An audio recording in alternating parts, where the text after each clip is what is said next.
Okay, hello, we should be live now. I've just noticed people in the chat reacting to, that's not relevant to this at all, but to Kevin being back in Trails trailer. Somebody actually, like, DM'd me on Discord with that at about 1:50 a.m. in the morning, and it was totally worth it. But, yeah. Also, Purple Star saying, is there anything like, I should know about the last streams that I missed? You don't want to know, but you also do. Go watch the last Persona stream. But anyway, yes, we are indeed live. Hey there, welcome to me playing the only part of the original Paper Mario trilogy that I have not played yet. Disclaimer though, I have seen Let's Plays of this game a long time ago, and I also watch speedruns. Those speedruns do some crazy stuff with Flavio, so not quite the same canon as the actual story. Also, I've seen Book of Mario Thousands of Doors. I'll try not to reference it too much. But okay, speaking of references, there's exactly one joke about the modern Paper Mario games, well, as recently, not quite modern anymore, but exactly one joke about these games that I will make, and other than that, I'm not going to reference them at all, hopefully.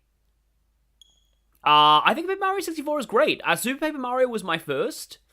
Paper Mario 64 was really, really good, though. I like... Super has my favorite story in any Mario game. It's not a high bar, but Super Paper Mario's story is amazing. It's kind of on par with, like, Fire Emblem in a lot of ways.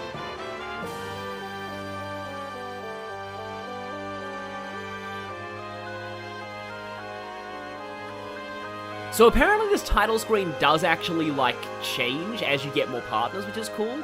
I still love the cardboard look of, like, the title. Are we gonna get the music? Yes! Okay, so, you kind of have to stay on this screen for ages in order to actually, like, hear it in full. This could be, in my opinion, the best file select song of all time. I know it's not a high bar, but this might actually be the best file select screen theme of all time.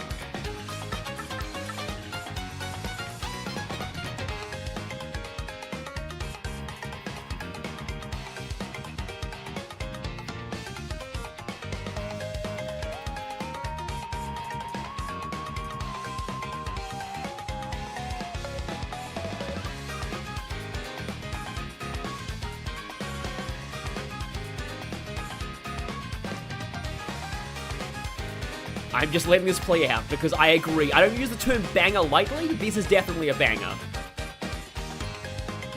It's like who would leave the screen, like this screen on for this long to realize how long this song is? And it gets even better, wow. Like, I am actually dancing to this right now.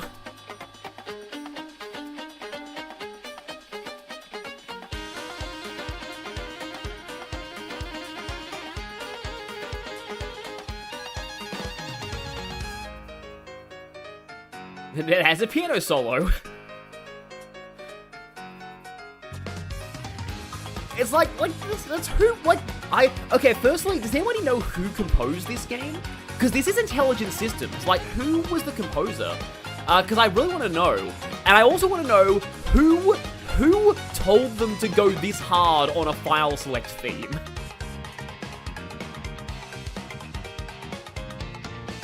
But anyway, we are going to be starting, you know what, I'm going to use the green file, just to be different.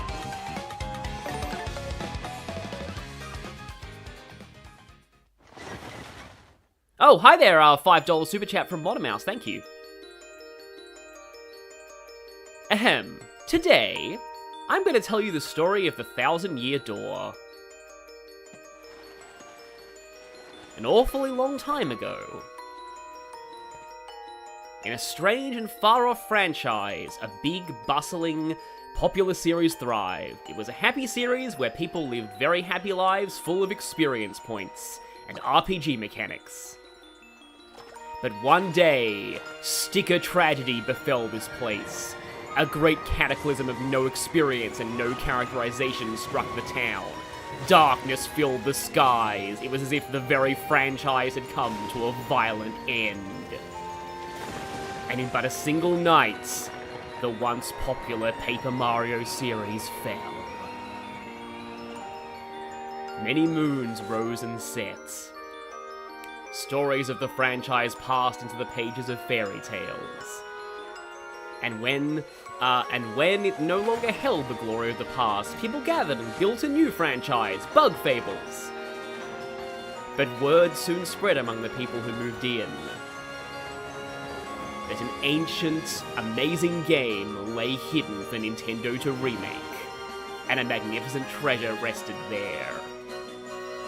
Indeed, this is the tale of the fabled treasure of Paper Mario: The Thousand Year Door's remake. Also, there's a noose in the town for some reason in a Mario game. Let's just put that out there. But yes, also generic Toads, yes. The apocalypse of the generic Toads, the Toadpocalypse, if you will. See, look, there's a non-generic Goomba. We have officially transcended. Also, it's really bizarre to me that, like, okay, like, Toadsworth should have fit into the new mandates, but, like, why did Toadsworth never appear for so long?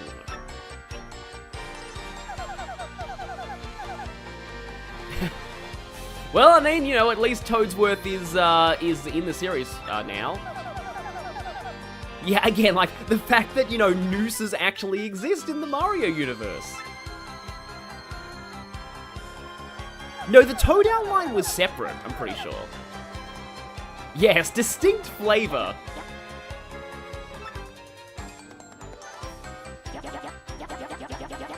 Hey, you wanna buy a sundial?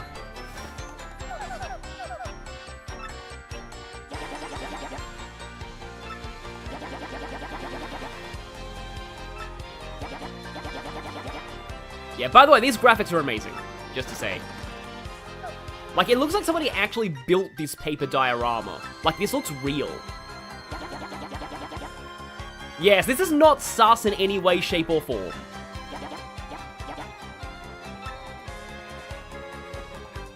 No one talks about the Mushroom Kingdom's secret Toad revolution.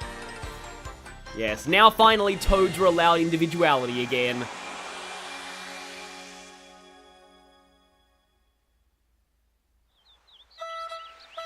Also, are we gonna see cameo? Hey, it's the legendary Paracarius! So I believe that Paracari is one of the few characters to survive the Sticker Star apocalypse. He's one of the few original characters who still exists in Sticker Star. Did he always have a blue shell though? Like light blue shell?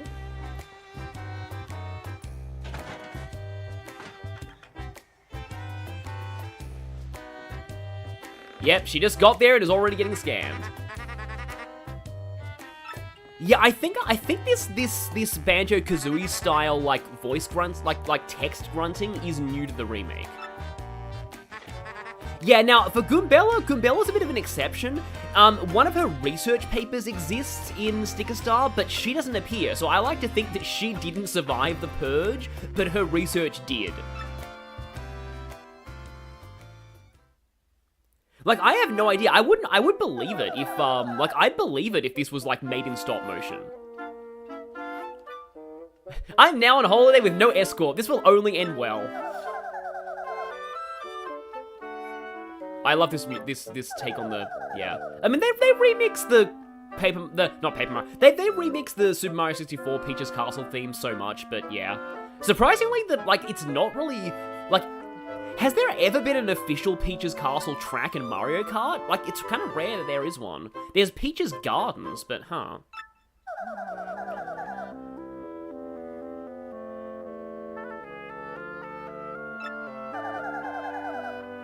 Yeah, you know, you probably should have had Mario come with you from the start. That might have ended better. Just saying. Like, I will say, Peach is a good character in the RPGs. Like actually a really good character. But, yeah, I am gonna make the occasional joke about her getting kidnapped, because who doesn't?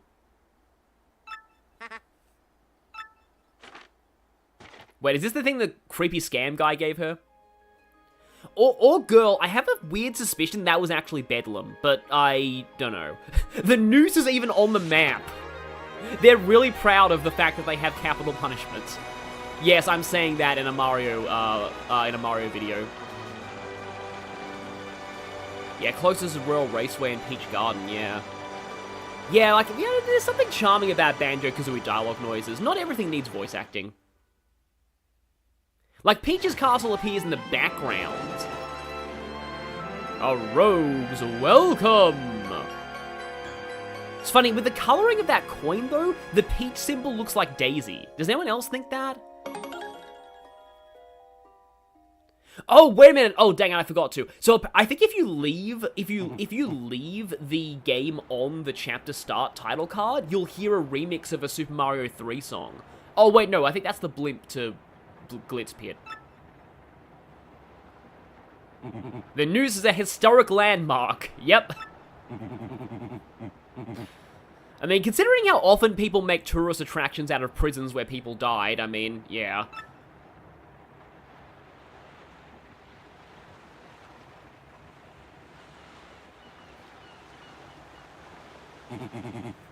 The Noose's Rogueport Statue of Liberty.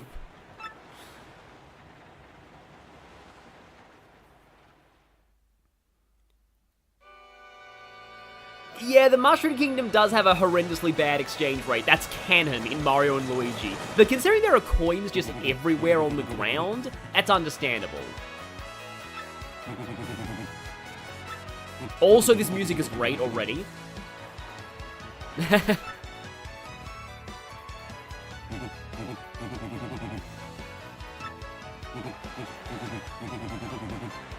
That's all you think, I won't stop you. Our cruisers are not responsible if you get mugged. Disclaimers. Kirby or Mario is the main character of Smash Bros. Well, I kind of feel like Kirby's probably the main character of Smash Bros. At this point. Yeah. Okay, already falling in the water. Already losing an HP. Well, that's a good start. I don't know if you can actually game over in the overworld, but I don't want to test that. Also, we can open up our thing and see we have 3 BP, 5 flower points. I lost 1 HP already because lol. Yeah, at least 100 coins can buy a life. Yeah, and it's heart points, not health points. Or hit points. We already have 100 coins, so hey, we have a bit of a budget. Stop here, yeah. Shine Sprites are a currency in this game. So, you're stealing the energy from, you know, what's it called? Wow, what is it again? Isle Delfino, yeah, to, I think you just buy stuff with them in this game, weirdly. Gear, nothing, journal. We've got a, yeah, we can actually look at our map now, which is cool. Yeah. Considering you get everywhere by warp pipe, though, I'm not really sure how helpful the map is. It's just like, the areas aren't really interconnected, from what I remember.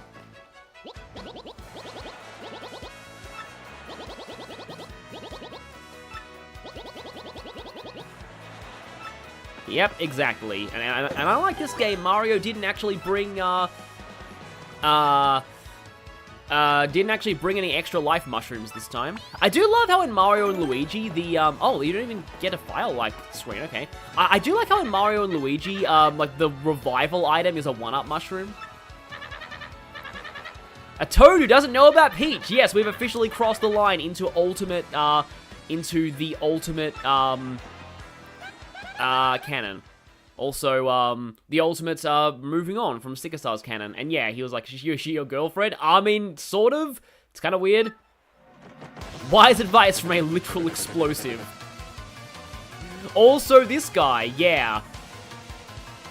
The Piantas are going to be angry. Speaking of Piantas, Piantas are in this game. Oh yeah, Mole just gave away Shine Sprites for blue coins. Yeah, the art and sound galleries are new. They're new to this version.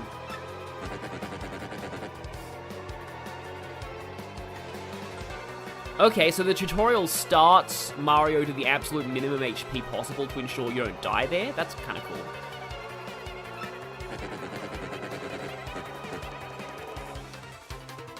Isle Delfino is the equivalent Mario World equivalent of Sicily. Beautiful nature, delicious food, Italian language, and a massive corrupt government problem, also Mafia.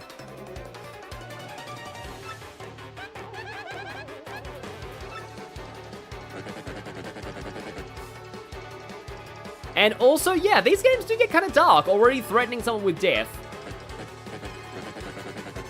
Yeah, I don't really see this guy, like, sounding like Wario. I don't really know how I see this guy's picture of this guy sounding, though.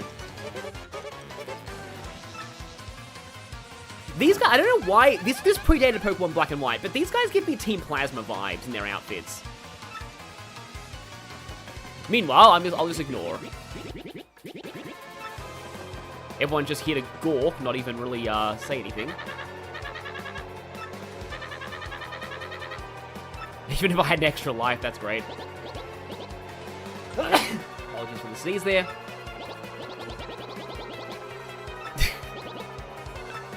I don't know if that guy's meant to be British or Australian, but I want to say British because pirates tend to be more British.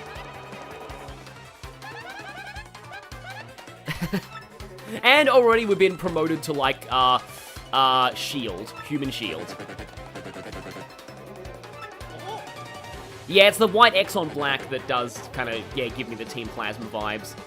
Yeah, Super Paper Mario is pretty dark, but Thousand Year Door goes places.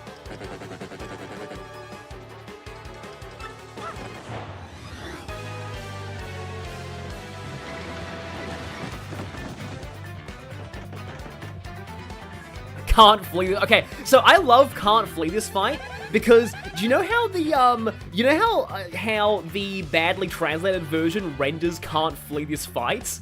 This battle is inevitable, which is probably the most epic way of putting it ever.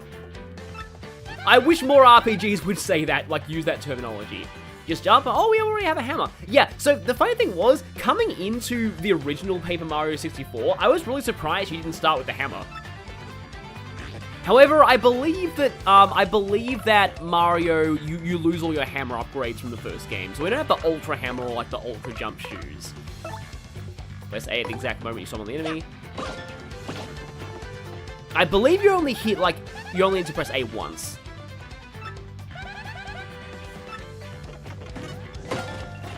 So I'm pretty sure this battle is unlosable. But yeah, hammer. I don't think I actually let go at the right time there. Yeah, I don't think they've told us about this yet, but I think you can guard attacks by pressing A at the right time. There's also like a frame-perfect super guard, and there's like if you look at the Mario wiki, there's this ridiculously long list of attacks that are not super guardable. It's really bizarre. And we have experience points, finally! All is right with the world. And you got star points. You can actually level up in this game. Mario is very confused. He hasn't been able to level up for a while. It's only one press, yeah. Yeah, and I like this too. I like how it's a consistent 100 per level, just like in Fire Emblem. It just makes things easy to keep track of. Speaking of Fire Emblem, this game, like the Paper Mario games do actually have like really, like, I like how they use low stats as well. Like actually, like, stat numbers are low, like even enemies even having any existing defense stat is rare in Paper Mario. And your attack stat is like single digits. So, like, something with, like, 5 attack power is quite high. So it's really easy to tell, like, how strong or weak things are just at a glance. I like RPGs that have low numbers for stats.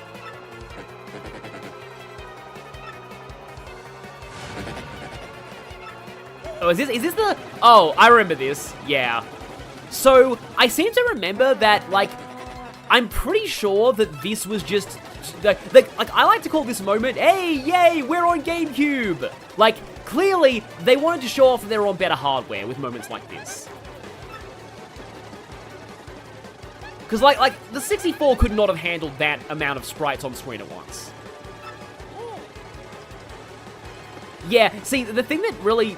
I love how they're still just... Like, and you can, like, kind of walk back in. I love the trope where a bunch of, people just pile on and then the guy gets out of the pile and they're still attacking. They're just like, oh, yeah, he's in there somewhere.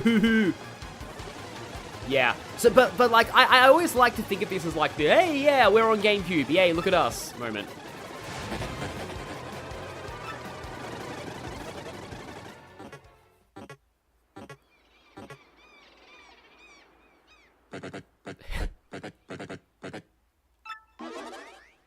We're all named Johnson, by the way. Yeah, I like to think all of those people answered, like, question mark at the same time, because they're all named Johnson. Can't be a Fire Emblem game, though. Mario doesn't have blue hair. Oh, well, I don't know. Is she gonna do the thing? Yeah, she is. Okay. I'll just say right now, I don't like what's coming. So, okay. Yeah. So, even though I am, like, really not one to be, like, have, like, you know, ship wars for Mario of all things, I still think the idea of anybody besides Peach expressing romantic interest in Mario is just alien. Like, I just don't like people kissing Mario who are not Peach. It just feels weird. So let's just ignore that, continuity-wise. Oh, yes. Yeah, it is kind of cool going to places where Mario isn't entirely, like, well-known. Also, yes, you might notice some Piantas in the background.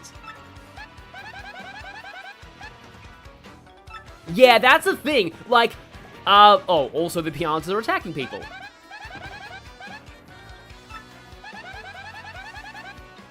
Like, at the same time, I don't like that this isn't Sonic Next Gen joke, because, like, I don't think this is that, because, anyway, but at the same time, it's still weird. But, like, yeah, the reason why this game gets weird about that, nearly every female party member kisses Mario at some point in this game. It's kind of weird. Yep, the Mafia strikes again.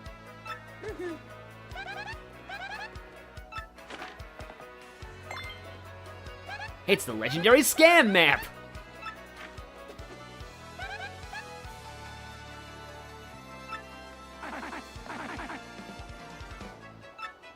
Oh, it's this guy. Oh, no, it's Toadsworth. Okay.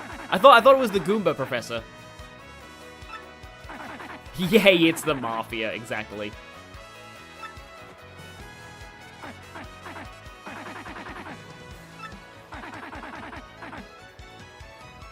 Oh, yeah.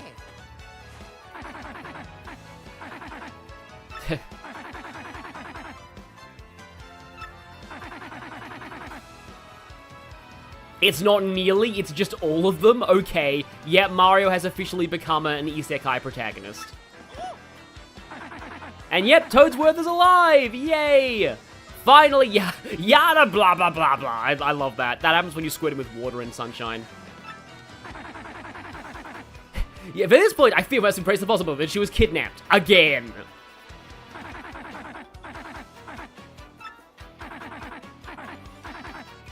Because, yeah, I'm really surprised they didn't use Toadsworth that often. Like, was Toadsworth too individual for the mandates?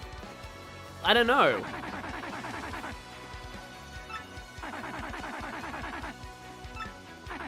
Yeah, I believe there's exactly one in the first Paper Mario that has different dialogue to all the others.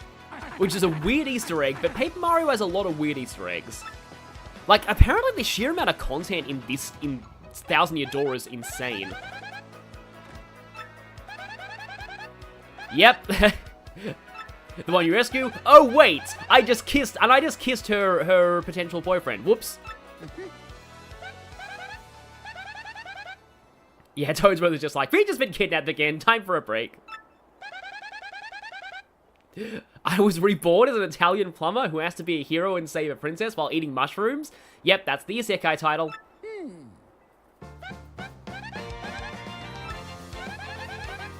Okay, that's the professor, okay.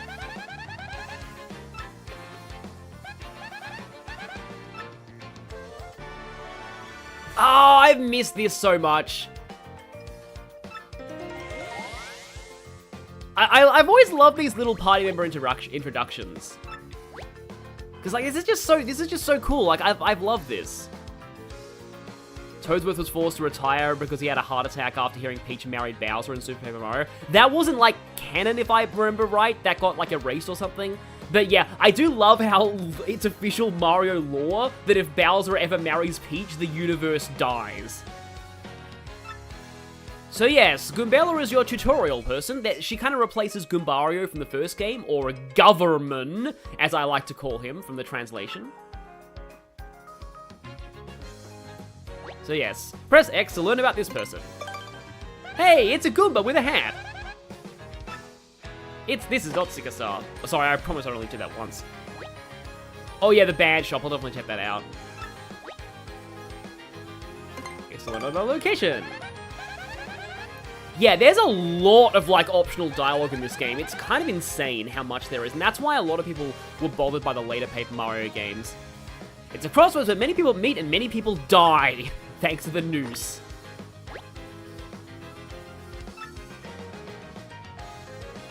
Oh no, will you repeat that? But yeah, she can also scan in battle. She can jump to attack an enemy with a head bonk or look like an HP and weakness of her tattle ability. There is like an in-game tattle log, but there's a way to, apparently if you check a trash can somewhere, you can get the entries you missed. Like if you forget to scan a missable boss, then you can get the entry back later. There's also a spoiler in this as well, which is, I guess because, you know, this is almost Trails-like. Wait, she has unique dialogue for every room in the game, including every floor of the Pit of 100 Trials? Wow, okay, that's insane. Whoever wrote the dialogue for this game deserves a raise. And there's even more optional dialogue in the remake. Okay. ZL, okay then. Let's look for Professor Frankly. And then if I press X, yeah, this is Rogueport's main square. It's sort of the central shopping area, I guess. Yeah, central shopping area where people get hanged. There's a lot of regular working folks here, but also a lot of ne'er-do-wells. Venture into the back alley, if you're ready to deal with all kinds of nasty sorts. Fake credit card. Yep, that's a thing.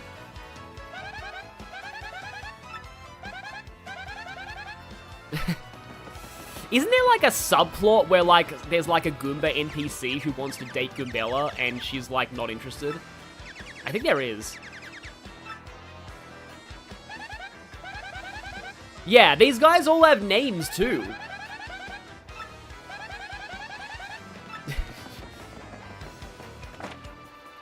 Turf war between the Pianta Syndicate and the Robos heating up, apparently. Best stay indoors. Yep, we've got an actual Mafia war. I don't know if this is like one of the darkest places in Mario canon.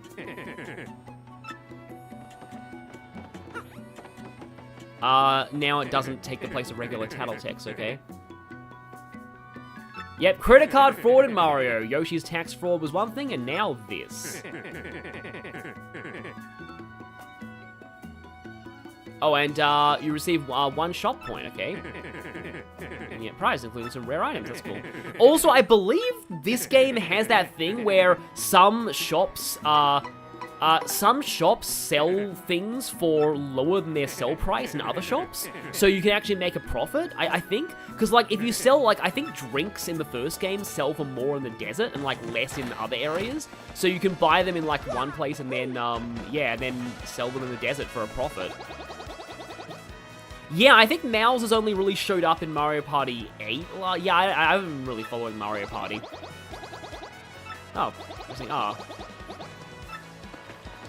Yeah, I do like how, like, I don't know, it's always been this RPG trope to me where, like, just NPCs in the early areas just have some expository dialogue. Also, like, what species are these people meant to be? I think they're called roughs, but they're like dog people-ish. They look almost Yoshi-like, but they're not quite.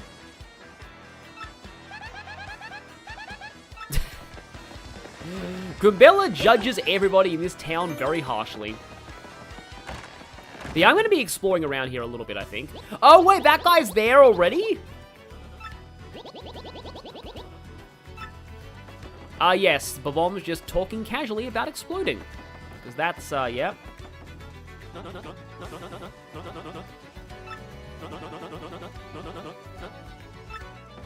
I would love to hear what this guy sounds like with voice acting, though.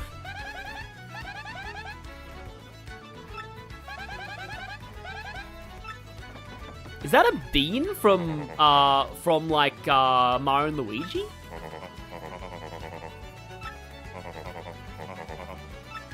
It might be.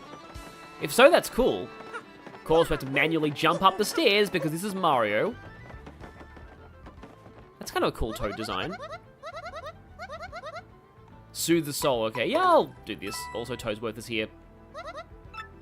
At least this inn doesn't have you getting ambushed by ghosts.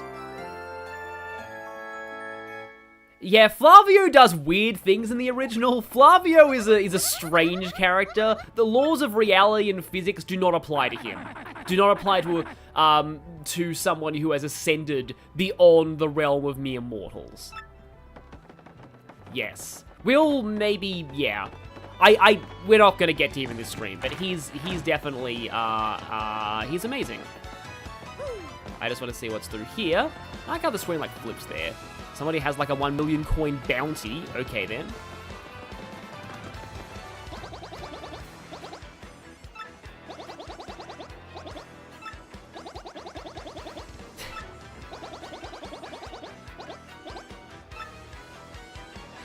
Yes, the guy, the Mgoomba. Mgoomba, yes, that is indeed his name. You're back, what I missed. Not a whole lot, we're just talking to NPCs, exploring around. Oh boy, yep, there's gambling in this game. They did kind of censor the slot machines because of European gambling laws. I assume this is where... okay, yeah. I don't know if this is where the tattles go, or this is just something for later. I know that Miss Mouse is like an optional party member who shows up in like some places, but yeah. Flavio could beat Thanos without the Infinity Gauntlet, yes indeed. Oh, I did not notice this. Okay, yeah, there's a thing behind here. Oh no. Oh no, somebody's in love with Princess Peach already. We must destroy them. Freeze! Oh, is this the contact lenses person? Yeah, here we go.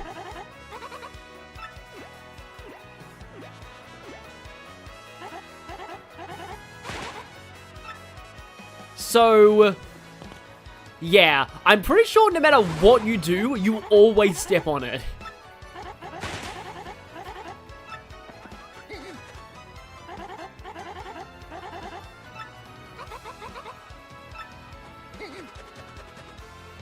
Yeah, this just reminds me of,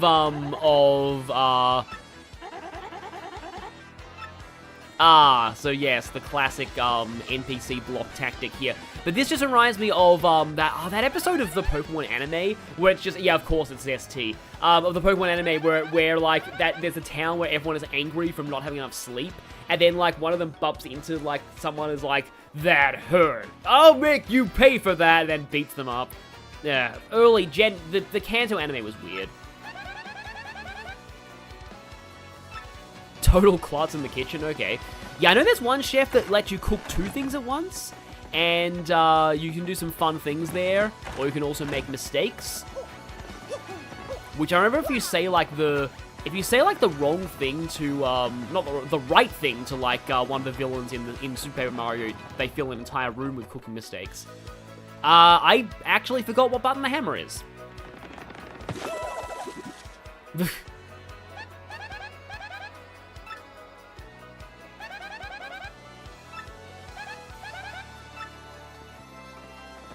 I just lost coins. So, can I find that guy? Okay, that's the Goombella button. Oh, B is the hammer button, okay. I'm used to A and B both being jump buttons from a lot of games that I'm playing, so yeah. B is the hammer button, okay. Yep, you can do that. She studied the art of Meadows path blocking from, like, Zelda. Yeah, first day in town and you already get mugged. Yeah, hi, Ryan Tempest. It's fine if you haven't picked up your copy yet. I just, like... Is there, like, a way to get the coins back? Aha! I had a feeling.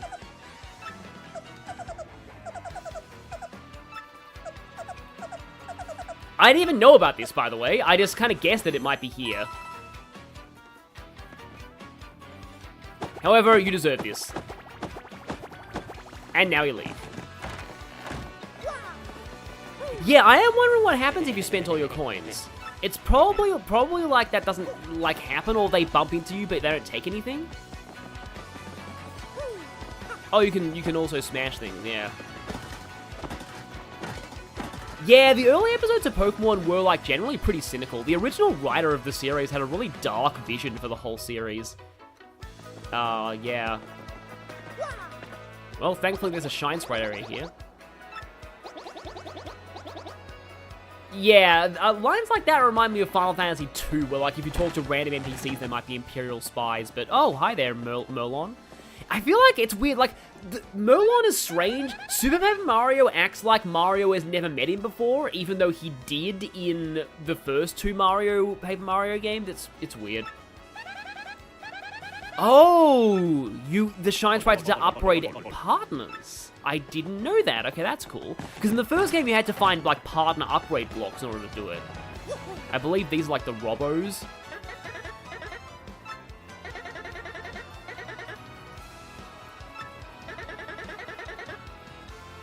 I can take you.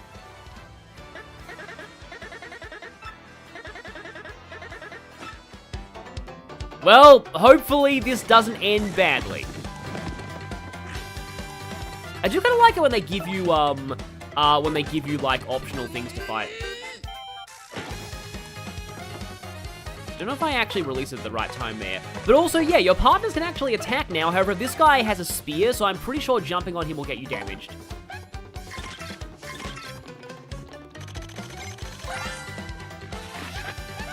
Gus. He's super annoying and tries to take tolls from everyone. 20 HP, 3. Actually, this guy's pretty strong.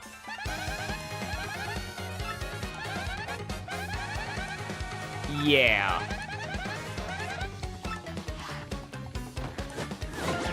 Oh, that was Goombella, okay. Now, yeah, this could be a massive problem, because, yeah, swing when the loud beat goes off. There we go, that's better. We haven't even got the audience mechanic yet, but, Goombella can't really do much right now. Defend, run away. I guess you can defend. I thought there was a way to, like, unless that's Bug Fables, where you get to, like, you can swap turns between characters. Oh yeah, you can press Y, I think, to swap to the partner's turn. So, yeah, it's kind of cool how they're handling. Yeah, there we go. That's better. Because, like partners in the first game, they could get stunned if they took damage.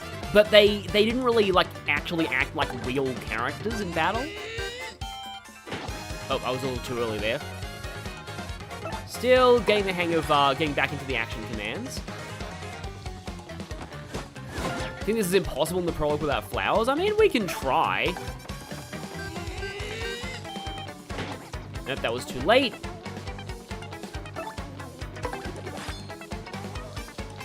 I mean, if I get more action, commands, maybe. And if he keeps going for Goombella.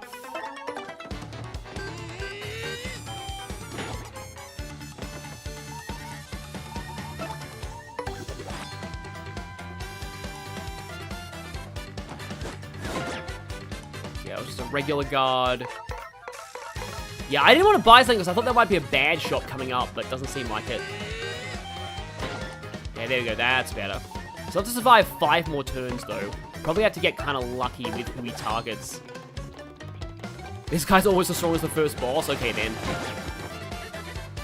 Yeah, this might not be great.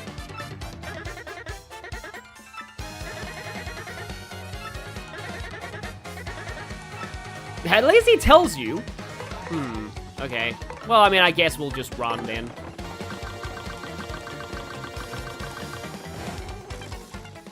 Do we lose coins for that, though?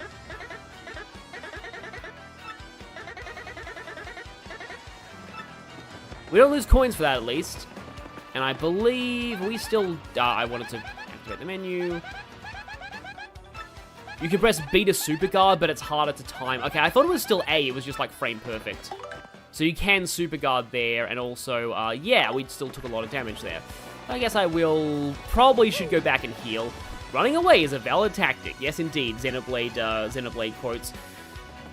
Yeah, I had to push my luck there. I was like, yeah, I'm gonna see if we can actually. I mean, I feel like with items, you might if you had healing items, you might be able to do that. Oh, you don't lose coins in the remake specifically. Okay. Yeah, I do feel like if you have items, like honestly, I don't think like again, if you had items, you probably should be able to do that. The main problem is the fact that Goombella can't hurt him because she doesn't have any way to damage enemies with that. I I think Goombario eventually got an ability to hit, that lets him hit like spiked enemies, but right now I don't think Goombella's able to. Like, I'm sure like, Goombario had to have a way to hit spiked enemies in the first game. Because yeah, it's just the problem was she couldn't do damage. If she could do damage, that would have been easier. But yeah, it's just yeah, spikes. That's a thing. Yeah, when you get Koops, Koops is better for hitting enemies with spikes. Oh yeah, and Goombella can use items. Yeah, because your partners use items in this game. Flavio could take that guy on. I mean, yeah, you'd think her hand would help with spikes since she hits them head first. Let me guess, he's gonna say we're Luigi.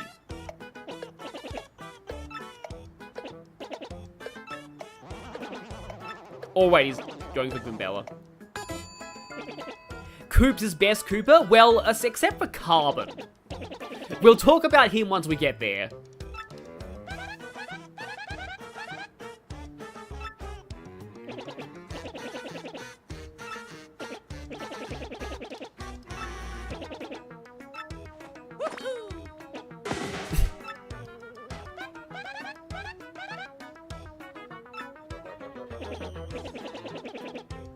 Oh, okay, so Super Guard is a risk-reward thing. You aren't pressing A for regular guard, but if you nail it, you avoid all damage and counter. That is really cool.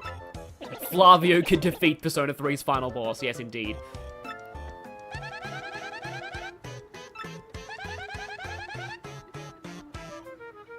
Yeah, I'd imagine you wouldn't lose coins from running from Gus in the original, because, like, it's like, you know, you're not really expected to realize he's that good.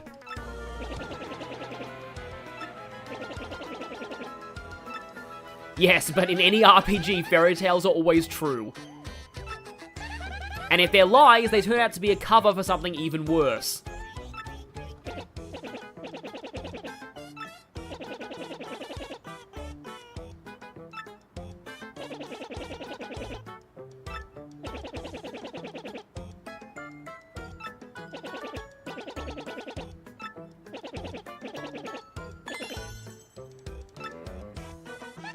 The crystal stars. I like how when he says it like there's a crystal-y sound. Yeah, Tanaka and Flavio probably do need to meet. They're both meme NPCs who break their games wide open. Tanaka pays Flavio 20,000 coins to F off.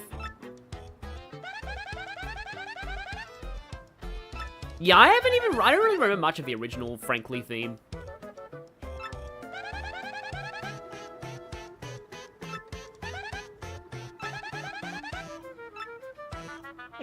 I mean, yeah, crystals are technically rocks. It seems 1,000-year door is located somewhere beneath this valley town. How convenient. Yes, if only. If only. We have the magical scout. I don't think he freaked out. Like, he had this particular sprite in the original.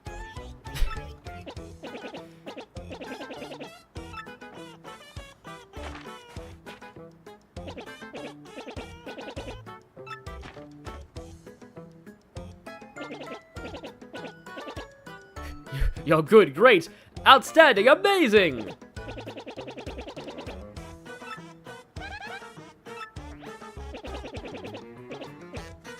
Yeah, I mean, GameCube tracks don't really need a whole lot of remixing. Just reminds me, if they ever, like, remade Path of Radiance, would they actually make the Victory is Near theme play more often? Yes, of course, where the legendary treasure is through the sewers of the thief town. Yeah, the garbage pail, I believe, is where the Tattles go, and since, you know, we kind of already know thanks to, like, all of the trailers and other info,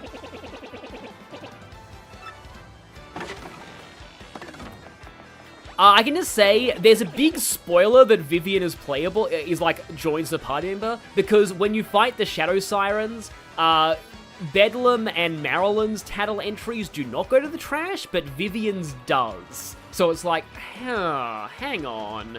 That implies something.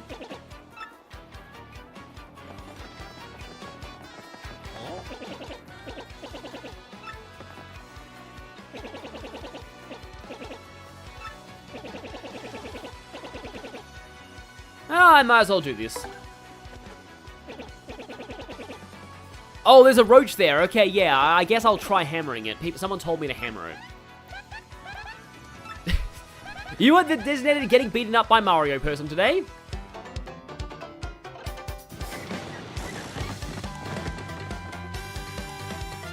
Also, I love the tutorial battle theme is so silly. Or sort of mini-boss theme. Jump!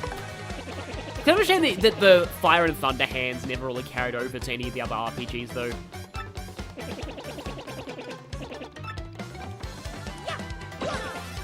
Yeah, I'm pretty good at the stop timing. There's still no audience yet, though.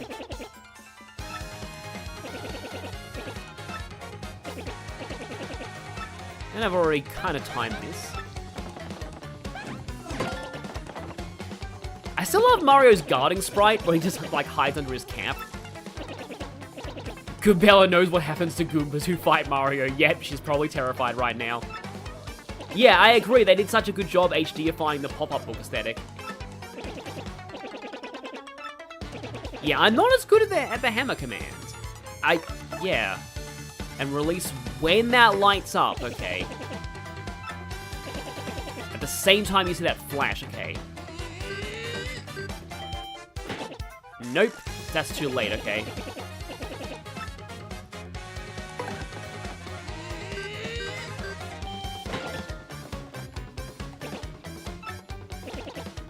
Yeah, I remember, like, I feel like the hammer action command was a little different in the 64 version. Unless the timing was more lenient because I had a lower frame rate, I don't know. Here we go, here's a super guard. Now look at this, okay, so, notice how the B button here is highlighted in, like, yellow? People are wondering if this is actually hinting at a Switch 2 that has colored buttons, because the button coloring has also been a thing in some other ports lately.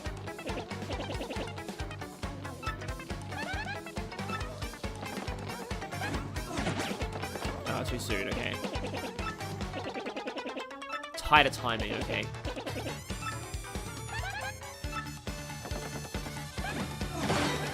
There we go. That sound is really satisfying. Sometimes having a satisfying sound effect to something in an RPG actually does help incentivize the player to use it, like the shattering glass sound of hitting weaknesses in Persona. So was Superguard? I'm pretty sure Superguard wasn't the original, but if like Lord Sora and Exile, if you're right, they didn't teach that in the original. Yeah, Superguards are harder to do, and if you fail the Superguard, you get hit entirely. Yeah, so this 101 thing, I only found out kind of recently that this is named after American courses, like from universities. Superguard is a 2-frame window. Okay, so it's not actually frame perfect, but it's like if you halved it, it would be frame perfect. People have looked in this game's code and it supports 4K, which is impossible for Switch. Huh, I wonder, yeah. Well, I mean, we already know that there's going to be a Switch 2 by now. So yeah, A's highlighted in red too. Cockroach. There you go. It turned into just 1 point. But, okay, yeah. At least we killed a cockroach, and that's something. Wasn't it often, like, odd enter pipes and something? I love how the screen, like, scrunches up and just goes down the pipe as well. Also, I love this music. The Rogueport sewer music is just so good. I don't know why, just this song's always stuck out to me. Huh, there's a crack in the wall. We can't break with our hammer, though. Hang on a minute, my thing just kind of glitched up a bit.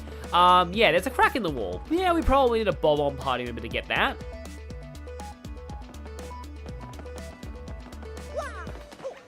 Yeah, I know there's actually a surprisingly decent amount of stuff to the Rogueport sewers. Like, for example, you right there. That looks suspicious.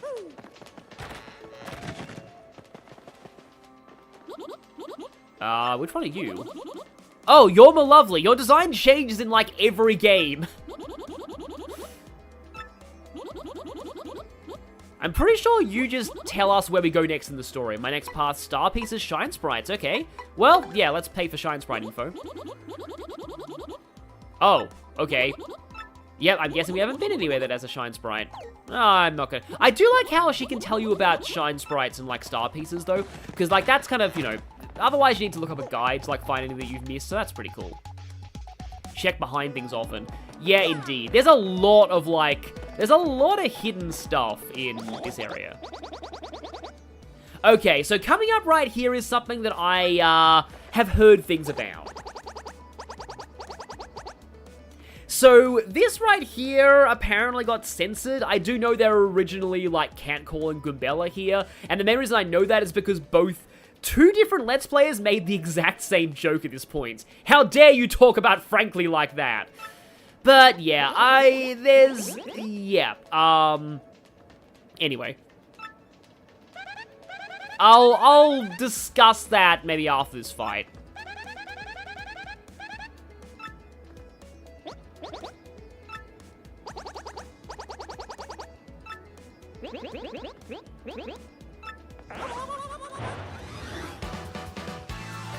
Wait, so hang on a minute. Isn't this the fight that in the Book of Mario Thousands of Doors had one of the enemies named Effin' Goomba?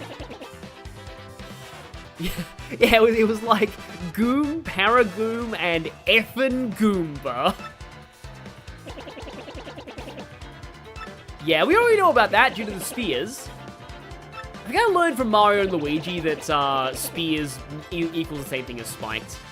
It's not entirely, like, you know, intuitive at first, like new players, but you realize, oh yeah, spears mean the same as spiked. Also, is this the first time we're hearing the normal battle theme? It actually is. Yeah, first time regular battle theme. And apparently the regular battle theme actually changes in every chapter in this game, which is amazing. Like, I love that in Origami King, so I'm glad they moved that on. Like, brought that forward, basically. Yeah, see, look at this. Look at this. The color coding on the button. Switch to confirmed. Seriously. Yeah, so I guess I can use the Y button to switch over to Goombella because she hasn't actually got a chance to really hit anything yet, although I probably should tattle everybody. Because I love her tattle dialogue on normal Goombas. Yes, Book of Mario is a fever dream. That's a Goomba. Yeah, I'm one of those in case you haven't noticed. Ahem, it says here, Goombas are the underlings of underlings. No standout features of note. That's totally rude. Yep, the tattle log is racist.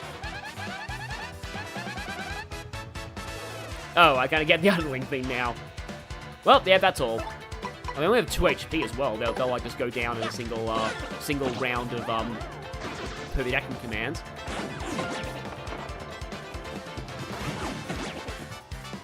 I don't think I've heard this part of the theme yet. But yeah, I'm going to be obsessively tattling everything, by the way. Yeah, the colored buttons were always in the Mario RPG remake. It's very suspicious. They're also in, I believe, Kuro no Kiseki's port. That's a spiky Goomba, a spiky-headed Goomba. What a creative name. Maximum HP is 2, attack is 2, defense is 0. Guess that spike helps boost its attack compared to the average Goomba. Maybe she should add spikes to her helmet. The addition of the spike means you'll hurt your feet if you jump on it. Duh. And now we can hammer you, which I suck at. Okay, good, got the command there. I've always kind of liked how you see the star points fall out of the enemy as well. I also like how tattling doesn't cost anything. Yes, we need more Goomba respect. That's a Paragoomba, basically a Goomba with wings. I'm jealous. Maximum HP is 2, attack is 1, defense is 0. You can't hammer it while it's flying, but if you rough it up with a jump, it'll totally plummet. If it loses its wings, does it become a regular Goomba for the rest of its life? No one ever talks about this. Ah yes, the biology of Goombas. However, it's gonna just immediately die to one jump, so yeah. And I like how the little star points turn into a big one for 10.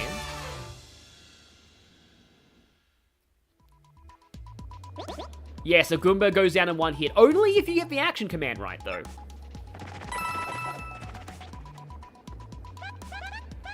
Yeah, glad to see another tattle user, exactly. Like, yeah, why was Thought Peak translated as Psychopath in the SNES version? I don't know why.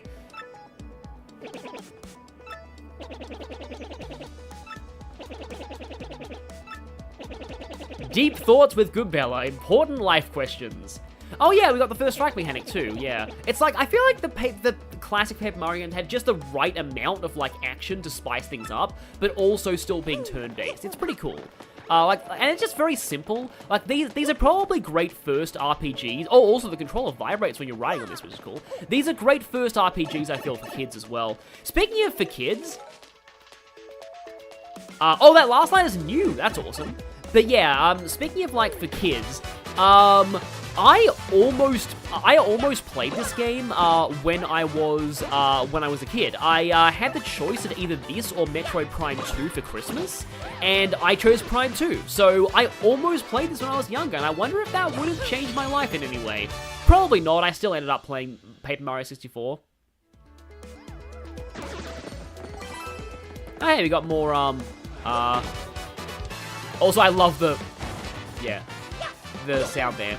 Yeah, I believe if you try and first strike a spike enemy with a jump, you will get hurt. At least it works like that in Mario and Luigi. I'm still not good at that. Yep, let's just, not do anything because, lol.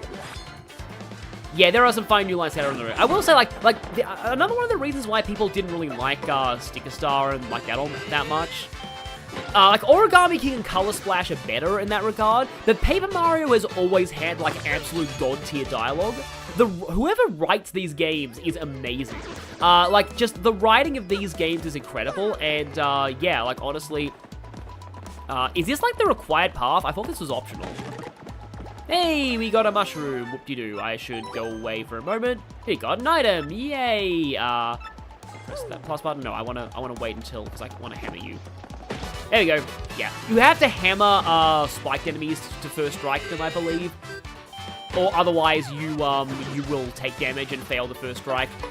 I think there's actually a different sound effect if you try and jump on one. I think I might want to show that, but it's funny, because, like, you get the wow, wow, wow as, like, the battle intro sound if you try that. I would have played Paper Mario 64 via WiiWare if I could. I actually played it via emulation, though, sorry. Hey, Fire Flower! Now Good Bella can actually damage spiked enemies. Okay, we actually... the hammer does work on you guys. Isn't there a blooper eventually in the sewer, though? I feel like there's a blooper mini-boss, and I'm a little suspicious that I accidentally went the correct path first. Because I thought this was optional. But maybe this is the correct path. Oh, speaking of funny dialogue, tattle this room, okay. Well, I guess we'll try that. Oh, it's one of those spinnier things as well. Like, they appear in Super Paper Mario as well, I think. But down below Rogueport, I think this is just a basic garden variety corridor. This must have been a nice walk when the whole town was above ground. Oh, yeah. Huh. Prime 2 remastered when? Yeah, Prime 1 remastered was cool. Oh, hello. Oh, and you're gone. Yeah, I seem to remember that's relevant to, like, Chapter 2. You're for the grounds of the ancient civilization when you're down here. Yes, the ancient good Paper Mario civilization. Now, you guys don't have spikes. They usually have spikes. Also, hello, Robin Kroskin Grabsky. Yeah, I feel like they usually have spikes. But yeah, that might just be me remembering the Pit of 100 Trials variant. Garden Variety Corridor, yes indeed. That's a Spinnier, a totally weird creature made of thin, papery boards. Yeah, I believe these are exclusive to Paper Mario. It certainly looks unique. Nobody knows much about these creatures, actually. HP is 3, attack is 1, defense is 0. So they don't die in, like, one attack. This attack is super swift, but it should be pretty easy. Just give it a Hee-yah! Maybe I should try and super guard this one. I'll probably fail horribly, but you'll see. I actually super guarded it. Nice. I feel like the fast attacks are actually easy to super guard. Maybe. I don't know. I'm probably just talking out of, yeah, the orange ones have the spikes. I remember that. Yeah, I've always liked when the victory theme just ends as you, like, as the battle, as, like, Mario finishes running and the battle, like, ends. I just, like, when does the audience get introduced? I'm kind of wondering about that, because we so far don't have an audience yet. But I suppose... I mean, I could Fire Flower if I wanted to win this in one turn, but I probably shouldn't waste that. I probably should save that for the blooper. Spanier and Spoonier are the spiked versions. Yeah, exactly. Yeah, a lot of these I love the naming schemes on the variants of the enemies as well. Because that's something that Sticker Star didn't really do. I keep talking about Sticker Star.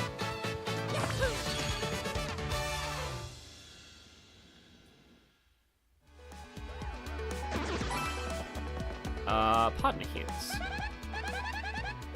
Switch here, okay. Yep, well that's obviously too big for, our regular hammer. Do you like the little shake that you do? Oh, right! You need to be able to turn sideways to get through those. Now I remember. Yeah. I like how the switches are also, like, cardboard. And I love how that happens. However, there is also this right here. How do we get rid of that? Oh, we need to blow that with Flurry, I think. Yeah, sorry, I'm getting, you know, I'm getting spoiled on party members. But yeah, I'm pretty sure you have to blow that away with Flurry. That's a paper plane. Yeah, I remember a lot of the abilities. We'll probably get to paper plane in this stream. Yeah, there's a... Wait, are we gonna get paper plane now? I forgot the first thing was here. There's a black chest. Wonder what's inside it.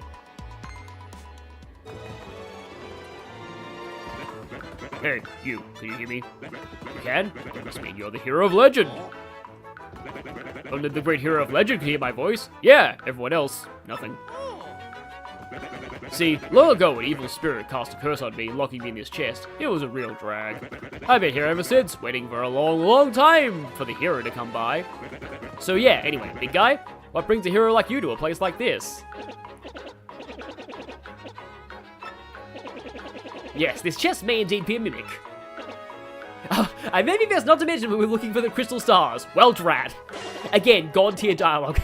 I just said it out loud, what's wrong with me? Oh yeah, searching for the crystal stars are you now? So you really are a hero. Well, you're definitely gonna need my help if you hope to get those bad boys. So first, you should look for the key to this chest, then use it to let me out. Definitely. Yeah, this seems kind of sus to me.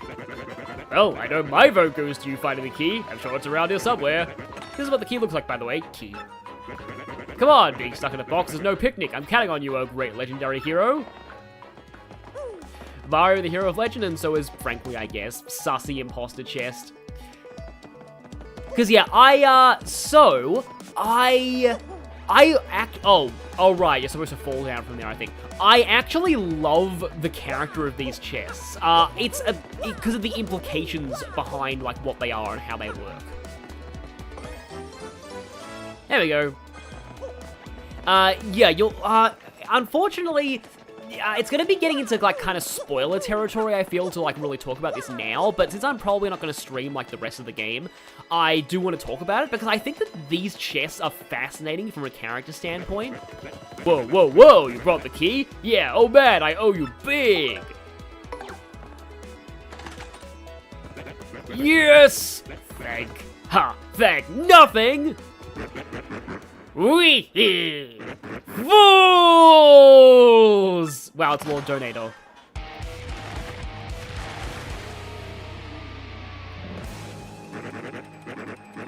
Oh boy, did you fall for it! I burned you! What, you think I was gonna help you? Instead, I'm gonna spread a little of the suffering I've endured in that stupid box. Yeah, sorry, but those are the breaks. I'm gonna cast an evil, terrible curse on you! Wuggly wuggly woo! You're cursed!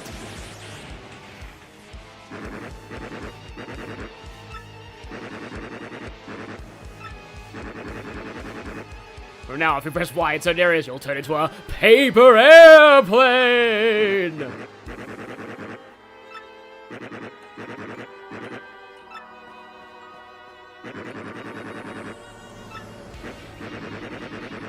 Oh, the remake added dialogue for the chest so you have the key the first time you talk to them. That's cool.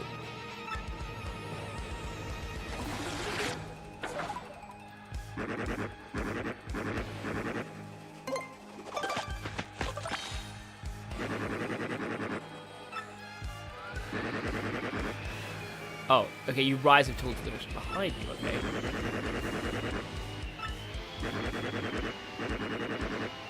Total aerodynamic humiliation.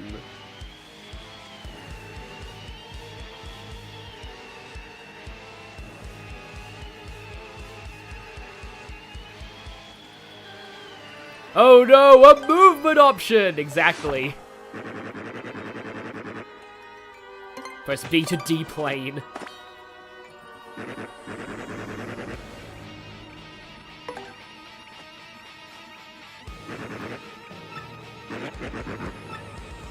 Did they actually do that smile in the original? I don't think they did. I think that's new.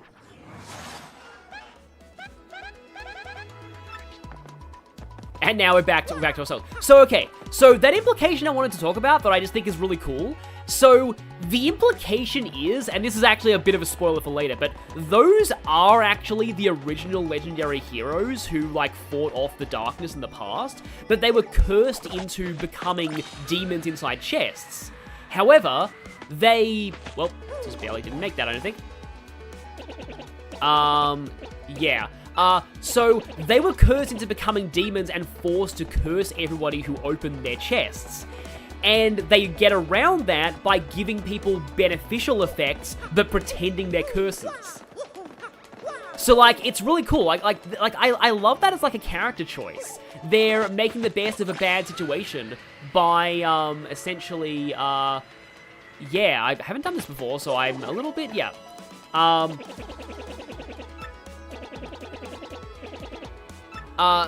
But yeah, like, they actually use loopholes to ensure that they can still help people while they're turned into demons and forced to curse you.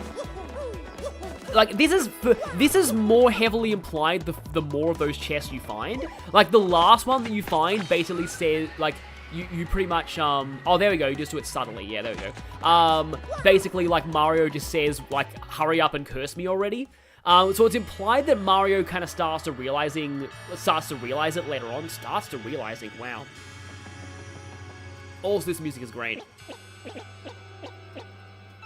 But yeah, that's what the implication behind those chests is. Again, it's more implied later on, but I'm probably not going to get to that on stream.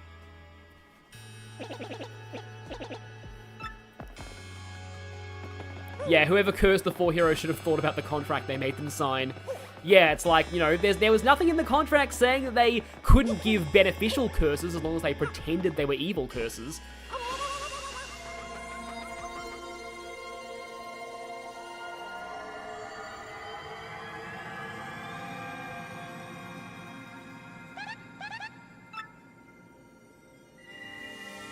Yes, it is the, wait, what was the 1,000-year door called in the translation? I think it was just like thousands of doors or something.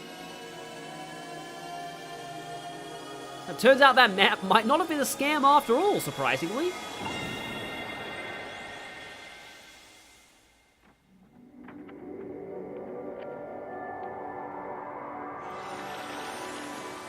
Oh, that looks really cool. And the pop-up castle. Yeah, Fire Emblem has told us that not every curse or hex is bad. I'm really looking forward to getting the Crystal Stars and actually getting their special, like, because you get a new power for every star, and they all have really cool effects in battle. The 1,000th door. Oh, okay, you already get one of the superpowers now. Didn't realize that.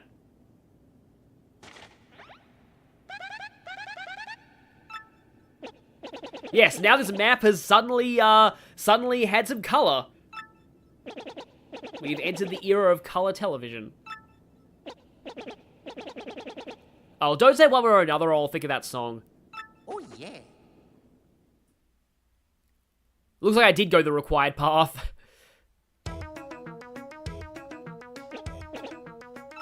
Pretty sure there was no other way to go in the sewers, though. Yeah, I agree. I like that the map gets more colored as you progress.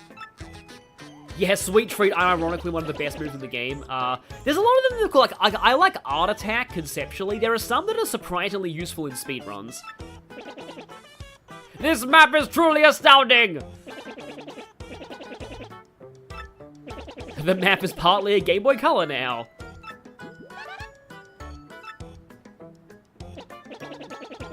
Petal Meadows, that's the place that has a Koopa that likes Fire Emblem. You know we want to go there.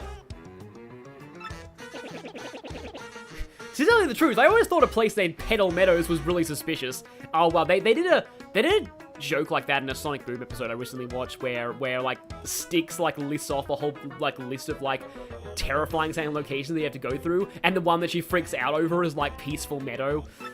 But yeah. Yeah, I know there's Art Attack. There's one where you hit a bunch of arrows and you get buffs depending on how many arrows you hit. There's like one that I think just kills everything. I think it's called... No, Up, Up, and Away is the first game, right? Based Cooper. Yes. Also, frankly, thinking that Petal Meadows is suspicious, he'd be right to think that in the translation in Thousands of Doors, because that's where Carbon lives.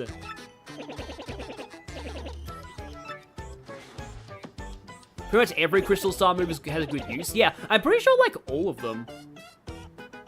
Wait, did the Toad who shills Fire Emblem get removed? I thought the Toad was still there.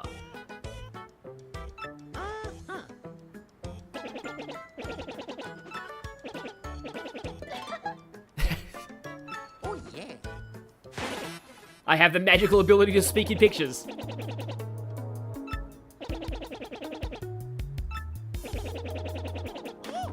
Perhaps she had to go to Petal Meadows on her own, and then Carbon got her.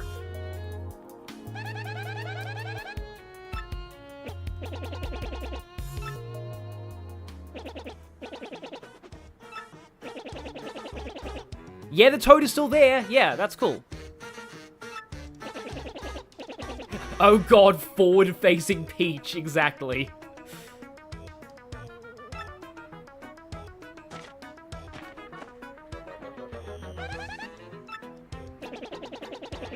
Are you coming, Professor? Yes, we need another party member. He'll just sit around and shame you for using your action commands wrong.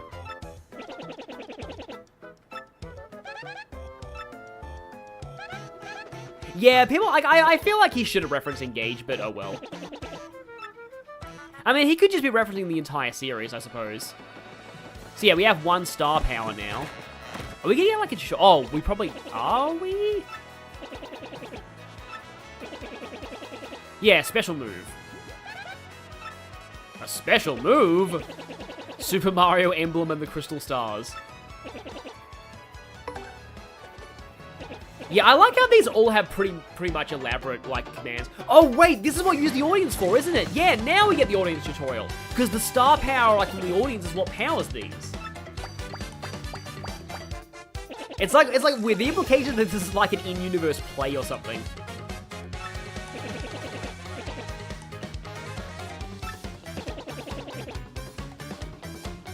This is probably a one-off stream of 1000 Year Door, we'll see.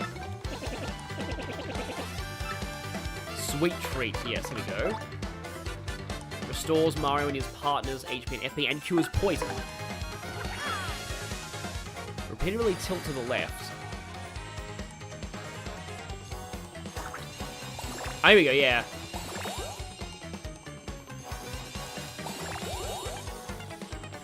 Oh, there's a poison mushroom there. Oh, it stuns you. Yeah, that makes sense. It doesn't actually poison like you. Yeah, I feel like I don't know if that's Joy-Con drift. I didn't quite have enough of a, like, I wasn't really getting that a lot. 3 FP when we only have 5 to start with is pretty good though.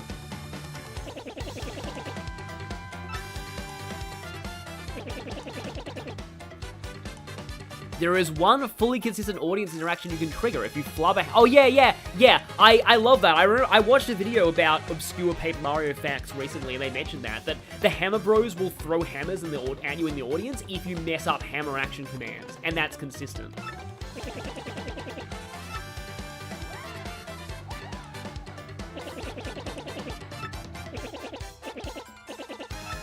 Mario Gabella, try to attack me, please.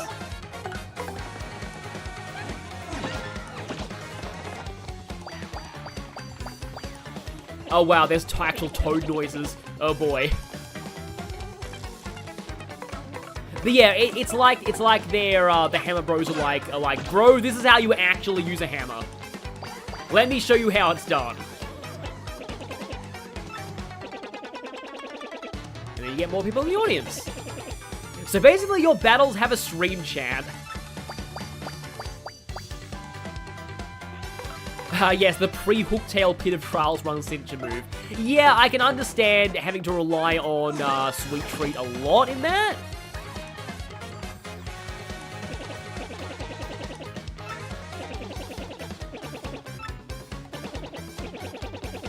Okay, I suppose appeal is another thing to do if you have nothing to do with your turn. The generic toads will banish to the audience, exactly. We are now the toads.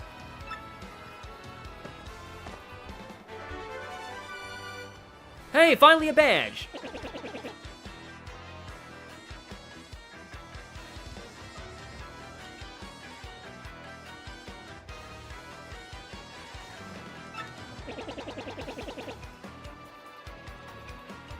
You see, depending on the badges you have equipped, you'll get much more powerful. And in fact, with certain badges, you'll get very, very broken. I'm not going to go for Danger Mario, by the way.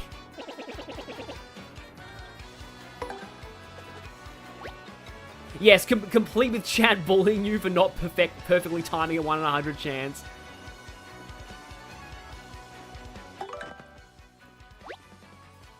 The audience are literally passerby, especially with how yeah, like yeah, you get X-Naughts in the audience sometimes. Badges, here we go. Yeah, badges usually give you, like, new, like, attacks. And you have a certain amount of BP. So, where this uses Power Smash, 2 FP required to use this attack, which you powerfully smash a foe for increased damage. Wearing 2 or more of these badges requires more FP for the movement increase. Yeah, I think that's new to Thousand Year Door. I think, like, some badges stack in Thousand Year Door. There's apparently exactly 1 more badge now than there used to be, and it's the GameCube Sounds music badge.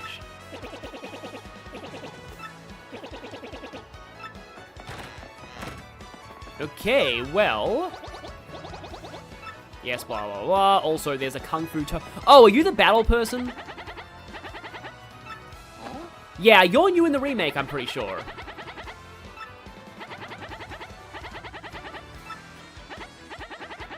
The Battle Master. Maybe he's, like, related to the, you know, the Dojo Master Toad in the first game, who was, like, the super boss. You can get a GameCube badge now, by the way. Yeah, I had a feeling. Tell me the secrets of battle. Leveling up. When your HP is low, flower points, badges, picking badges, attack, stat boost, getting more badges.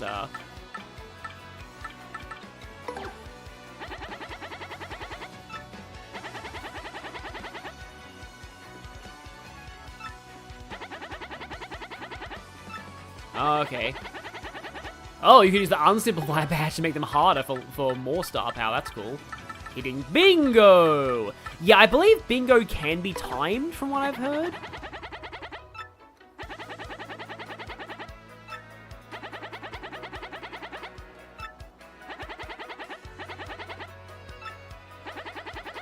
Yeah, probably his best student. Yeah, exactly. Was that Toad just called, like, the Master? Oh, and you lose the crowd. Does getting 3 poison mushrooms, like, kill the audience? I know that, like, this game is surprisingly brutal to the audience. There are several bosses who can, like, murder audience members. It's kind of dark. Like, one of the bosses sucks up the audience members and uses them as as ammo. I feel like I haven't actually saved in a while. Okay, let me just check this to see if they sell... No GameCube stuff yet. I'm gonna take another hit. I know that, like, Mario RPGs tend to just love giving you mushrooms, like, everywhere. But I'll take one hunting cereal, because, like, I believe your inventory, I think they doubled the size of your inventory in the remake, I think. Because I remember the inventory being a little bit weird before. Oh, right, we need to buy a replacement contact lens for her. So where is someone said I can get the GameCube badge now. So is there like a badge? I'm streaming for how long I usually do, so about 4 more hours from now. The boss is enacting mass bans on their streams, exactly. Badge shop is above the... Oh, right, I'm dumb. Above the item shop, huh?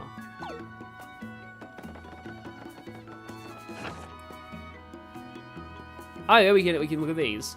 Gold bar times 3. Second floor of the inn. Okay, thank you. Yeah, I'm not going to really ask for help unless I really want it, but I do want to get to the badge shop because I feel like the battle system gets way more interesting when you have badges, even though I only have 3 BP right now. Ah, yeah, there is a door here. It's just a little dark. It's hard to see. There we go. Here we go. I love how they actually squeak.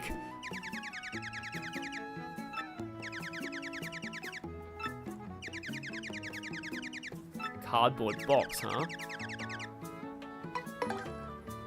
Yeah, here's the GameCube one that costs. I probably should buy the GameCube one just because.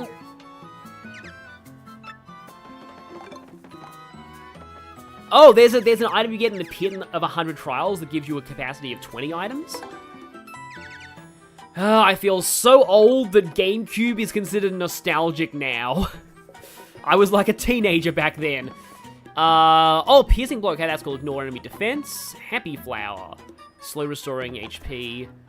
I'll get more star power when Mario appeals.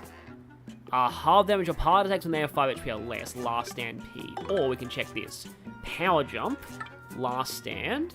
Life Drain. I can't really get that. Oh, there, yeah, Simplifier and Unsimplifier. Okay. I like this. This is kind of cool. It's kind of like how you there were difficulties for the bros attacks in Mario and Luigi, and if you put the difficulty on the highest, you don't get the button prompts, but you do more damage. So like that was kind of a cool thing. I feel like I should probably take Power Jump for now. Yeah, I can probably I have the BP for that. And I can't afford anything else, but that's fine. Piercing Blow is good. Yeah, I feel like Piercing Blow probably is good, considering that, like, you fight those, like, stone guys. What are they called again? Like, the clefts. You fight them quite a lot, and they tend to have defense. So yeah, I'm just gonna take that for now.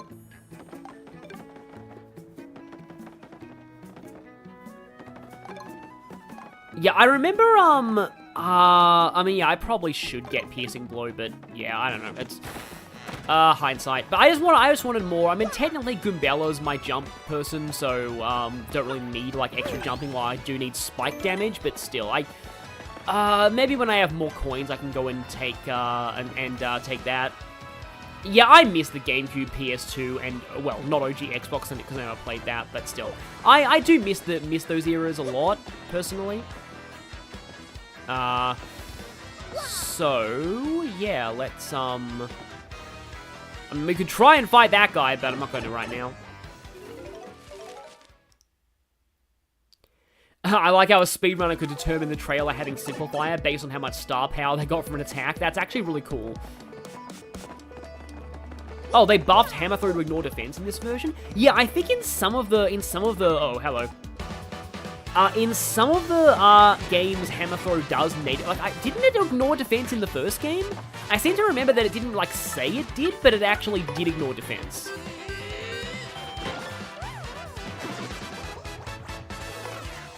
Yeah, see, for example, now I can appeal.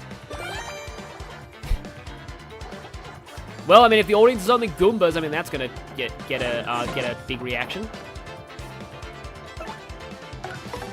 Yeah, this part of the battle theme, I don't remember really hearing much before. Okay, I think I got the hammer command down a bit better now.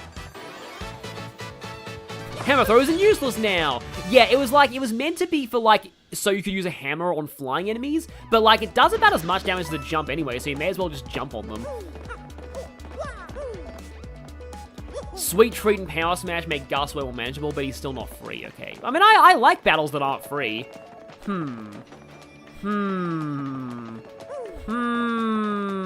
I wonder. I'm always one to do silly battle things.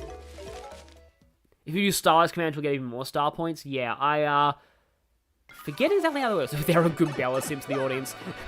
Basically, every Goomba is a Goombella simp. It's a plot point in one of the side quests, I think. I am gonna do this. No.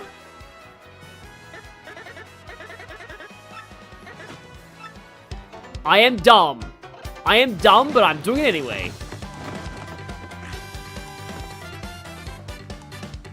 Oh, Hammer Throw didn't actually ignore defense. Okay. There we go. Only 4 damage, though, which is kind of annoying. I don't know if you know what? I'm going to Fire Flower him. I mean, it's technically like a super boss, so yeah. There aren't any action commands for items, I believe. Oh, that was a fail, but I have mushrooms. You only afford 2 of these, though. Yeah, this is, well, I mean, I would say better, but also, I'm gonna wait. Oh, I can increase, So, 2 damage per hit, yeah, I think I probably need more FP.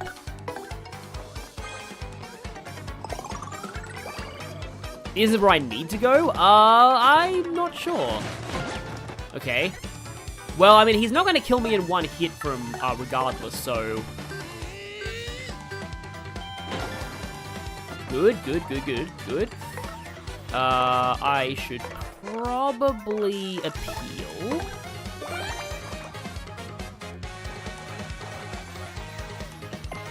Yeah, I thought that'd be enough.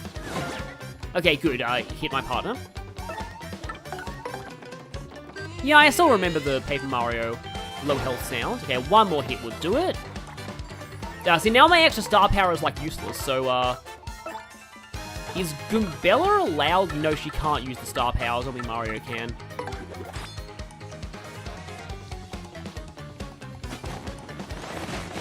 Probably could have tried super guarding there.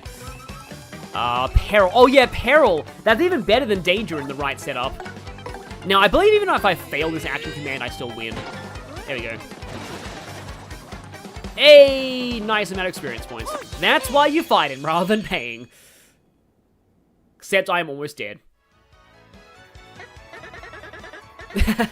And 4th wall break. Yeah, that's cool. So meanwhile, now we can get into an area with bandits.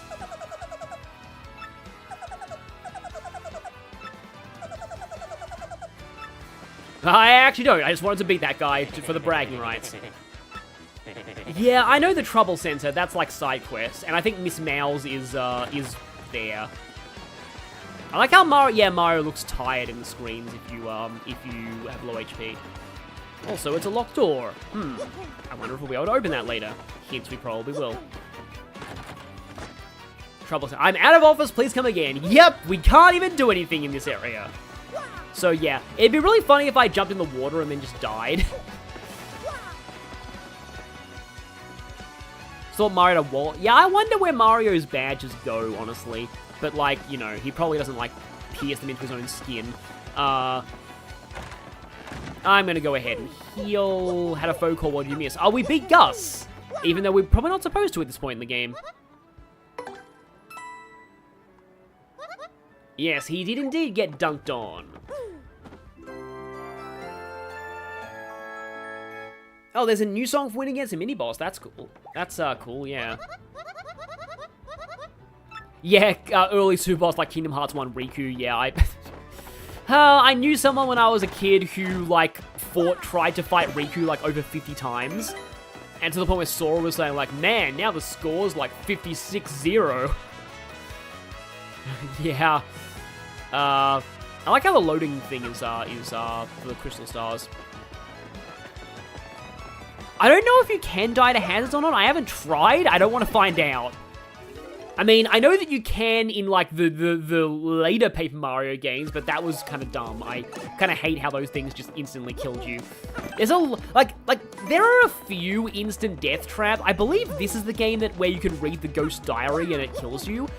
There are a few instant death traps in, like, these games, but, like, the later Paper Mario games got really over the top with instant death traps, I feel. So, yeah. Apparently you can't die to hazards here.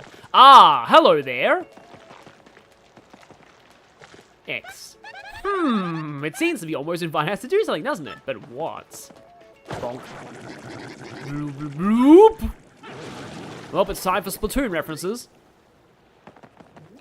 It's appropriate considering that Splatoon was originally going to be a Mario game. Apparently Splatoon was meant to be a Mario spin-off. Someone was apparently crazy enough to reach level 100 in Destiny Island. Wow.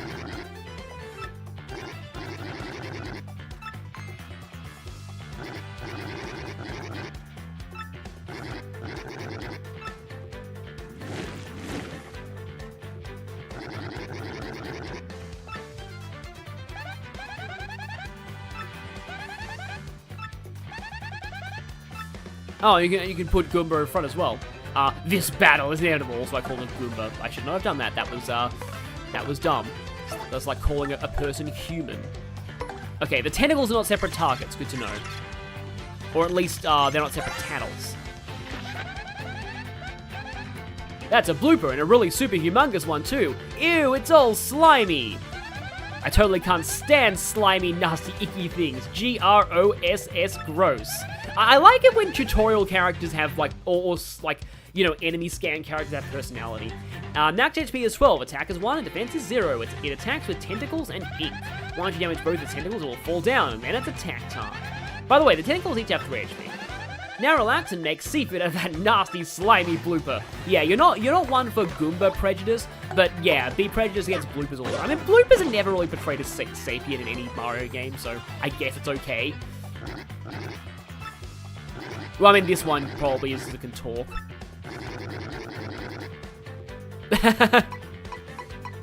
Again, god tier dialogue. Hi, Ginny C. Gutless punk. Yeah, I knew he'd hate you either way. Yeah, the timing on these is a little different to normal. In the original, did the tentacles have a separate tattle? Because I wouldn't really blame them if they did. Nope, okay. Yeah, again, I believe that can be timed. Question is, do I power jump to get rid of... No, I can get rid of this pretty soon enough anyway. Oh, right, yeah, critical roll is also a thing today. But, yeah, I've kind of fallen out of that lately, because, every time it feels like it's getting good again, one of the party members starts just turning into a jerk for no good reason. Okay, let's go. Power... Smash! Okay. Well, at least, you know, matching... There you go, we got it! Bingo! You have sunk my battleship. That's max healing? That's cool. Yeah, when I was a kid, the You Sunk My Battleship episode of The Simpsons was like the episode that I, knew the most. I don't know, what, do you press other buttons to do stylish? Forget exactly how you do it. Okay, good, we were still probably going to be able to cycle this. I was worried that he'd go back into the ceiling and we'd have to go through tentacles again. I like that slowdown effect, that's cool. Is that going to be a level? I think it's just... No, that's not going to be a level. Not quite. I think we need, like, 3 more. Yep, we need 3 more. Bingo! Exactly. There used to be, like, an Australian thing called National Bingo Night that I think was proven to be a scam. They actually, like, gave the, participants, like, the show was actually pre-taped, and they lied about it being live, and they made sure to give all the participants, like, bingo cards that were one-off of an actual bingo. And now, Chapter 1, Castle and Dragon. So, this is like an in-joke of mine. When I was a kid and I was reading books aloud in bed, I would often read the chapter names in as bored of a voice as possible, especially if the chapter title sounded really exciting. Yeah, National Bingo Night is more rigged than the Lucky Happy Lottery in this game. Also, this music is amazing. Like, it's always like the first level theme in Paper Mario that's always really good. Even in Sticker Star, it's really good.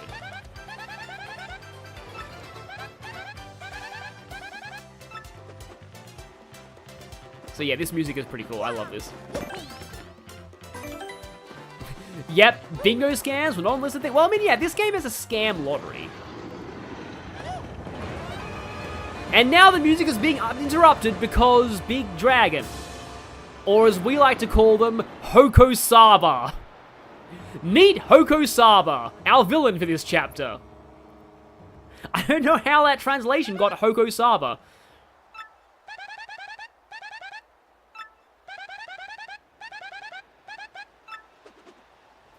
It does kind of look like the Rex enemies, I think, from like Yoshi. I'm pretty sure this is actually where you get to the castle, spoilers, but you need the things to put in those slots. Ah, Petal Meadows. Plateau surrounded by hills to the far east of Rogueport. It's mild and pleasant here all year. I love it. Doesn't it feel nice? Oh hey, and Mario, if you hit a tree, something good falls out. I know that came out left field, but I mean it. If you see a suspicious tree, smack it. It might be an Evermean, and those things deserve it.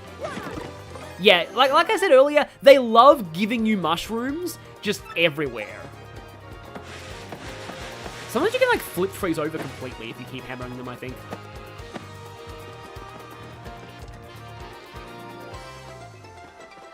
Oh yes, the foot dragon. And I messed that up. A with the right timing for stylish, I guess. Yeah, there we go. So yeah, the enemies here are pretty standard. Is it like after? Oh, I'm dumb. I should have hammered because now I can't one-turn this. Oh well. Just defend, I guess. Wait, what did Origami King pay tribute to?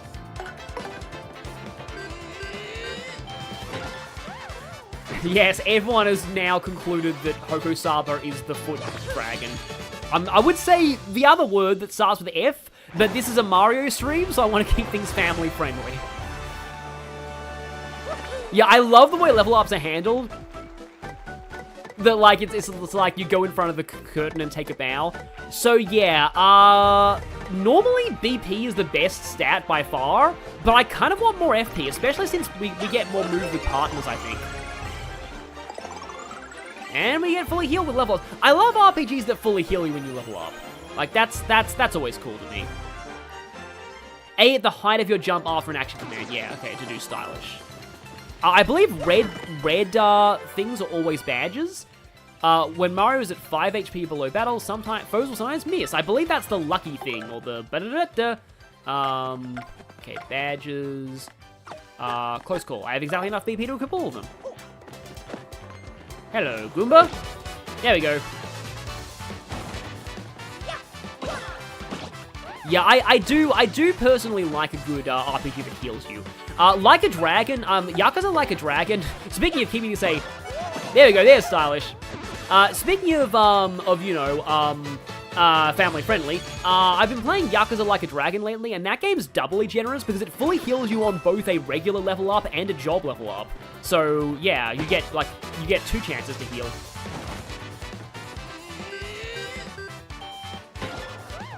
And I believe it's A after your hammer hits the ground. Oh, there's a fire flower there. Yeah, apparently some enemies can use items in this game. There's also, according to that one video I watched, there's like a weird thing about like status ailments, and it's like, there's a whole table of ailments, and it's like, does the feeling fine badge cure it? And then there's a separate column. Oh no, it's not feeling fine. It's does Tasty Tonic cure it? And then does the enemy think Tasty Tonic cures it? Because those are 2 separate questions, and the answers are not always the same, which is kind of funny. Oh, I know what that. Yeah, we can't get that. I believe we need Koops for that. Yeah, I know a Koopa shell target when I see one. Yeah, I do, and I always, like, I know this game might be, like, not, super open world or anything like that. But, like, I do love it when they tease little things that you can't get yet, that you need to wait for a later ability or a partner. That's kind of why I don't like Zelda Breath of the Wild, because you already have everything from the start, and the powers you get from the, the powers you get from the dungeons just are, like, battle things rather than exploration things. Oh, yeah, you can... Oh, you can even stylish on first strikes. That's cool. But yeah, you can, yeah, I remember the hammer backflip. I love seeing that. But this is the kind of a thing about how I've watched this game a lot, but I've never physically played it. And so I don't actually know the stylish timing. I originally thought that, like, stylish was just a thing that happened naturally.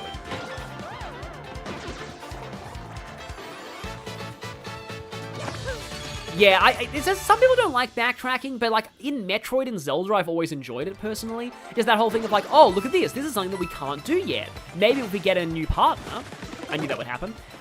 Maybe if we get a new partner, we might be able, or like, a new ability, we'll be able to come back here. Like, that's just, I've always loved that in video games.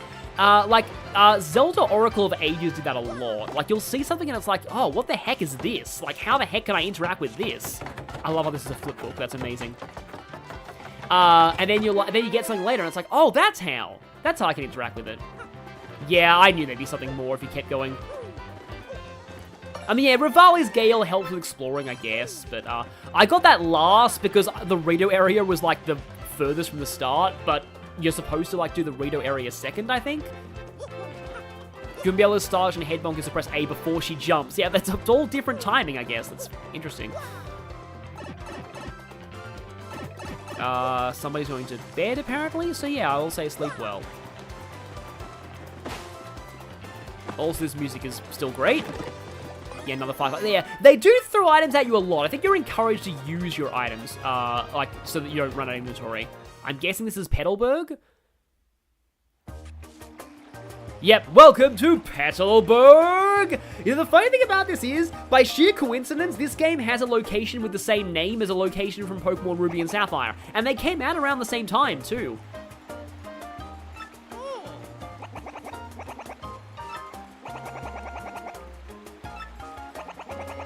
Sorry, it's been a long time since we had visitors here. You see, we Koopas weren't allowed to not be evil for a while, but now we're allowed to be good. Oh, also the dragon. Yeah, I do admit some of the backtracking in Metroid Prime 1 is... I like the Prime games where it's possible to have most of the artifacts before the end of the game, if you know what you're doing. Yeah, no, I like picking up things on the ground with a hammer as well.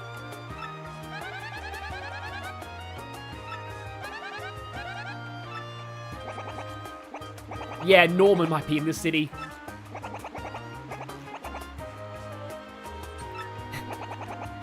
The mayor is old. Old people know his stuff.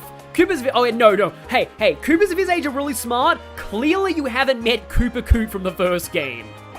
Oh boy, that guy. Making you do all these side quests, and it's like, yeah, your reward is 1 coin. I'm not even joking. But sometimes it's star pieces, so you have to do his requests anyway. Yeah, he's a pain. You know the name of everyone in Rogueport, but you don't even know this guy's name. I also think it's running for mayor, that's cool. I don't think I'm even damaged. No, I'm not, okay. You grew up with this game and haven't played it in like 10 or so years. Yeah, that's cool. Like, it's nice rediscovering games that you grew up with.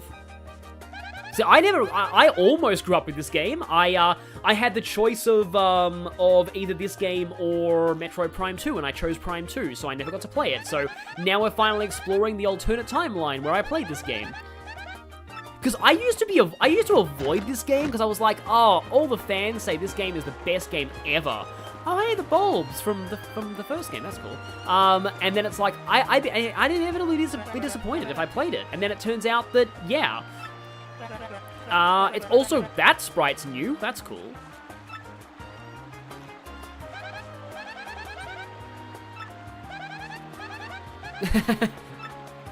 Yes, the flower part is his actual face. The rest is just a decoy for predators. I believe that's the Fire Emblem kid, but I think he changes what game he's talking about, like, depending on where you are.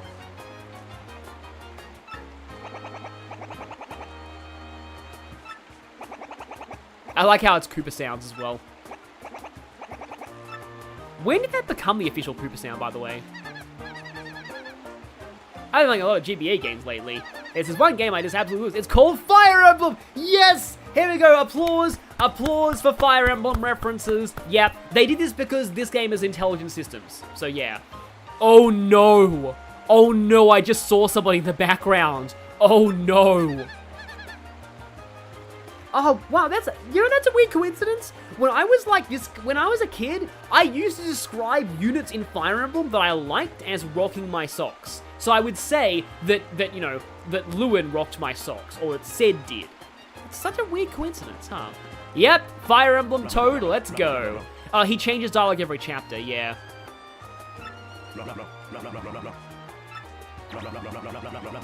Oh boy. So yeah, that guy hitting on her wasn't changed, but the Goombas was? Maybe because this guy's optional. I don't know.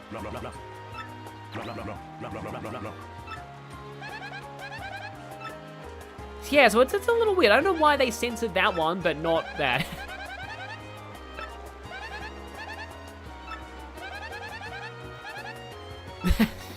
I like how even her, like, tattle dialogue on him is like, ugh, get him away. Yep. You! That's Tedium Incarnate, the Bob-omb. I guess white Bob-ombs are pretty rare. He has a cool mustache, too. He might even give you a lip fuzz a run for its money. Also, he's Evil Incarnate. Stay away from him.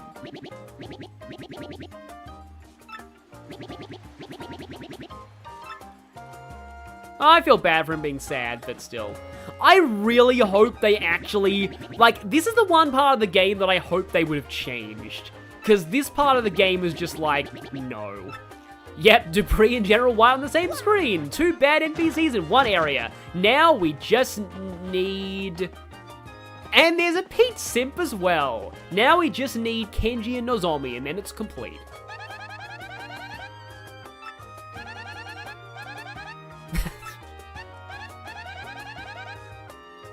I mean, Mario's allowed to be a Peach simp. He's the only one who's allowed to be. Hashtag Mario and Peach should have got married in Odyssey, you cowards. And that's all. This guy will be relevant later, remember him. He'll have some pretty funny, he'll have a funny moment later. Why is there a Mr. Softener? That sounds really bad. Wow, that sounds really bad. I may need one of these, because yeah, they flip shelled enemies, and I think we're going to be fighting shelled enemies soon. That still sounds so bad, though. Yes, does this guy play Peaches on full volume on an infinite loop? Yes, probably. So yeah, mushrooms are only 4 coins here, and there are, I believe, 5 coins back in town. And I think fire flowers were 10 coins in town, they're 8 coins here. So this is really cool, like there is an actual economy in the Paper Mario RPGs. And yeah, like you can actually buy items for cheaper if you know where to look, I love that. Oh, we got a 15 space inventory.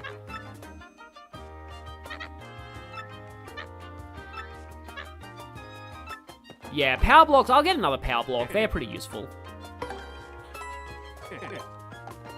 Yes, exactly. Mr. Softener is the opposite of that. Yeah, I didn't even know Mr. Softener existed. That should probably tell you something. I love how shiny the save blocks are. Sometimes though, I wish, like, isn't there a dash ability you get later? Or is that a badge? I think it's a badge. And yes, somebody knows what's up about the whole Peach thing. Like, I'm not even, like, a super die-hard Mario and Peach shipper or anything, but, like, Mario and Peach getting married would have been, like, one of the biggest events of all video games. Like, it would have been huge, and Odyssey was probably the right game to do it. And, like, you know, you could have, like, Bowser hasn't really kidnapped everyone. You could have Bowser kidnap other things. Sorry for unintentionally calling Peach a thing there.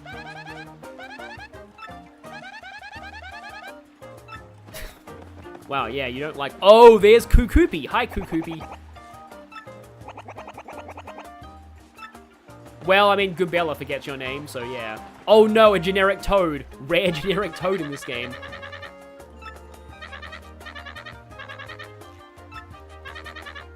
Oh no, something that my Pyromania won't be able to actually do anything on. No, the Traveling Sisters 3, I think I remember them. Wait a minute, were they in the first Paper Mario, or am I misremembering? And they all have different sound bleeps to their dialogue, too. I mean, yes, I do think that, like, okay, granted, yeah, I do think the context of her rejecting the proposal, she had every right to reject it. I fully agree that was justified.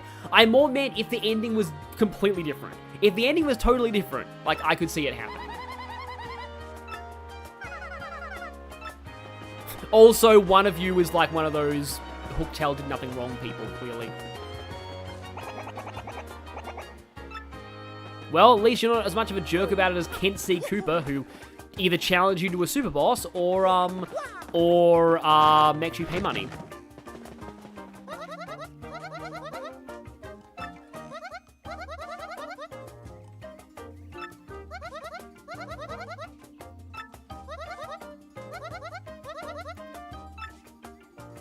So yes, he's been a missing Cooper ever since. Clearly, it was the dragon who did that, and not Carbon. Toasty. They get a lot of mileage out of those Toad names. Oh, the Traveling Sisters 3 were in 64, and they look more generic back then. That's actually really cool. This differently colored house can't be significant, can it? Also, hi, Koopy. Yes, I know her official name is Koopy Koo, but in the translation, in the bad translation, it's Koopy, which is one of the more reasonable translations in that game. So I call her Koopy.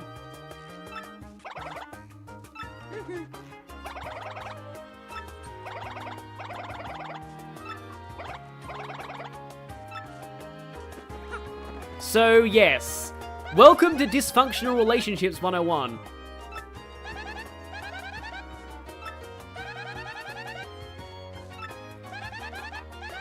It's a complicated relationship. Yep, you're telling me. Here he is. Here he is. Here he is. The twin brother, but not as evil as Carbon.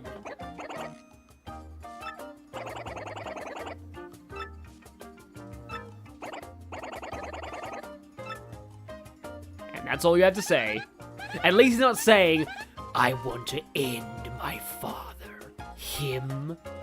Oh. Yeah. He's got confidence. He's a cringer, you know? Well, that's one way to call someone cringe.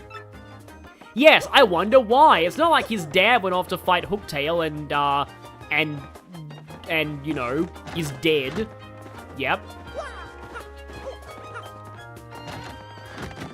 Not Carmen, Carbon. So, for those who don't know, in the badly Google translated version, Koops became Carbon, C-A-R-B-O-N, and Carbon's dialogue became incredibly unhinged all the time.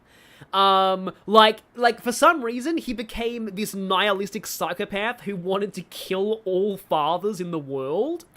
And, yeah, it's so bad that Carbon has his own entry on the Villains Wiki.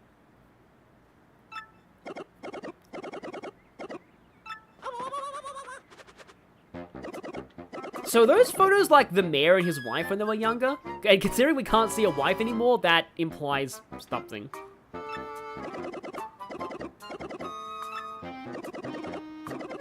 Oh, right, that's right, the photos of you and the missus. Are those eyes or fuzz? Both.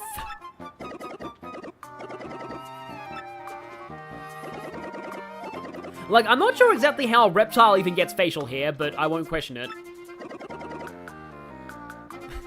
Damn, Carbon sounds like a badass.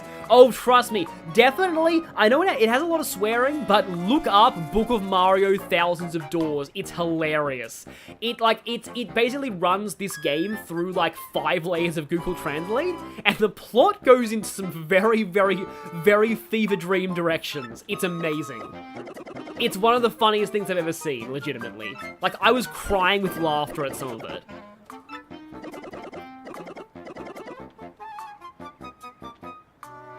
I may have heard the name.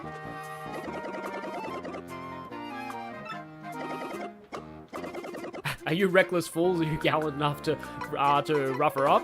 Yeah, I guess. Yeah, we're up for fighting dragons today. It's like, level 1 campaign. You'll accept no reward? Oh boy, try to get out of a reward by tricking people.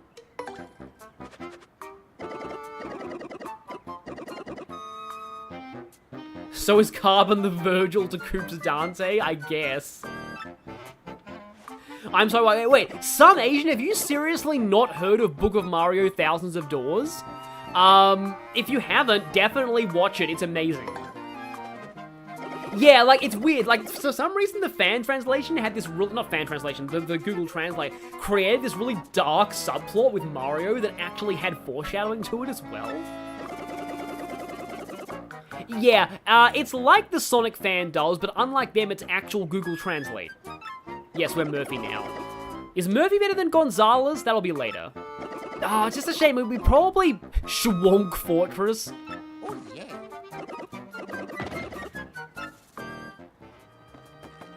But anyway, Anyway, though, what I was saying was... there. Oh, I believe we need to turn sideways to get that. Yeah, anybody who hasn't heard of Book of Mario Thousands of Doors, look it up. But yeah, it's like, hey, level 1 D&D adventure. Fight an ancient red dragon.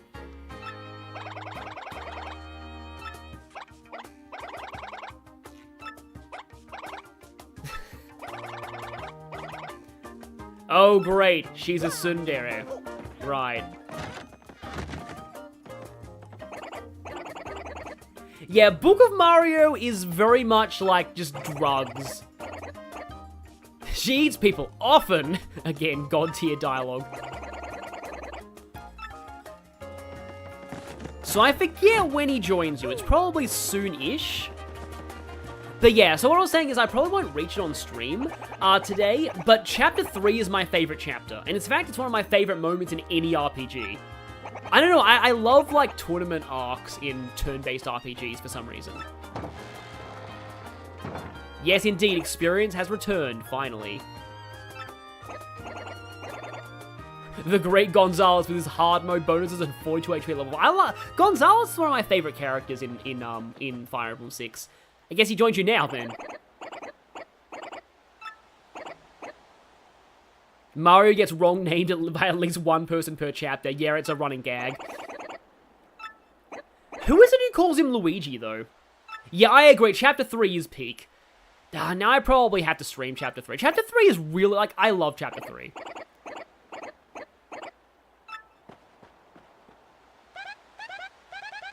Okay, that was weird. What do you think is going on inside that guy's shell? You don't want to know. Trust me, you do not want to know. Yes, indeed. The duality of Koops versus Carb. Yeah, I believe Carbon is all like, I want to end my father. Him. Oh. Wait, the Penguin Detective? Is he here?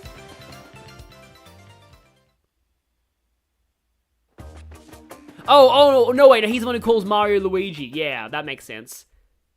That makes sense. I believe there's a badge you can wear that actually makes, Wait, Schwonk Fortress is the real name of the place? I thought the mayor was saying the name wrong. It was like Thwomp's Fortress.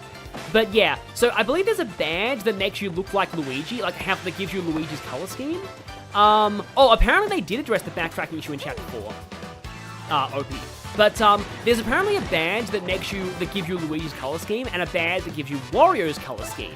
And if you wear them both at the same time, guess what happens? I'll let chat figure that out.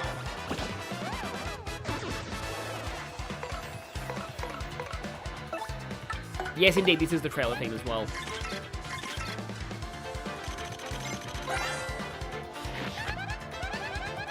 Oh, the fact that Hooktail was female was kind of a twist in the original? Yeah, I was wondering about that. Yeah, and it was always Schwonk. But yes, indeed, if you wear both of those badges at the same time, you get Waluigi's colors. That's a Koopa Trooper. They've been around forever. Gotta respect the longevity. Max HP is 4, attack is 2, defense is 1. Their shells are hard, but flip them over and their defense drops to 0. And you know how to flip them over, right? Yep, jumps and power blocks, so get in there and get stomping. And I believe it is the enemy turn now. Yeah, that was faster than I expected, but we still got it. Yeah, so the villainous Koopas have the glasses. You can tell which Koopas are good and which are bad by that. They've got a pretty good amount of HP to them, though, too. Oh, wait, you're before it jumps. The surprisingly intricate timing of stylish moves. I mean, I don't need to get stylish. I believe you are required to get stylish in the Glitz Pit at one point or something, because I know that you get those imposed conditions on you for battles sometimes. The moment you put both badges on, Mario turns into an assist trophy. Yeah, that's sad, but probably true. I am suspicious of that bush. I'm very suspicious of that bush. I'm very suspicious of that bush. I'm guessing I think it's Fuzzies. Oh no, it's a Koopa. Unfortunately, we can't super guard that. This battle is inevitable.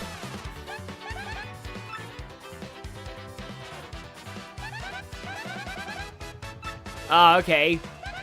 So here is the toxic chat members tutorial.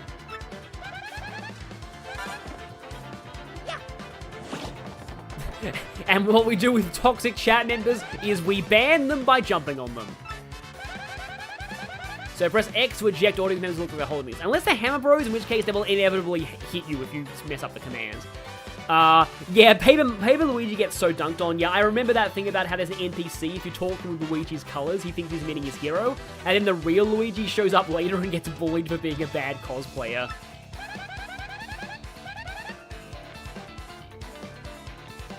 Oh yeah, and you have to be careful not to chase. Yeah, sometimes they have like coins or mushrooms, so you've got to remember that. With my hammer. Why with my hammer? Okay. Oh, that was good, the defense, right. Oh yeah, and the, yeah, the whole scenery thing.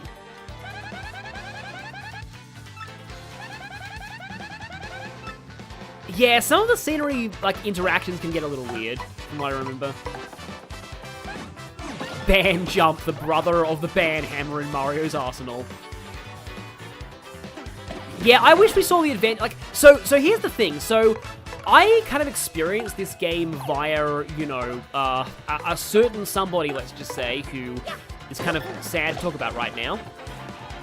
And this was before he started doing, like, full 100% Let's Plays, so he never really did the Luigi optional content, and I actually don't know any of the Luigi content in this game because of that. I know there's a weird story about, like, Princess Eclair. Oh, yeah, thanks for the super chat, mister. Oh, wait, I banned him. Exactly, that's what happens when you hammer the wrong person. Oh, just coins. Just kind of hoping there was something better in that.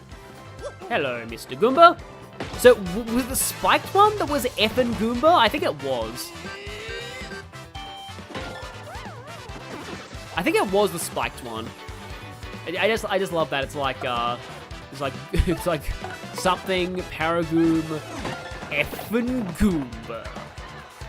Yeah, no, Luigi always deserves better. I'll just have to admit, okay. I don't know if this is a hot take. I've always liked Luigi more than Mario. And whenever there were, like, polls that asked, like, Mario or Luigi, I always said Luigi. And it's because, like, Mario's kind of just a generic hero. Luigi has an actual personality and flaws. That's why I kind of prefer the Luigi and Daisy ship to Mario and Peach. Because they both have, like, actual personality. I mean, you know, Peach has personality sometimes. But, like, Mario often doesn't really have much of a personality. He has a little bit of implied personality and dialogue choices here. I believe this is where ignoring defense becomes important. Yeah, gee, that's not an enemy at all. That was probably bad, because I'm guessing you have enough defense to null that. Yep. Tink. Okay. What about power blocks? Or fire flowers. Oh wait, there says something about fire not working on these things. Or at least something. And they're immediately dead, because I thought to use the power block. Do power blocks ignore defense? I feel like it would tell you if it did. Yeah, no, the Goomba line makes me think of F and Tendo from Like a Dragon. I love... The guy who says that, he just has the best English dub voice. It's just such a classic gangster accent. It's just so good. I like the interpretation that Mario is brave and slightly arrogant. I guess so, yeah. But, yeah. Wait, who's the Mario equivalent of Lucifer? Yeah, I like both brothers. It's not that I dislike Mario, but, and I need to see the Mario movie, because I've heard really good things about Mario and Luigi's relationship in the movie. So I really want to see the Mario movie. I still haven't seen Sonic 2 though. But yeah, I like, especially like in the Mario and Luigi, and I still think one of my favorite moments in like Mario history is in Mario and Luigi Partners in Time, when there's that star that like basically, not the star door, basically makes fun of Luigi, and you think it's like a all items ignore defense. That makes sense. Like, you'd think it's like a, just another one of those Luigi bullying moments, But then it turns out that, like, Mario stands up for him and is like, screw you, stop being mean to my brother. And it turns out that was the whole point of the test. And that truly, like, the Stars Gate's real opinion is that Luigi is amazing and, like, the best hero ever. And the test was whether Mario would defend him. I want to see what she has to say about the fortress. Yeah, exactly. The spin-off Mario games have a lot of personality in general compared to the main ones. Yeah, that's the thing. The Mario movie is pretty good, I'm seeing in the chat. Chris Pratt Mario is actually weirdly pretty decent. Yeah, that's what I'm kind of looking forward to seeing. Of course, there's also, Jack Black Bowser, which I'm going to talk about Jack Black Bowser later. But yeah, and, I don't know, I don't think I've heard the actress who plays Peach in anything else that I've, like, seen, but she seems pretty decent. I'm curious about, like, isn't it Seth Rogen as Donkey Kong? Okay, well, there's a backdrop there, but I can't hammer anything. But I'm pretty sure it's Seth Rogen as Donkey Kong.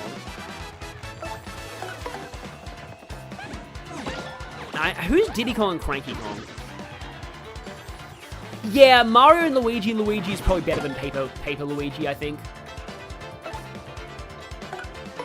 Fire Emblem movie when? I remember in, like, Heroes, the legendary Lucina, which was a while ago, if you, like, translated the runes on her shield, it said something like Anime Project Success, which I think implied they were working on a Fire Emblem anime, like a real one, but then they kind of didn't. Why am I getting partner hit popping up all the time? Where could the Sunstone and Moonstone be? I don't care. At least she's better than Kirsty, but that's not a high bar. Oh wow, those things look kind of scary. I'm not even going to check this, I'm just going to whack. Hello. Didn't quite get the first strike. Yeah, I mean, Jack Black always did voice acting as well, so, like, it makes sense for Jack Black to be good, but... because they have side spikes. So I can't use the hammer. Again, I like it when games are intuitive about things like that. That's a bristle, totally covered in spikes. They're so prickly. Max V is 2, attack is 1, and defense is 4, and they're impervious to fire. Even trying to get close enough to whack with a hammer is dangerous. Seriously, its spikes will totally pop out. So since you can't jump on or use a hammer, you better use an item.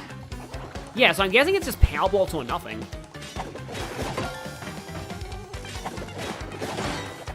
But Super Guard works, so there's that. I was wanting to check if Super Guard works. So I guess they gave you these for a reason. I do like how there's like how that exists. It's like, okay, yeah, they want to encourage you to use your items. And that's good design. So they throw in an enemy that you can really only hurt with items. I'm pretty sure there are some later partners, though, that can hurt them. I'm sure that in one of these, the floor falls away.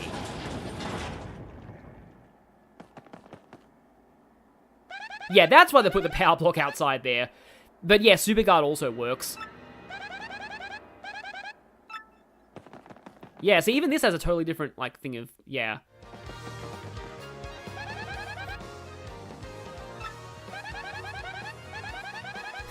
Have you heard about recovery blocks before? Because you might need them soon, just saying. That's probably what's implied there.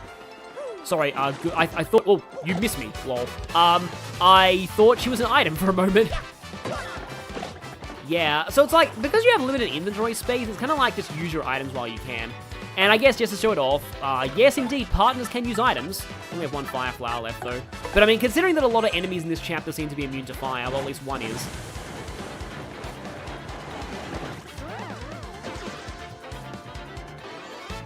I do like how the enemies make that, like, falling over sound from, like, I think Mario makes that noise in some games.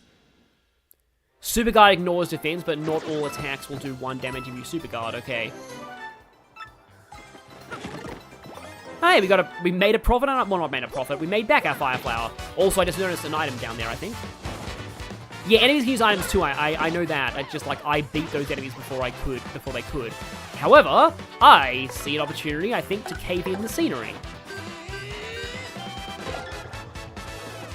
Not caved in just yet, though. I think it's probably either random or you need more attacks to do it. I feel like I should be using my star move more often. Especially since it recovers FP. But yeah, Chapter 1 Pit of 1,000 Trials sounds like a thing that exists.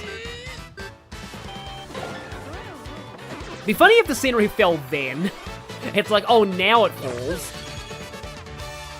Yeah, certain allies get range attacks. Yeah, Vivian. But Vivian's gonna take a while for us to get to. Oh, actually, not really. She's chapter spoilers, but it's not that long. An in coupon. Again, I wonder if they're trying to tell me something. Oh, you need to pay to use the heart blocks. Okay. At least coins are pretty plentiful. Can't replenish if you don't have enough coins, or if your HP and FP are full.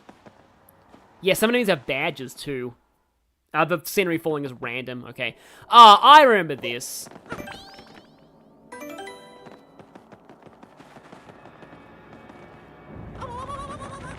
Prologue Pit of 100 Trials has been done before. Oh boy.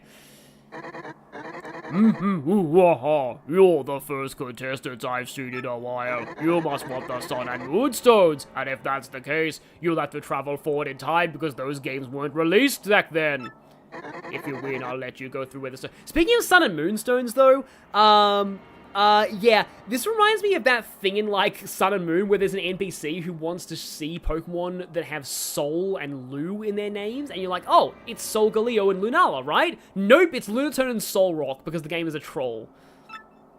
However, if you lose, you will suffer a terrible fate, and by terrible, I mean awful.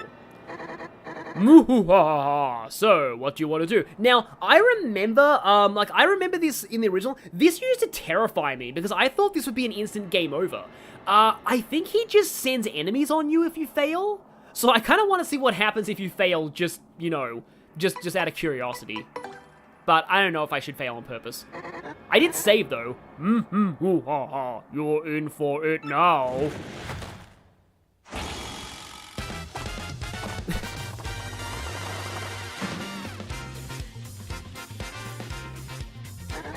Hey, it's that time again. Welcome everyone to the 65th Trivia Quiz-Off. I like that Yogi's voice suddenly changing. If you correctly answer 5 of the following questions, you'll win, but get 3 wrong and you'll suffer. 4 enemies from Chapter 2. My desire to fail on purpose increases. Now, for the first question, what's hidden in Schwonk Fortress? Picklestone. Picklestone, is that your real answer? Are you sure? Yes. Wow, that's a pretty dramatic X sign. Wrong, you fools! Remember, if you get 3 wrong, you're going to suffer like you wouldn't believe. Don't let the pressure get to you. On to question 2. What does... Oh, in the original it was 64th? It's kind of funny that it's 65th now to reference, I guess, the remake. What do 1 mushroom and 1 fireflower cost at the shop in Petalburg? Total. Now, it'd be hilarious if I actually got this right by accident. Because, I believe they're each 5... No, wait, no. Wait, no. Mushroom, I think, is 5 and the... Okay. Well, oh no, Petalburg. Wait, no, Petalburg, the Fireflower is 4, and the Mushroom is, like, also 4. So, I'm gonna say 20. 20 coins, is that your real answer? Yes. Yay, we got it wrong again! You blithering meathead, you're wrong again! Get 1 more wrong and something wonderfully awful happens to you. Just 1 more wrong. What's that I hear? Your little knees knocking? Moving on. Question 3. What is the name of the mayor of Petalburg? Yeah, it's funny. Koopa Koot is from the first game. Here's the problem. I legitimately wasn't listening. I think it's Kroop. It's probably not Moopa.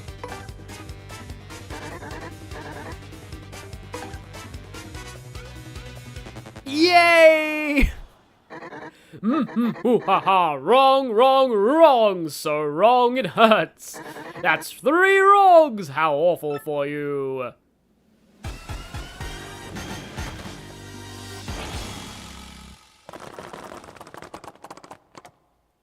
Yeah, Koop from the first game. Yeah, I thought it was Koops.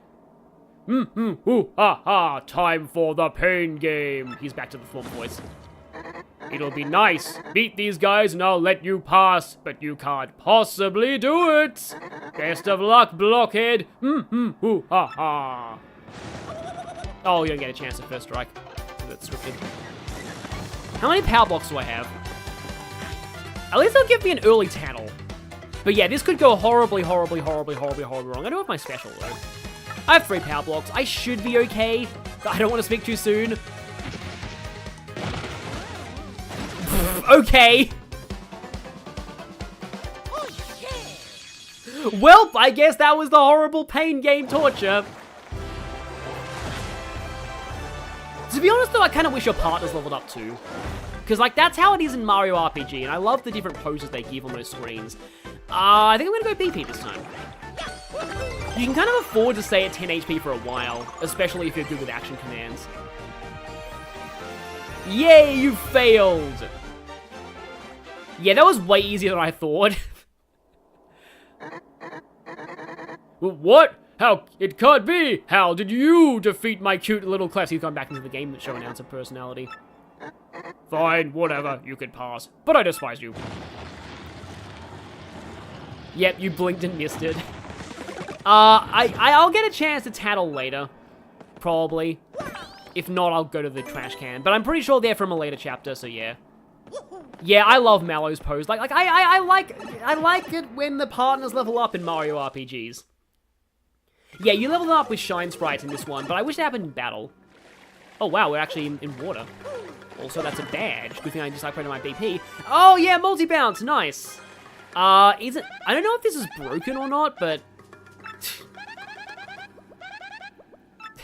Goombella complains about things smelling a lot, I've noticed. Multi-bounce, let's take that.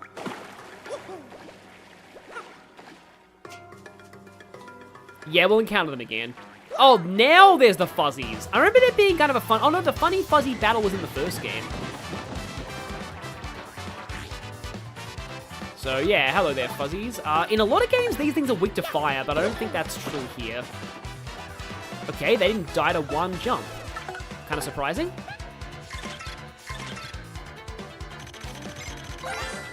Mission failed successfully. That's a fuzzy! What a hyper little guy, huh? Cut back on the caffeine. Touch it and you'll get dizzy. Max HP is 3, attack is... They're different. I know that the touch fuzzy get dizzy fuzzies are different, but still. Attack is 1, defense is 0. These things suck up your HP and use it to replenish their own. Isn't that the worst? I mean, ew, doesn't that sound totally gross? Anyway, it sounds like you need to use the action command, guard action command when they release you. The timing is pretty hard to master, so practice up. These things really suck. HP. Surprised I got away with that in an E-rated game. Oh no, I was trying to super guard that. Yeah, there we go. You have to press them and like, get off. Yeah, okay, my time was a little wrong there. So yeah, that's interesting. Yeah, I'm obsessive about, scanning too, but attack multiple foes in order with proper execute action commands. Okay, here we go. Okay, didn't quite get multiple stylishes, but still. You know what? Burn. I'm not bothering with this. There's too many of them. Yeah, I'm glad they kept the suck line. Because, like, some people think that, like, suck is too extreme for, like, an E rating. It depends on what context you're using it in. Wow, that sounds bad, but yeah. You get what I mean. Yeah, I also love how the German translation of touch fuzzy get dizzy is an anagram of LSD. Well, I mean, it's certainly better than LSD chili dogs. I'll give people that. Yes, for those of you who don't know, yeah. I'm gonna give you no context at all. So fuzzies have been in, oh no, they've been in a lot of the new Super Mario Brothers games. Did fuzzies appear in a Mario platform before Paper Mario? Because I know that they're considered one of like the classic platformer enemies now, but were they in a platform before Paper Mario? Because I don't really remember them. Were they in Mario, Fuzzy's one of the hardest super guards. Yeah, that makes sense. Were they in Mario, like, Worlds? Oh, there was a fuzzy ambush in here. Did I have to bring up the chili dog thing again? Yes, I did.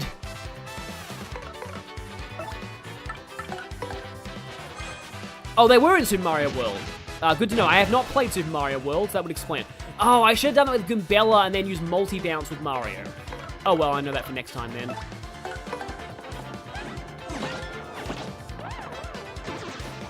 I kind of want to try and, like, super guard one of them, but oh, uh-oh, that's going to be bad. Pretty sure you can't guard those. Yep, that is painful. Yeah, I'm not going to try super guarding. I mean, I could, but... Yeah, it's like when they start pulling back is when you have to press the regular guard. I probably need to do that. I'll do that in the next fight, I think. Yeah, they're all going to guaranteed die to this, I think.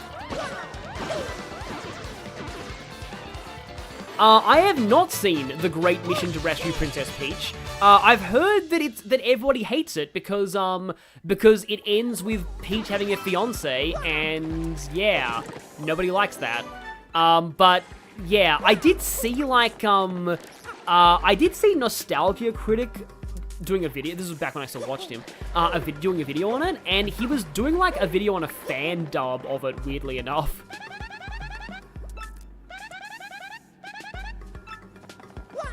Wonder if we'll be seeing Ghost Fuzzies later. Touch Flower get incinerated. Yeah, I always thought Paper Mario 64 was the Fuzzies debut too. Apparently it's not.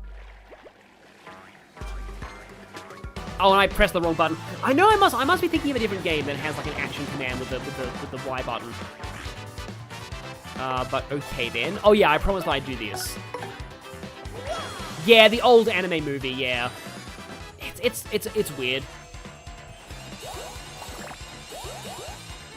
Okay, it seems to be easier if I don't know if there's any, like, real strategy to this at all. Like, if this can actually be... I guess you have to stop pressing when the poison mushrooms show up. But that's a pretty good recovery. That should put us back to full, I think.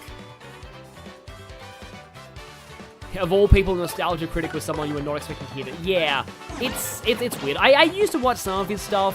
Mostly his thing on the Last Airbender movie, which was actually pretty funny. Just because that movie is hilarious. Yeah. Trying to think of like a funny line from that movie, and the best I could think of was, "Are you the Avatar on?" Actually, hang on a minute. Partner tactics. If I do this first, and then I multi-bounce, that will end it in one turn. This isn't a very hard RPG, but you can do things a little stylishly.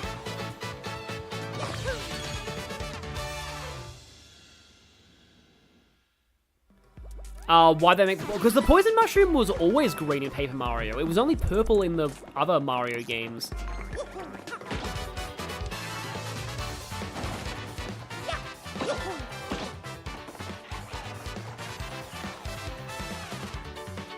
Yeah, it was Paper Mario that gave him the draining health. But then there's like the fuzzy mine in... What was it? In one of the games, which was just... not one of the games, in 3D World, I think. That level is pretty interesting. I believe Goombella gets multi-bonk later, like gets an equivalent of like the multi-bounce, but I need the Shine Sprite for that. The way that Flood says Shine Sprite always sounded funny to me. Like, Shine Sprite. I mean, the way Flood says everything is funny, but still. Speaking of yeah, tactics, let's actually do this again. Yeah, I already did a stylish for multi-bounce. It's just a little harder when like, you have less time between. I pressed the wrong button there. Whoops. So I guess this goes on longer. Okay, and you can put the partner in front to let them take the attacks for you. So there's a bit more depth than the original Paper Mario, which already had a surprising amount of depth to it. Oh, Luigi's in the audience. Yeah, that can happen. I don't know what it does exactly, but it can happen. I'm sorry I missed him. I said before that I like Luigi, and now, well, yeah. Oh, Luigi can just throw, like, jam and jelly and ultra shrooms? Well, I mean, it makes sense. And ambush again. Yeah, a Sunshine 2 one day would be kind of fun. Like, there were some pretty cool things, like the rocket and, like, nozzle. and the hover nozzle and like the jet nozzle. Like, yeah, I feel like Sunshine was a game that was not properly appreciated in its time.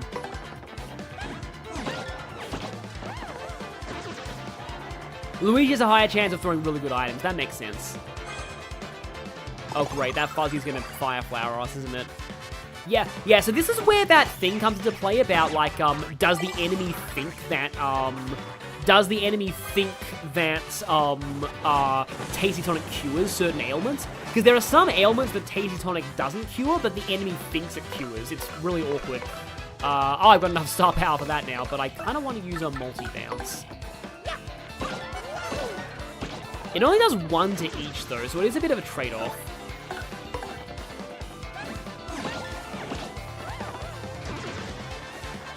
Yeah, Sunshine is... Oh, no. Now I have to not get Bingo. Yay, we got no Bingo. Went for the Super Guard there, but did not get it. I should probably do this again. Luigi also gives higher amounts of star power per action. That's understandable. So you kind of have to pull the stick all the way back and then all the way forward, it looks like. Oh, okay, so you can kind of see where you're aiming. It does feel a little luck-based still, what you get. But you usually get, like, there's probably, like, an average amount that it recovers. Though it would be a little a shame if it doesn't scale between, like, level ups or chapters. Probably doesn't. Yeah, I can imagine I did in the pit of 100 trials. But yeah, apparently, yeah, guards like Super Guard doesn't work on items. I kind of figured that out. Because you generally assume that if items ignore defense, they probably ignore guarding. Of course, they drop a heart right after I, use my healing, but yeah.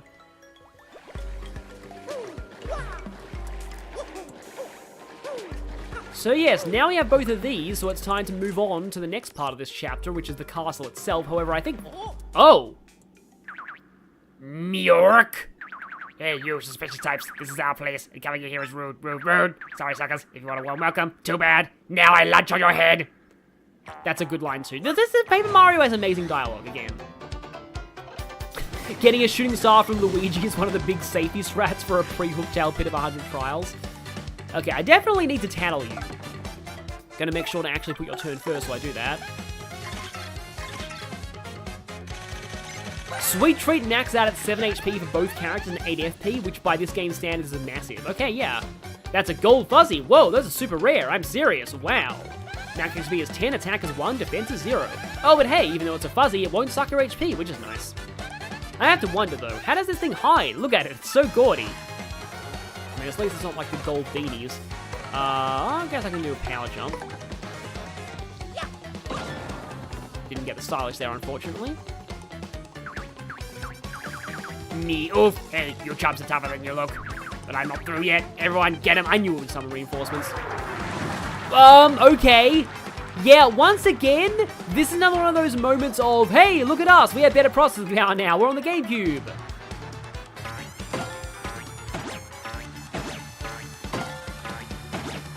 I didn't quite time all of those properly, but yeah. Oh, hi, Azure Llama. So, is there a different tattle for this now? There is. Oh, wait, no. I didn't tattle. I attacked. Okay. Well, let's just not kill the fuzzy horde yet, because I want to tattle it. Oh, Luigi's in the audience. Is he? Can't see him.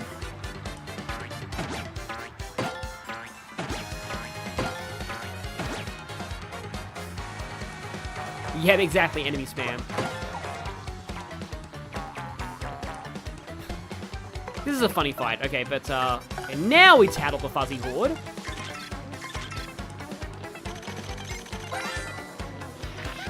The horde is a new tattle log entry in the remake only. It's a fuzzy horde. Look at them all. What a mob scene. The fuzz is a buzz.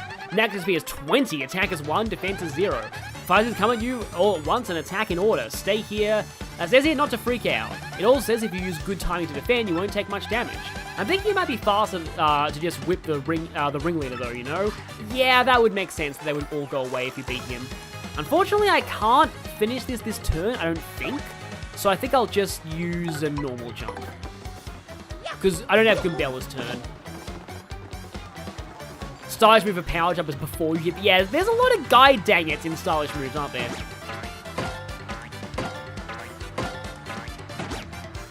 Yeah, I'm sorry to say, but I kind of am more okay. Oh, ow. Forgot about you for a second. More okay with you hitting Goombella. I'm going to swap out and then going to power jump you in the face. And yeah, they all run away. Makes sense. Yeah, they wouldn't have you fight like a 20 HP enemy this early. Except, you know, the thug guy that you can optionally fight in Rogueport.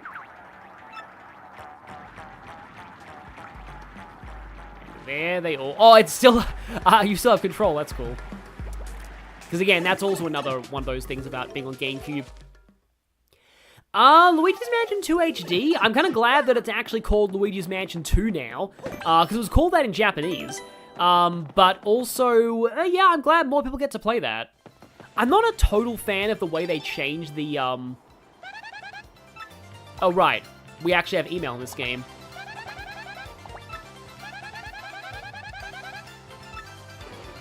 Yeah, we just have casually have like a tablet type thing.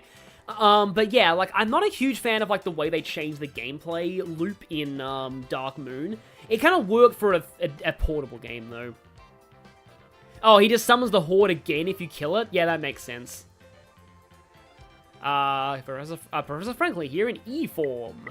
Thankfully, he emails better than the old guy from Pokemon Coliseum, which came out around the same time. It's highly likely you'll see emails like this one when you're on the internet, so come out often. I actually have nothing more to say than that, so I hope it all goes well for you. It's just like, I am emailing you to tell you that I can email. I'm an old person who knows how to use technology, and that makes me special. For real, though, don't be mean to old people. Unless they deserve it, but yeah. But I hate it when people are mean to old people. Oh, Luigi's Mansion 2 had multiplayer. I forgot about that. I've seen the multiplayer in Luigi's Mansion 3, but, like, yeah. Let's... Like, I kind of feel like ignoring these enemies on the way back to town, because I feel like once we get there, we're probably going to get a Koops. I think Koops joins you on the way to the castle.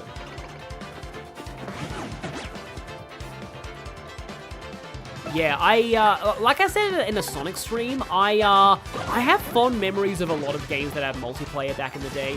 Unfortunately, hey, bingo! Bingo! You sunk my battleship. I always used to think that line was, you shot my battleship.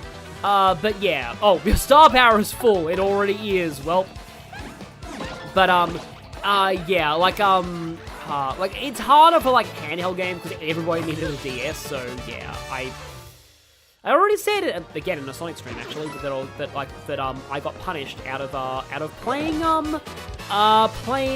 Kingdom Hearts Birth by Sleep multiplayer, but not Birth by Sleep multiplayer, but that did have multiplayer, I got punished out of playing, multiplayer for,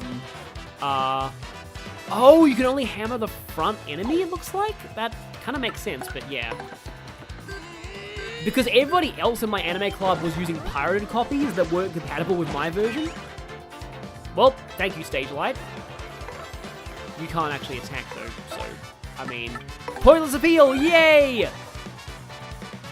I had Mario Party 2 on Wii Virtual Console, because I bought that, I wanted to buy it to bring it in for my anime club, because for a while I was gaming director of anime club. I'd bring in multiplayer games for people to play in like a free period.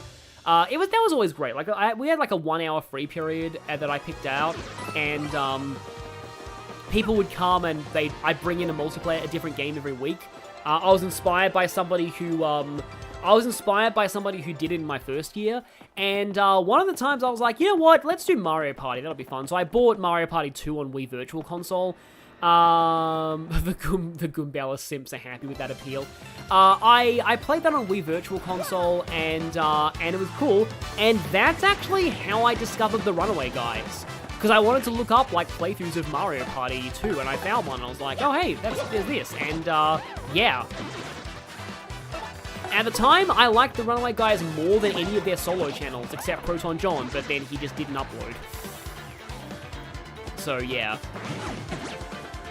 Yeah, those guys have a bit of a funny attack in terms of timing. Yeah, danger strats are apparently busted. I don't think I'm going to go for danger strats in this game.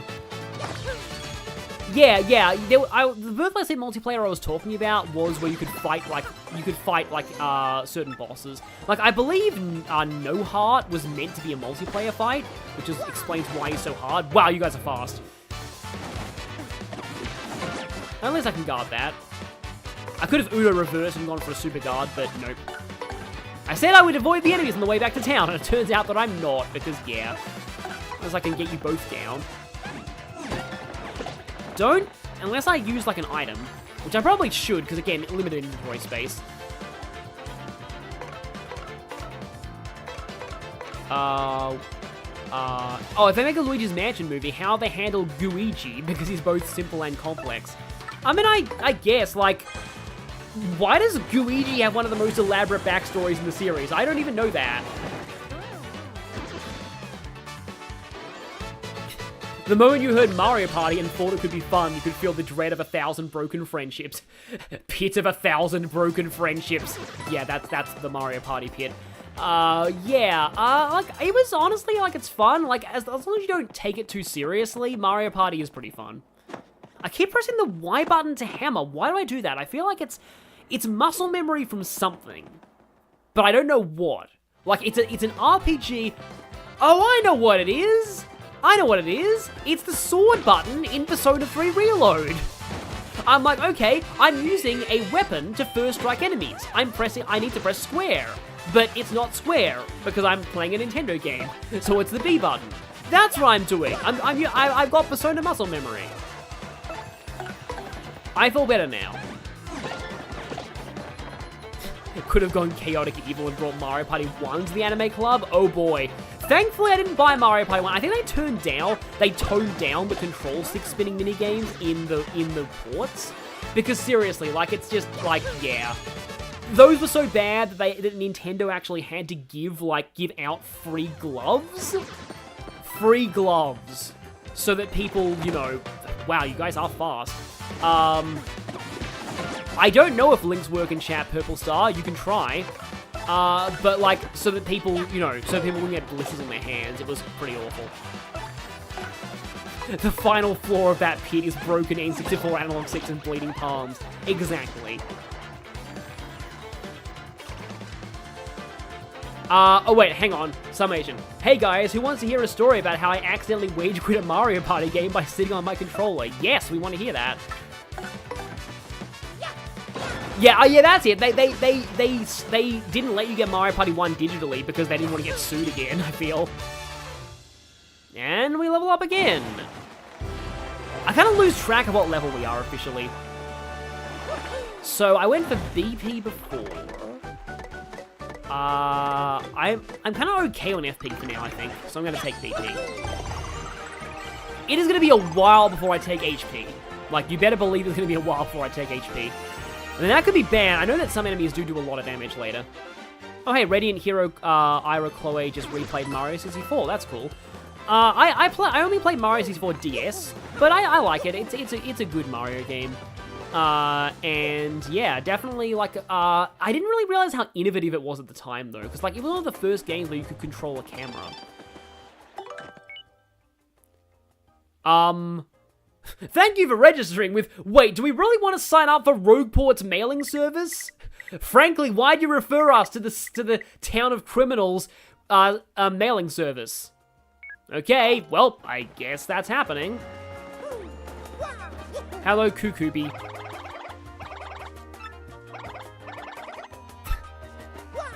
My boyfriend is acting odd. I'm not really gonna care about that.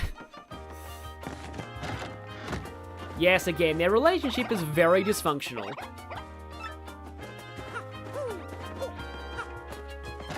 Control in air quotes, exactly. Kroop, there we go, that's his name.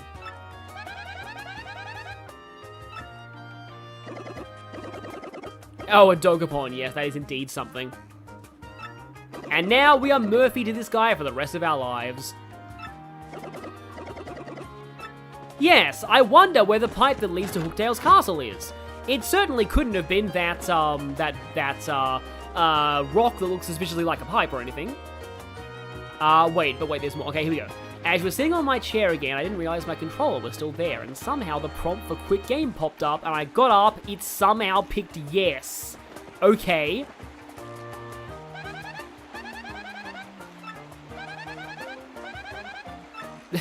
Well, I mean, I've got more invested in games than homework before. Yes, we got to the Fire Emblem Toad. I just talked to him, in fact. Murphy Mario, that's his name now. I'm gonna take some more power blocks, because I feel like I'm running low on these.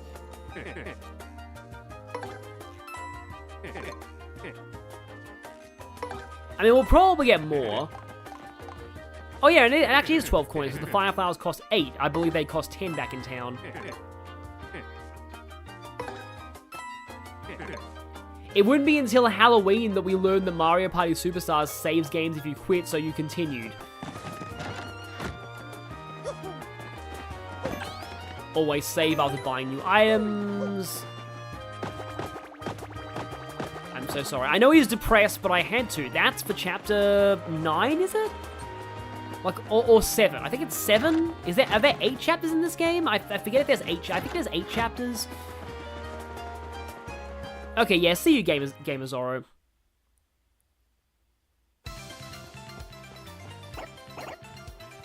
And here we go.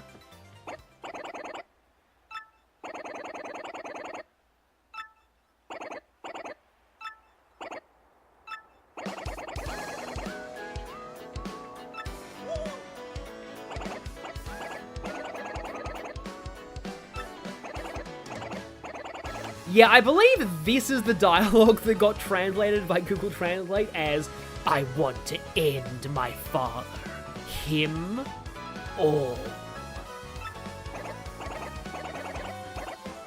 That's not true. Revenge is a part of it, I guess.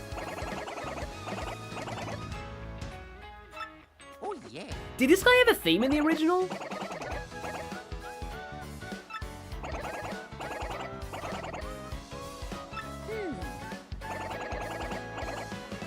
Nope, sorry. I don't want to be mean to this guy.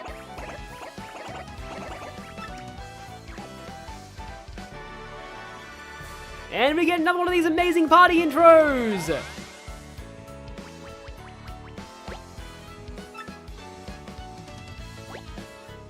Press X to send Koops flying inside his shell. His shell can bump into things, which allows him to retrieve distant items and activate switches.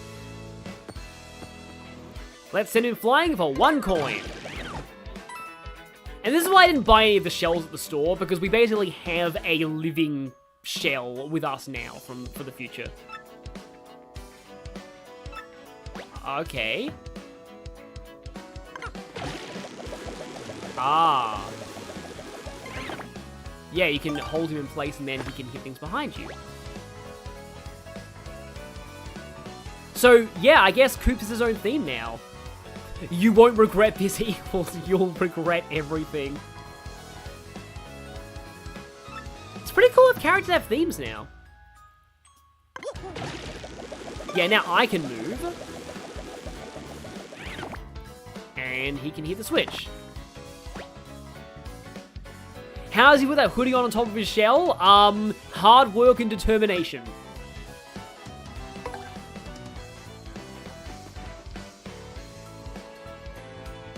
Can you shell toss? Yeah, so, in the Google Translate version, Koops' attacks became the shell, shell, and nuclear noise for some reason. Also, the description of Koops' shell attack is fly the shell to all enemies on Earth. It somehow translated hits all enemies in battle as all enemies on Earth. Oh, that wave is nice.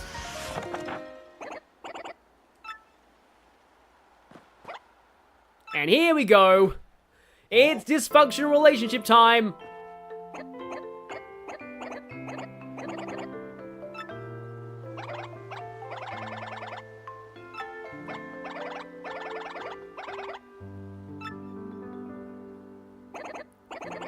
Nuclear noise. I don't even know what attack it was that became nuclear noise.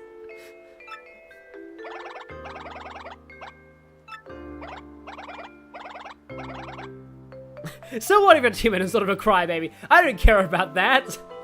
Hashtag get yourself a girlfriend who is not like this. And then, you know, she is legitimately worried about him, but still.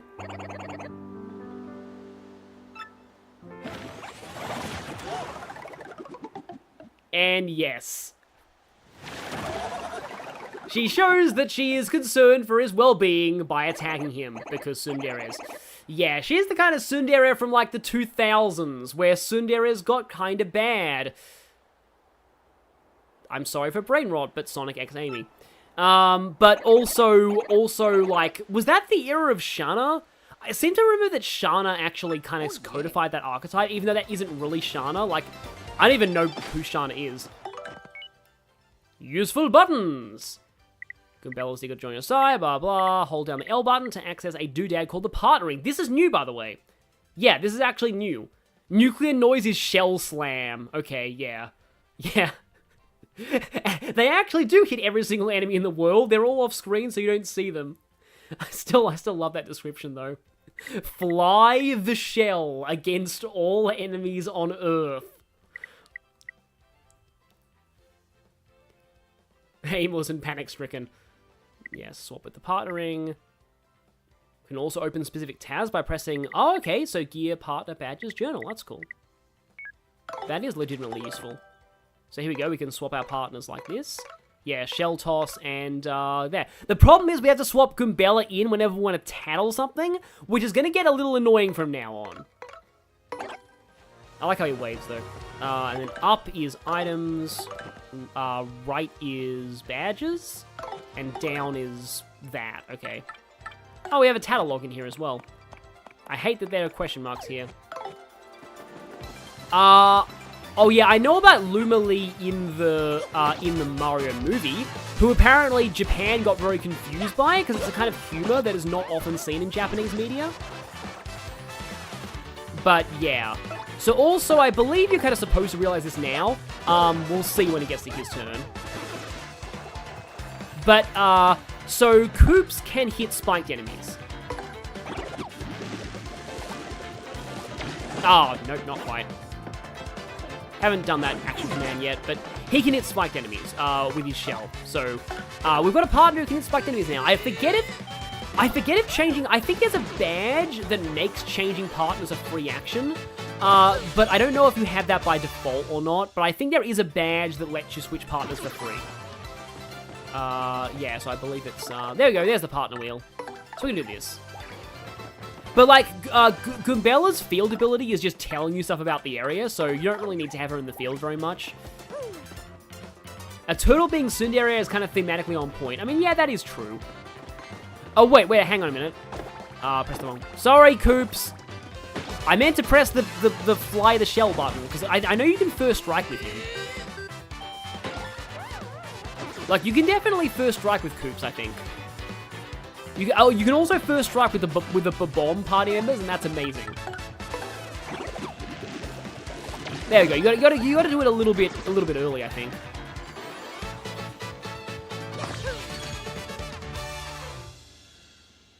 Yeah, quick change. It comes later and requires a good amount of badge points. Okay.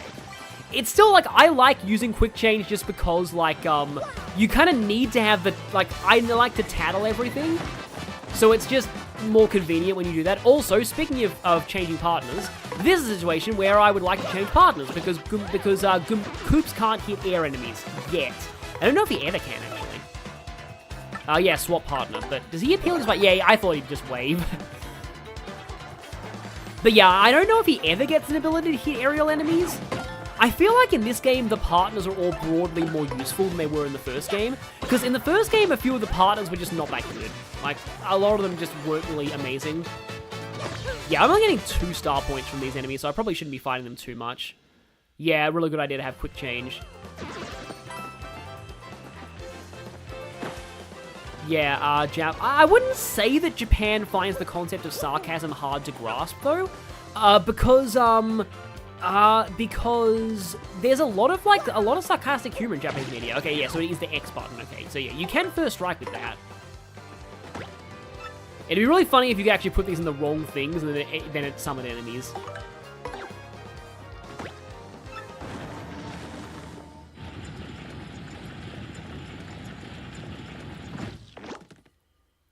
Ah. Oh, hey, Some Asian, thank you for the $2 super chat. Here beginneth the path to dread Hooktail Castle, weaklings retreateth. Ye who seeketh to proceed, a power of two must hitteth both switches simultaneously. This is now just become rules card. Addendum! This challenge is easieth peasieth if ye use the skill of a Petalberg Cooper. Easieth peasieth is the best thing ever. So if we simultaneously, okay, so yeah. So yeah, we hold you in place, we hit, and we release. There we go. That was probably not quite simultaneously, but it was enough for it to count. Partners are balanced as long as you don't give too many attack up badges to Yoshi. Yeah, I remember Yoshi being really good in this game, like incredibly good. I think he's used a lot in speedruns too.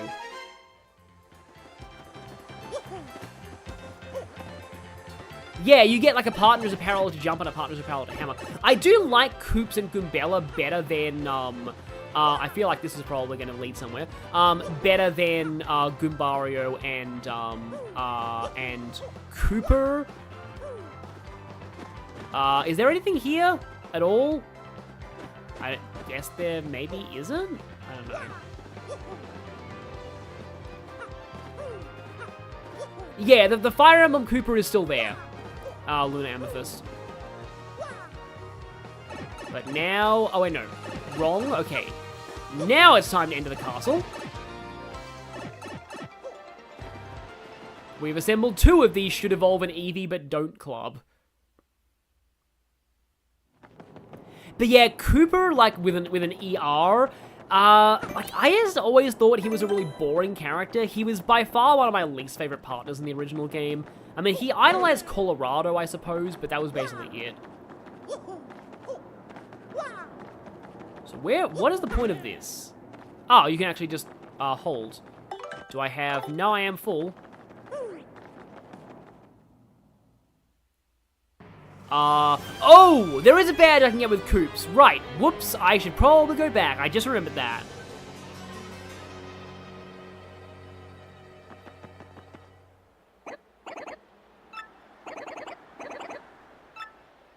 Oh no, a generic-looking fantasy castle, whatever we do. Yeah, sorry, we're gonna run away. But not because we're scared, but because I need to get, that badge. It's funny how, like this place, I guess it must be bigger on the inside. It just looks tiny from, like, the background, but it actually is a huge place. Yeah, a problem with the original game is fixed. I mean, I thought some of the party members had fun personalities in the original. Like, Bombette was okay, and Lackluster/Spike, which, by the way, I only found out, like, recently that was a pun on Lackluster. But yeah, Lackluster was pretty good, I think. Even Watt was interesting, because she's a species not commonly seen in Mario. I believe she's meant to be one of those, what were those called again? She's a spark, or a little sparky, which are rare in Mario. Like, it's kind of rare you see those outside of, like... Because they're more like hazards than, like, actual creatures. And, yeah, it was kind of cool to see one as a party member. And, like, I mean, I actually don't like Sushi all that much. I think Sushi's a... This is gonna sound weird, but Sushi, I remember being a bit of a Karen. If that makes sense. But, who else is there in the first game? I like most of the partners in the first game. Oh, of course, Bo. Bo is great. Everyone likes Bo, though. Happy Heart Badge! I believe that is a lot of BP, though. 2 BP. Chance of slowly restoring my... Yeah, I mean, I can take it. I have enough. Oh, Xenoblade-style heart-to-hearts between party members would be really fun. I mean, admittedly, though, I'm not like a massive Bo simp like some people are, because she is really mean. Like she is the entire reason why, Tubba Blubber is the boss of Chapter 3 because she and her boos were being were like bullying him. So like, I know that he eats them in return, which is definitely taking it too far, but like, she's not exactly, you know, the good person and all that either. Was half listening and thought I was talking about the food sushi, but yeah. Yeah, Lackluster did kind of get shafted by joining late. If he joined earlier, he might have been... I mean, I remember he as a party member, he wasn't great, but sometimes his cloud is useful, though. Like, his evasion cloud ability. Like, the lets attacks miss you. I think it was decently useful in danger setups.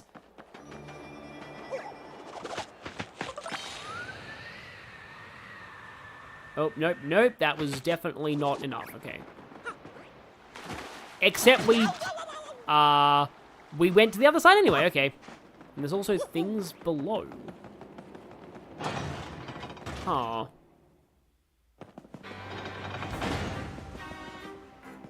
That's definitely an enemy. Must be really morbid, though, for a Koopa party member to see dry bones, because, they're, like, dead members of his own species. Wait, no, don't jump on it. Don't jump on it, Mario. Ah, dang it, now it's turned into a regular Koopa and I can't tattle it. But, oh well. Let's see. Let's just normal jump you. Oh yeah, Lackluster is also broken in his ability to go out of bounds. But yeah. Yeah, why is it that Chapter 3 is... Wait, hang on. Chapter 3 is always goated in every Paper Mario game. Because Chapter 3 in Paper Mario 1 is Tubba Blubber, which is great. Chapter 3 in this game is Glitz Pit, which is amazing. And Chapter 3 in Super is Francis, which is also amazing. So Chapter 3 is always amazing. Oh, well, that was stupid. Did not notice the action command there. Dead is a relative term. Uh-oh.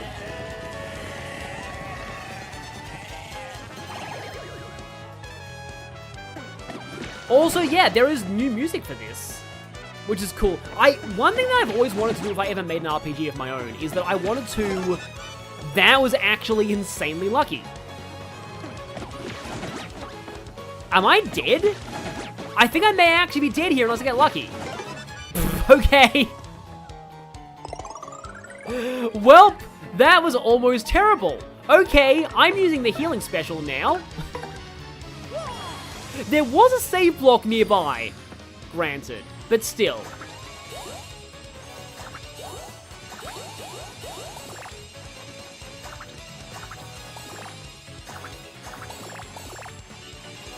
I'm not getting a lot of Mario healing here. Yeah, the fact that you don't wake up after getting hit, this is a rare RPG that doesn't do that, which is actually kind of bad. Sleep is what ends a lot of pre-Hooktail pit runs, I'd imagine. I would very much imagine. And this is why I bought a bajillion power blocks. I should probably be using them. Yes, RNGesus have blessed us. Well, now I get that. And now I get that. I'm not going to multi-bounce, though, I don't think.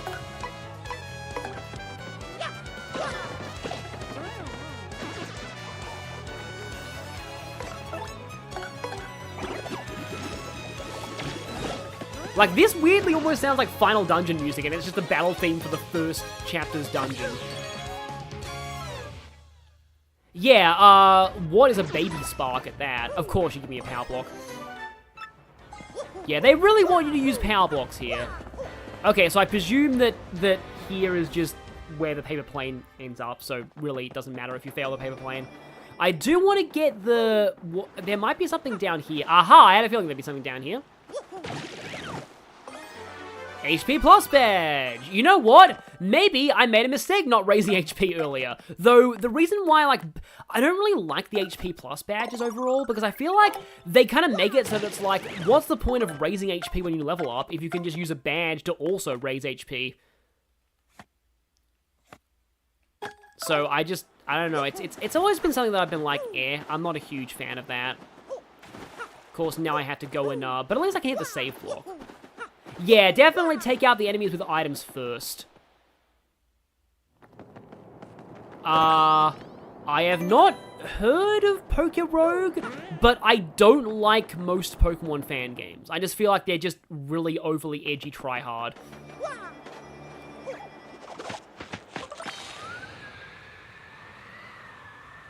Well, that was really bad. I'm actually not good at the paper plane. I'll have to get used to that. I've only watched this game, not played it, and the paper plane is harder to figure out than I thought it would be. I'm gonna switch back to you so I can tattle stuff.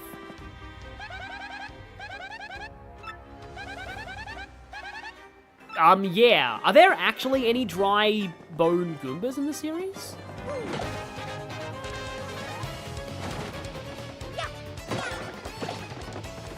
Okay, good. There is a paratrooper here, so I can get her tattle on it. Poker Rogue has no story. Okay, that's understandable then. I just don't like how a lot of like Pokemon fan games are just really overly edgy.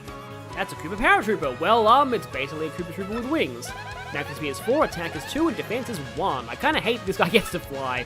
Of course, you can stop on him and he'll plunge down and be a plain old Koopa Trooper. Yeah, do that in his hours. Stop again and flip him, and his arms and legs are useless. Wow, that sounds dark. Oops, sorry, that's not true. It looks like you can still wiggle him around a bit. Yes, Goobella likes to maim people. You heard it here first.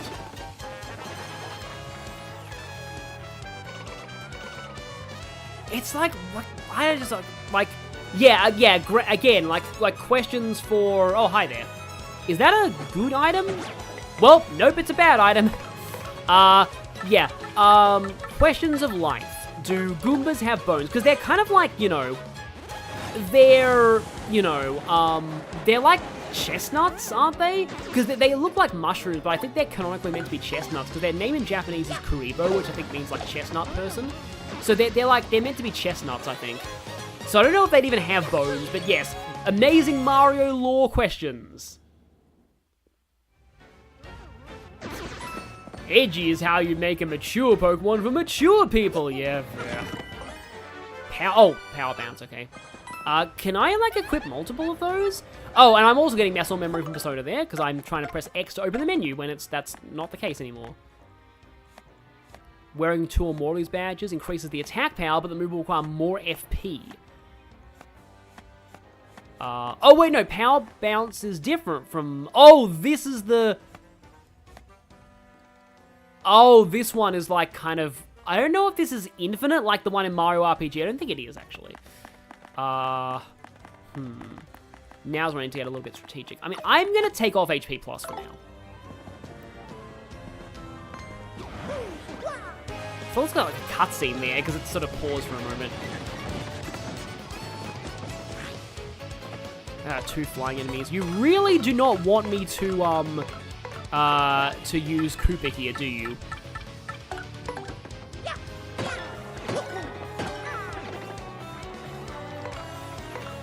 And now, Zip Power Block. Good old Power Bounce, Cass's best friend. I believe that you, anyway, see, now's the time where I really like Hammer Quake, but I don't really have that. I believe that you, sorry, what was I even thinking about? I've completely lost my train of thought there, because somebody in the chat talked about, like, how, like, darker franchises tend to have wholesome memes, and then, like, more wholesome franchises just have dark fandoms. It's just, yeah, it's kind of dumb. Oh, there we go, yeah, because I know this thing about being capped against certain enemies. Like, yeah, I keep hearing about speedrunners of these games talking about how, like, I got capped. Because, yeah, they cap you at a certain number of power bounces. But it does completely break, Oh, right, this wasn't a shell you throw at people, it boosts defense. I was wrong to think to not buy them in town. Okay, then. Oh, I'm pretty sure that we're gonna get jumped by these things.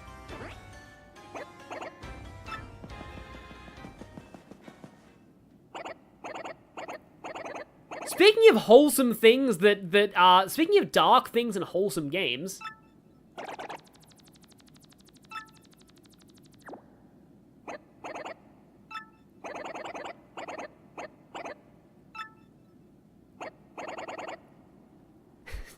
Yes, read the letter that your dead dad left you.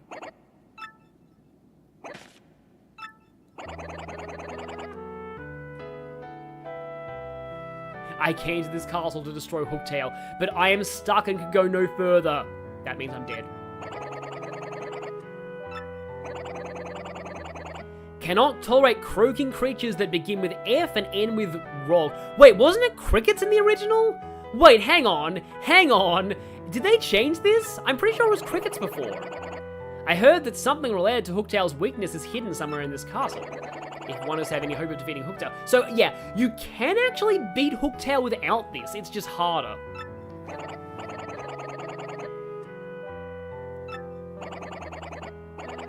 So basically, she has a secret super move she uses when she's on lower health. But I mean, most bosses do.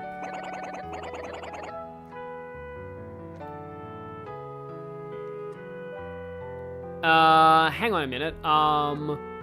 Sorry, I was just noticing something. Yep, Rip Cricket.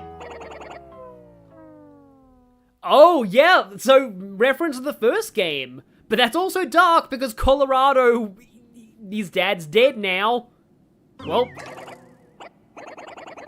unless his dad was a dry bones all along.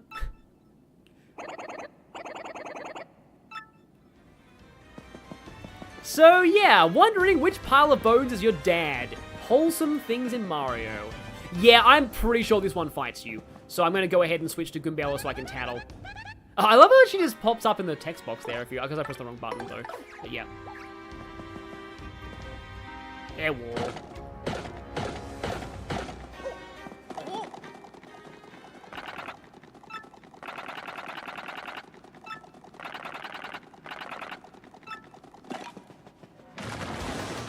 And once again, more of these. Look at our processing power scenes.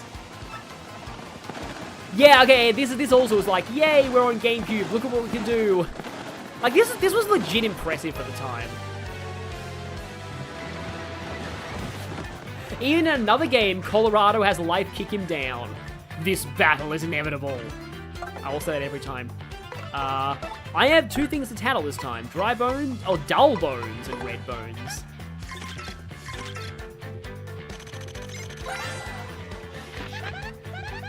Correct me if I'm wrong, but I think turtle shells actually are a bone in real life. It's a dull bone, sort of a skeleton thing. It was a Koopa Trooper once. Max XP is 1, attack is 2, defense is 1. Hey Mario, I wonder how much of the existence of these things you're responsible for. These creeps throw bones to attack. Oh, and they build reinforcements too in Minecraft. Attacks that can strike multiple dull bones at once are more effective. Gee, I wonder which party member you're meant to use for this. Yeah, you're pretty much meant to use Koops here, but I'm gonna just, you know what? I'm actually just gonna guard, I think, because I want to bring Koops in. Of course, you know, Goombella's in the front. I don't think there's much use super guarding range attacks. So let's just,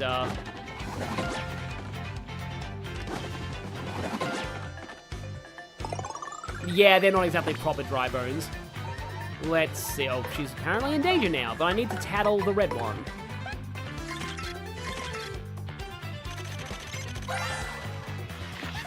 That's a red bone! A little too red, I think. No fashion sense, you know.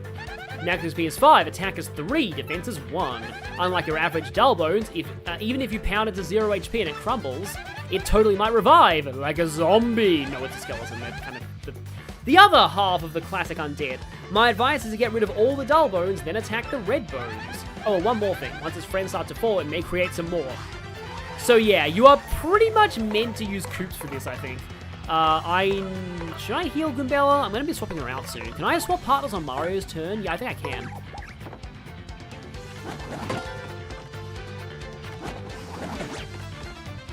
Yeah, when they do an overhead arc, it's for Mario.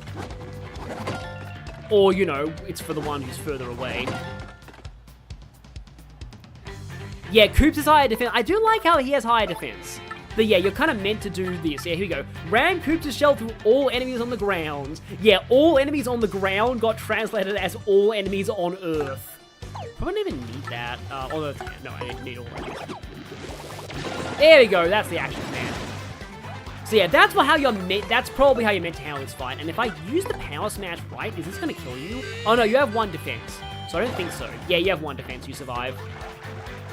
I like how all the audience are also dry bones. Well, dull bones.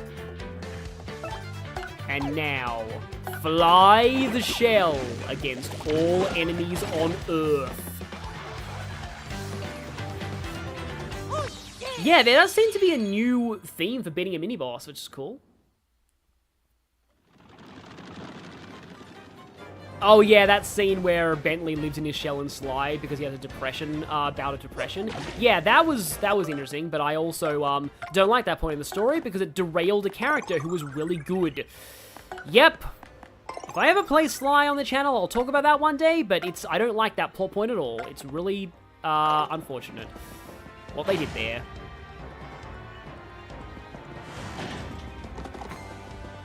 Ah, you were closer than I thought you were.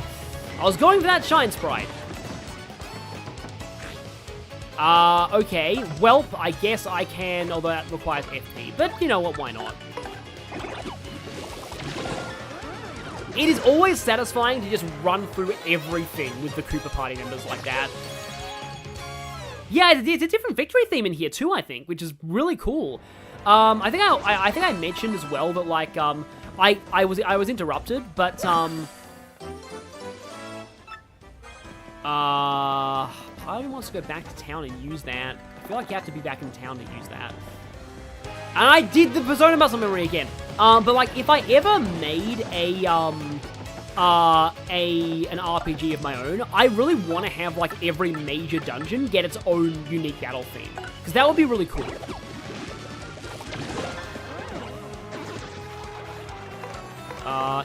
Is this gonna work? I don't know if this will work. Nope. Yeah, because it's 1 damage and they have 1 defense. Again, I like the small damage numbers in this game. Oh yeah, dry bones are weak to fire in this game, I believe. But I don't think I have any fire flowers right now. Nope. It's weirdly inconsistent because in some games dry bones actually are immune to fire, and others they're weak to fire. I believe in some of the Mario games, ice is the only thing that can kill them permanently, because if you freeze them and then shatter them, it permanently kills them. So yeah, a little inconsistent.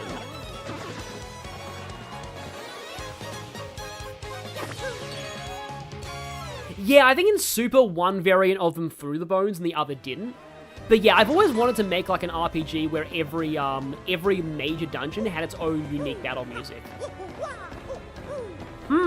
I wonder what these things are. That certainly can't be relevant to anything we might be getting here. Okay. Interesting.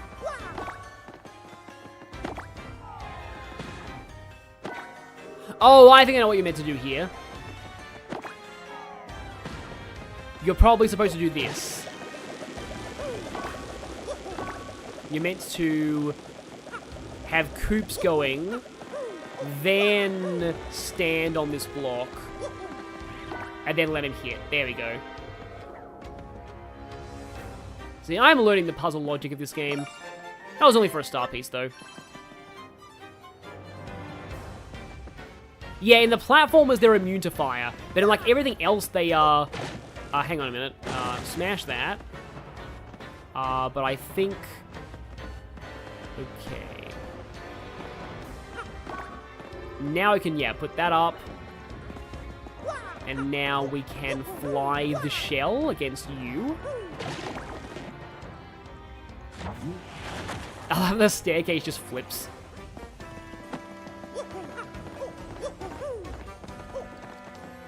And we need to get you the key. Castle Key Red. Well, yeah, that's the version that I would have over Castle Key Blue, even though Blastoise is, like, objectively better than Charizard for speedrunning in Gen 1. Oh, Omori also does. Each area has its own battle theme. That's cool. I like that. I still haven't played that, but yeah. I don't know, I might one day. Yeah, the yellow block does still break. It's just like it's the big ones, and yeah, the fact that one of these windows is not... I don't know, it's a little suspicious to me that one of these windows is not, Yeah. What does Super Paper Mario Remake look like? It would be pretty cool, honestly. It's like, part of me wants to go and upgrade a party member, but I just don't know. Because I know there's going to be... I also know when I'm going to end this stream, because I'm getting close to the end of Chapter 1, I think. But also, there's the interludes at the end of every chapter, and those are really good. I'll probably show those, but, yeah. So I believe you need to turn sideways to get in there. Let's not read that. Yeah, the thing that concerns me about Omori is it does seem a little bit horror-ish for my liking. In a lot of ways. Or, you know, I think there was actually like a door here. Like an actual real door. Yeah. There's a key. I suppose I need to, hit this to turn the stairs the other way, I think. The flippable stairs. A great invention that all dragon castles must have.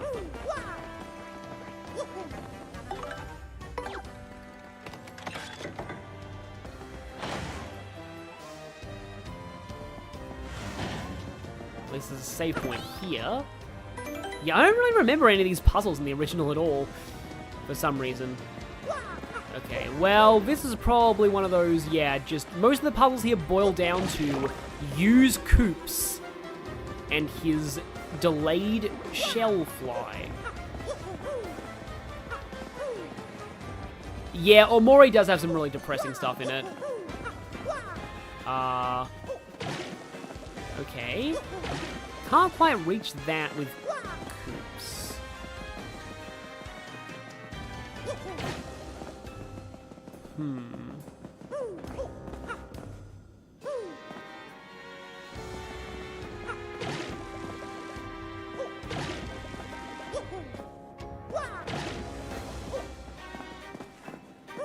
Yeah, each room does have a name now.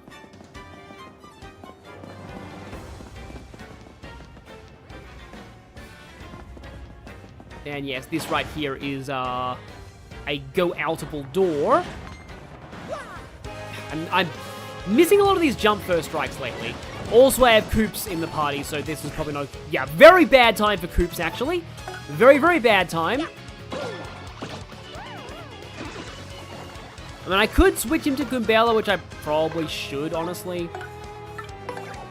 At least it doesn't cost anything to switch party members. Also, I have no FP, I just noticed that.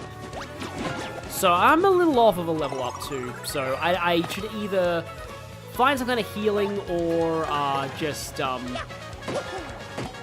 did tattle the paratroopers. Or like I don't really want to go back. I probably should have bought. Didn't I buy it? I think I did buy a syrup. I mean, I would say Pokemon Scarlet and Violet do have villains, in my opinion. It's just the villain is not really around in the present day, let's just say. But there was somebody who very much caused things. Now, I do like it when you have stories where there's no villain, except when modern Disney does it. Because I feel like Disney went from, like, went from obvious villain to plot twist villain to no villain, and then I just want them to be, oh wait, whoops, I just beat up somebody. Nice, I banned the wrong person from chat. I was thinking they'd use the power block on me or something. I don't know, that's what my head went to.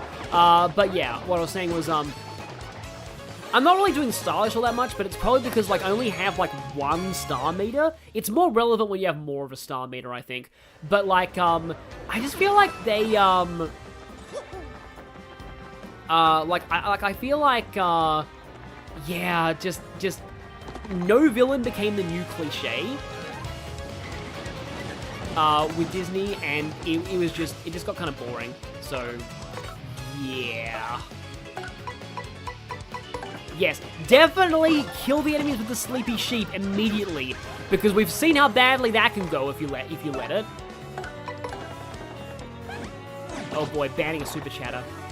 That thought horrified me so much that I just also noticed that somebody in the audience left because I failed an action command just then, which is kind of funny. But okay, yes, Normaru Hammer. See, I do think that Disney should use obvious villains again, but then Wish happened, which apparently wasn't very good. So, I'm not sure they should use obvious villains again. How long has it been since I actually watched a Disney movie? No, Finding Nemo absolutely does not count as modern Disney. Finding Dory might, but, it's a normal Switch, or a normal Switch, if, you know, I meant to press the regular L button to use the partnering. If you're, you know, thinking of Tecmo Secret of the Stars, the normal hat. So I believe I need to do it from the other direction? Yeah, the other direction.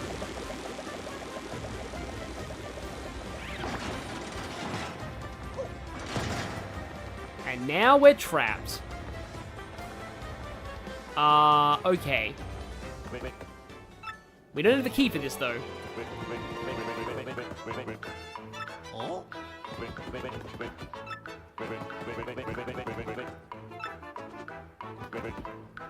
Yes, that's the thing. Only legendary heroes can hear their voices, which implies that, yeah, like they're probably supposed to torment other legendary heroes, but turns out they have a loophole. Or not.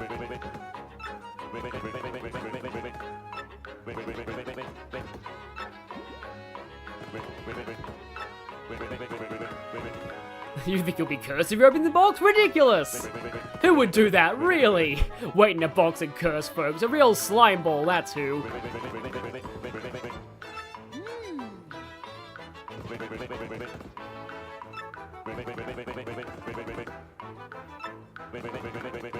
I'll scratch your back and you'll scratch mine, but in reverse order, that's great. Finding a key like this is hard. Is it? Well, we'll see.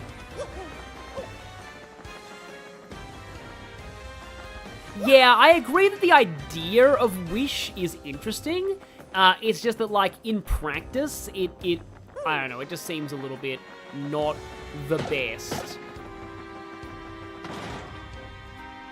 Yeah, I do kind of miss throwing hands for evil teams in Pokemon. I do want them to do an actually evil team for once. Oh, I'm pretty sure that... No spikes. Yet. I'm sure there's going to be spikes here soon. Also, hi there, crack wall. Yeah, we're probably going to need to remember that for later. And let me guess, spikes. Yep, spikes.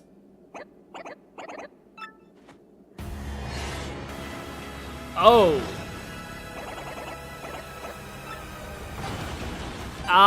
Maybe this is an instant game over.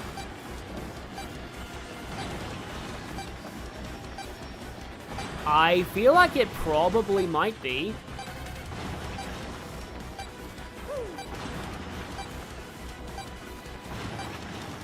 This is the thing that actually kills you, yeah. I'd imagine this thing would kill you.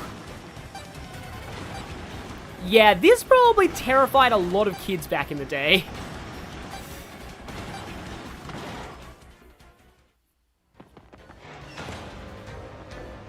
Yeah, Wish somehow made people like the villain more than the hero. Yeah, that kind of sucks. I like the way the spikes look. That whole thing reminds me a little bit of, there's a bit in Silent Hill 3 where there's a descending spike ceiling, and when you get, like, it stops like an inch above your head, and, when you get past it, the mysterious voice in, like, the Haunted Mansion says, it wasn't supposed to stop there, I assure you.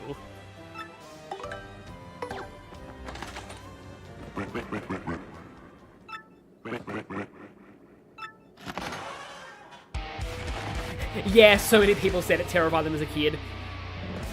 Speaking of terrifying, ghosts! Why only the most idiotic pudding-brained dolts would fall for a scheme like that? This castle's traps prevent anyone who's entered this place from ever leaving it. No matter which path you take, you're fated to waste away to a slow, painful end. But wait, there's more to this great deal. I'll throw in a free curse, no charge. It's not like this curse is required for you to progress in this castle or anything. Oogly boogly boo!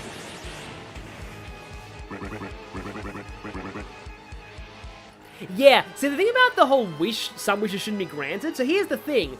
If you have somebody who grants everyone's wishes, you get Maruki from Persona 5 Royal. who was a villain. So, like, yeah.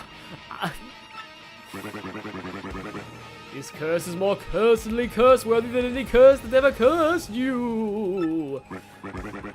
This curse makes you like a piece of paper when you press and hold ZR.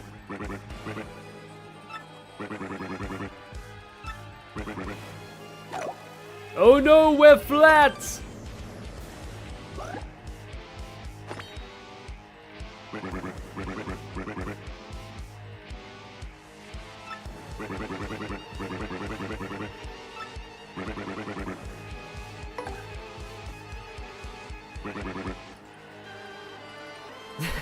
There was a joke in the Super Show where the heroes are in a dungeon and they ask how things can get worse. Then Mario lists a bunch of ways it could get worse, and they happen. Luigi eventually has to shut him up. I mean, that's honestly pretty funny. I've heard that some parts of the Super Show were actually pretty good. But yeah, again, like I said earlier, these curses are actually, like, helpful, and the chests, it's implied the chests know that, and the chests are using loopholes to grant people, to grant beneficial effects by pretending they're curses. Attack FXG. Did that say what I think it just said? Hang on. I know there's an easy way to do badges, but okay. Change the effect of Mario's axe to sound froggy. Yeah, sorry, we'll never escape the brain rot. But yeah, why did that... Maybe it was frog in the Japanese version and the localization originally made it cricket? Because I know they changed some of the localizations in this game to be more like the original Japanese. And by that, I mean namely Vivian. Which, yeah, you'll probably know about at this point. But yeah, maybe it was frog in the original... That's the only explanation I can think of for changing it back from cricket. We now have the power of frog. Froggy, where are you? Doing big voices is fun. I don't get why Johnson John hated it. Apparently maybe he got harassed for playing big. I think that's what happened. He apparently hated the voice so much that he intentionally forgot it so he wouldn't get callbacks. It's been 2 years and you haven't escaped Omori brain rot. I mean, the thing with the brain rot is, it's an autism thing, I feel.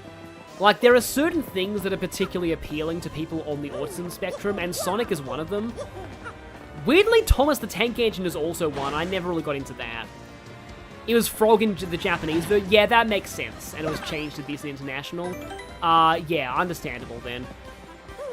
Oh, now what am I gonna do? Yeah, exactly. Yes, indeed. Yeah, it's like so many Sonic characters were never appreciated in their time. Big, but also Cream. I like that people actually like Cream now.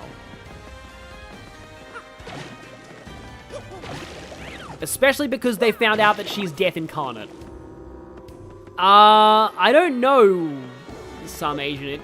You need to get a diagnosis for that, I suppose.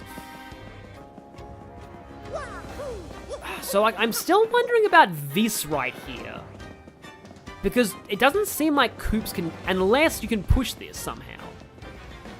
No? Huh.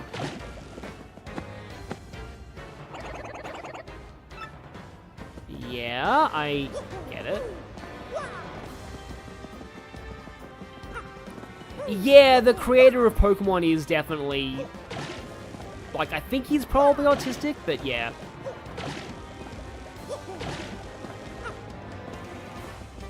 So yeah, I am wondering about that. And then people thought that... Oh, you can't get that badge yet, yeah. Yeah, people thought, oh yeah, Yoshi can probably get that by hovering. Yeah, that would make sense. Or a hidden... I don't think this game has hidden blocks. Oh, I can get my FP back with this. I do feel like this game is not that excessive with its coin, which I like, because some of the other Paper Mario games were a bit dumb with with coins. Oh, that's cool. I said about a lot of visual effects in this game. I also like how those banisters are a little bit ripped. But yeah. What was I saying? Oh, it does. This game does have hidden blocks? Okay. Interesting. Ah, I had a feeling. That window was just a little lower than the others.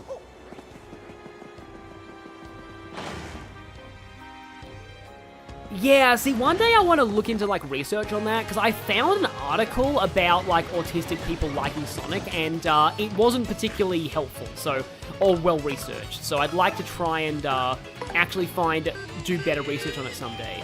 But it's that, and, like, Friendship is Magic as well. It's very, like, they're often quite common. They often have, like, a large, like, cast of, like, colorful characters that also share a similar design template. Like, Pokemon as well is very big with autistic people. You need to sniff out hidden blocks, if you know what I mean. Oh, I get what you're implying. I'm pretty sure I get what you're implying. Koops, could you teleport, please? Thank you. It's just like Creepy Watson in that one Sherlock Holmes game. Creepy Koops, otherwise known as Carbon. But, like, yeah, he'll just teleport. Oh, that right there is a life shroom. I wonder if you have to get that on the way up.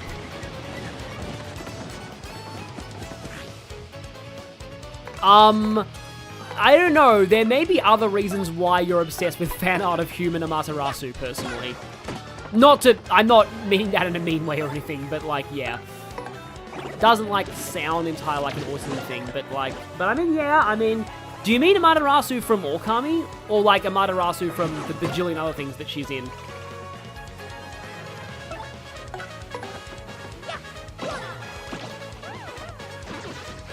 I like this kind of dark version of the Mario theme that we're hearing here. It's cool. Oh, you just walk off and get it? Oh, right, yeah. Yeah, you get your thief character kind of late in this game, all said, and they're optional. I had a feeling that was an enemy. Yes, Okami. I like how you just plink off of it. I can't hammer you. Oh, but I can. Koops can deal with you.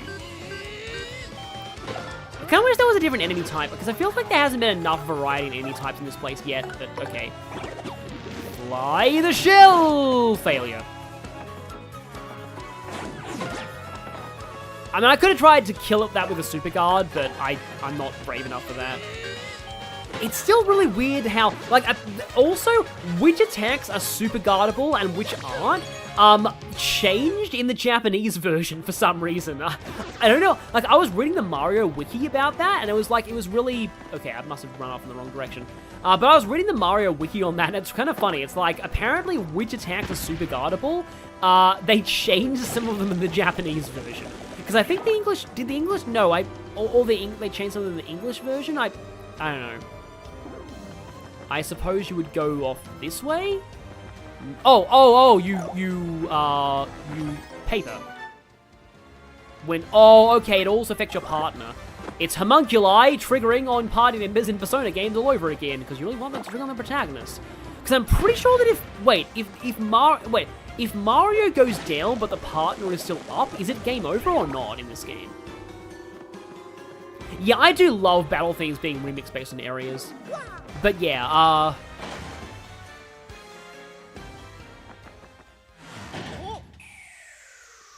and here she is! Here's the thief party. That is the weirdest thing this might be the weirdest flirting that I've ever heard. Who's this handsome piece of cheese?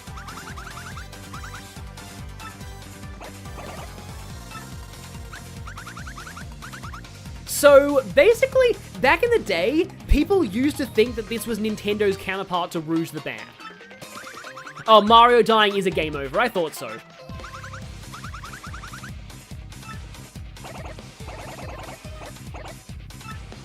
Don't tell her there's a crystal star, please. Also, wait, hang on. Did you just call another girl cute when you have a tsundere girlfriend? Honestly, I can believe him being a masochist, but so much for this being family friendly. But, anyway, I mean, considering his current girlfriend, though, I wouldn't blame him for looking elsewhere, but still.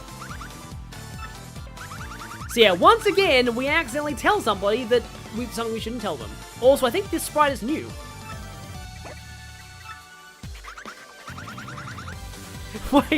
Wait, hang on. The Nipple World Thief? I'm guessing that's what she's called in the Google Translate version. But anyway, hi Tyler Music.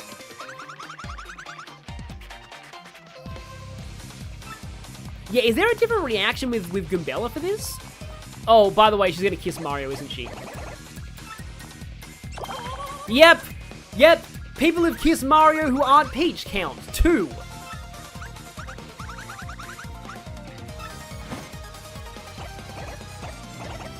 Is that legal? I mean, you know, technically Mario didn't give consent for that.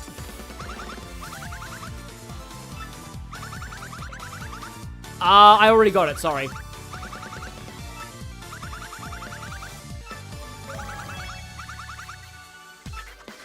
And now Peach wants to know her location.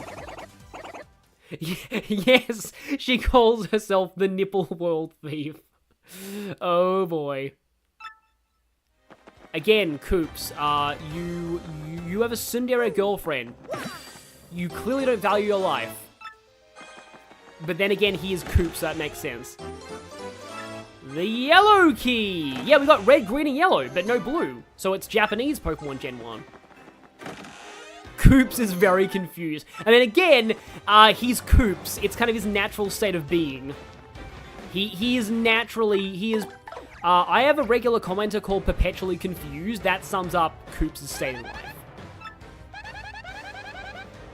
Yes, don't tell Peach or Koopy-Koo about this ever.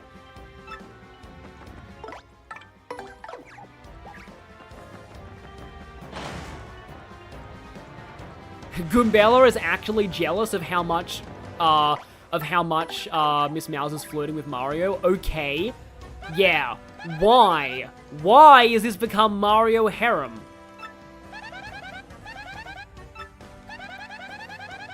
You never know which bone's going to attack.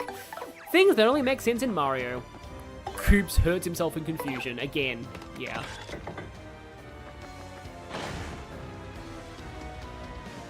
I mean, not shipping Link with Zelda is understandable, given that Link does have a variety of other love interests in some games. But, like, Mario is really, like, just Peach. I don't really see him with anybody but Peach. That's just me, though. Let's... if I knock you down and I get the action command for... Actually, no, I won't. Because that's going to be 2 damage, I think. I was hoping it would take out everything, but no. Oh well. I still don't take damage, though, because you don't get up this turn. So, let's take you out. Paper Mario has too much Riz. Yeah, regular Mario, not that much. Paper Mario has a lot of Riz. Because I believe Bombette kisses him in the original Paper Mario. So yeah, the paper, clearly turning into paper gave Mario ultimate Riz powers. Oh, I didn't think you would shell me. What's that? I don't want to find out. So let's power bounce you. I meant, well, that was dumb. Okay, that was dumb. However, Koops can still kill you if I get this right. There we go, you're still dead.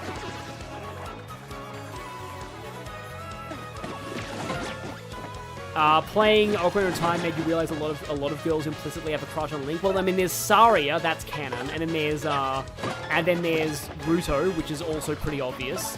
And then there's Zelda, which weirdly is actually not that obvious in Ocarina of Time. I don't actually want to get the Star Bingo here, because I already have the full Star Power. Actually, wait a minute, the Star Power raises FP. I should probably use it now. Although I also kind of want to...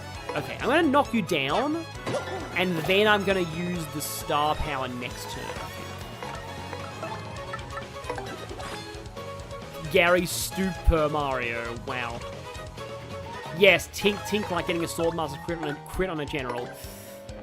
I love it when enemy Sword Masters in Path of Radiance are so weak.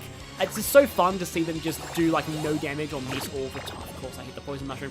Of course, I don't have any Mario healing, and I do have 1 FP still, though.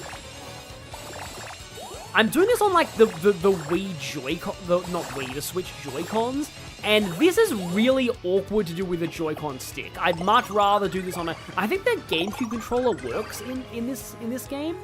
Although, since there are two L buttons, maybe it wouldn't work. Because I tried using a GameCube controller with Xenoblade Chronicles once on Switch, and not having two, like, L buttons turned out to ruin me a lot. Yeah, it is true, Link almost never ends up with Zelda, but if all the Links ended up with all the Zeldas, then there would be incest, and, well, I guess so much for this being a family-friendly stream. But yeah. Well, thankfully, Koops will still be with me in this battle.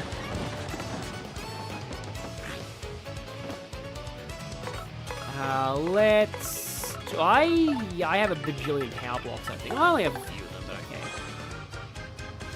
Yeah, Joy-Cons aren't great. I kind of hope that the Switch successor is going to have something better than Joy-Cons. Oh, I did buy a honey syrup. Good to know. Hang on. I'm gonna go for... Whoops, I'm stupid. I thought that went back again, but yeah. I'm gonna go for, FP the next time I level up, I think. Even though I probably need HP at some point. Yeah, I love Sword Masters. I don't like that they suck. Oh, I am leveling up in this battle, so that's good. Like, really, I should be using my Sprine Shites. Okay, Shine Sprites on my opponents, but that will require me to go back to town.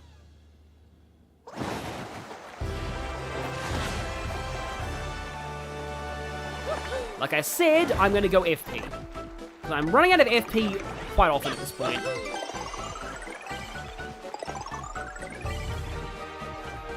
Yeah, I have, like, a Pro Controller, but it's sometimes weird. Like, sometimes it just doesn't connect properly. I didn't want to risk it this time, so I thought, you know what, I'll just use the Joy-Cons. I'll just use regular Joy-Cons. It's like, they give you just the right amount of coins in this game. Like not too much and not too little. I just wish that, you know, that was the case in the newer Paper Mario games, where it's like, oh yeah, they give you, like, infinity bajillion coins, and then coins are never a problem. Even though coins are the only reason to do battles at all.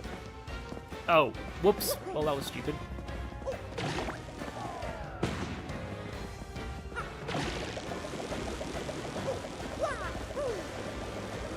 Yeah, a lot of Sword Masters. Like, the reason why Sword Masters are good in like, Binding Blade, is because...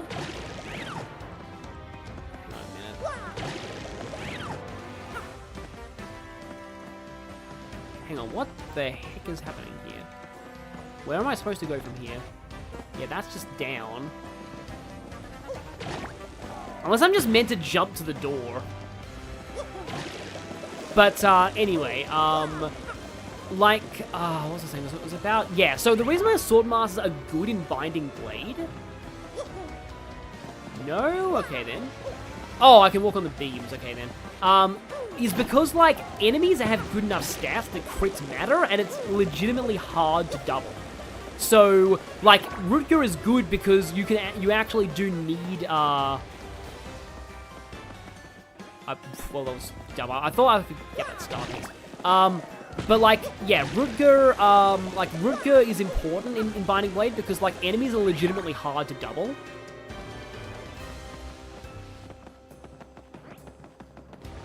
Okay, that probably leads to the door. I don't know how easy it is to get to that star piece. And yeah, they had plus 30 crit in Binding Blade. They only had 15 crit in Blazing Sword. The other annoying thing is, in Path of Radiance, Sword Masters and Snipers only got a crit bonus in the English translation. Really? Okay.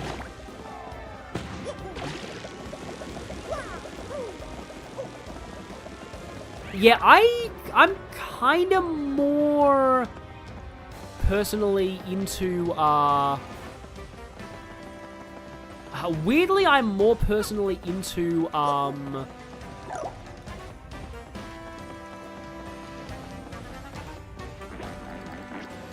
you can squeeze through those, okay. More into, like, Ilya, is it, in Twilight Princess, than Midna. But, like, that's because it's just, like, implied to be canon. Also, it seems like, Twilight Princess implies that, like, Link and Malon in the first game is canon, because, let's see, you can't squeeze through there. You can squeeze through there, but that's, like, gonna lead me off the edge. I probably look really stupid right now. But I guess that's the thing of playing games I don't really remember much of the layout of Hooktail's castle at all from the original. Unless you are supposed to go to the other railing.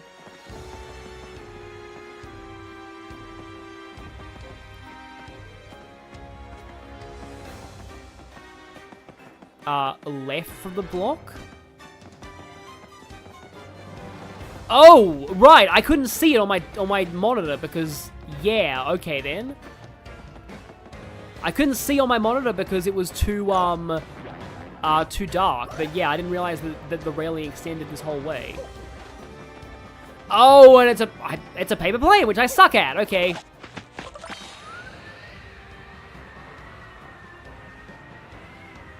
There we go. I did not suck that time, though, at least. I mean, yeah, Ilya was a jerk at the beginning of the game. Oh, hey, now they're charging 10 coins for the healing blocks. She was kind of a jerk at the beginning of the game. Oh, whoops. Okay. Oh! Ah, interesting. Okay, then.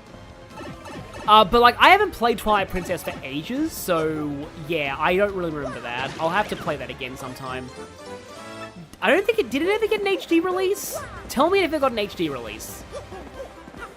Missed Star Piece. I mean, I don't really, like, it doesn't really bother me that much about Star Pieces, personally. Especially in this room, which I really want to, you know.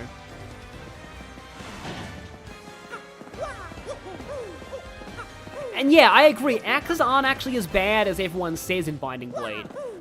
Because also, like, the other reason why Swordmasters aren't that bad in Binding Blade is because, like, axe uses are actually quite common, even until the late game. And there was a Blue Key, so it is all of the first-gen Pokemon games. Oh, Twilight Princess did get one on the Wii U. Makes sense. Also, hi there, ominous lack of music. Somehow totally missed that. That's an interesting combination of enemies. But it's not going to take out the first one. That's why the shines, like, yeah, if you use the shine sprites, I think that I would do one more damage with my party members, so yeah. Probably better to, go back to town and use the shine sprites, but I'm just trying to just finish the chapter, I guess. Let's just normal jump you.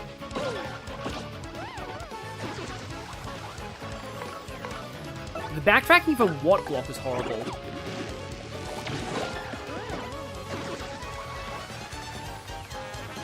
Oh, wait, what? Oh, hang on. That pipe is new? Honestly, that doesn't actually surprise me. Yeah, I had a feeling you'd probably need to backtrack from there in the original. So yeah, you had to backtrack all the way back. Yeah, I can understand that being a problem. Yeah, like I'm okay with removing that kind of backtracking, that kind of like sort of pointless backtracking. That doesn't really add anything. General White. Yeah. Some people told me that, like, with General White, the point is you're meant to, like, do side quests you missed in the earlier towns that he's in while you're revisiting them, but still, it's just... yeah, General White.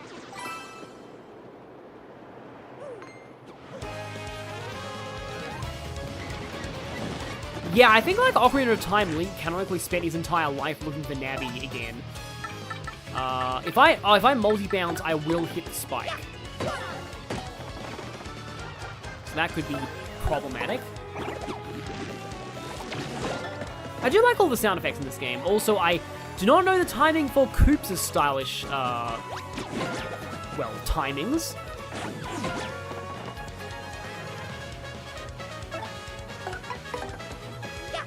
Yeah, I still love this part of the song sounding like a sinister version of the Mario theme. It's pretty cool. Fly the shell! No, I think, oh, there we go. I accidentally got the stylish timing for that. It's like after he goes off screen. Okay, good to know.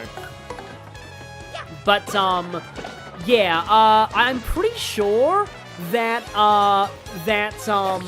the hero Shade in developer interviews is confirmed to be Ocarina of Time Link. Hey, honey syrup. Yeah, I'm gonna get this. Coin perfectionist, as my sister would say. Yeah, my sister was always obsessed with getting, like, getting coins and stuff. She'd always, yeah. Yeah, once again, I think I mentioned this in another stream. Oh, I remember this. I love this. I love this so much. This is so cool. But, like, I mentioned this in another stream, but, like, I lent my sister and her husband, oh, wow, the cloud's getting more stormy. That's really cool. I lent them, Mario Wonder, and they have not played it yet. So, yeah, they've been too busy playing Xenoblade 3, because I got them into Xenoblade Blade Rot. Xenoblade Brain Rot. That's hard to say, especially when you have been streaming for almost 4 hours straight. Again, I can't power bounce because I'll hit the spike.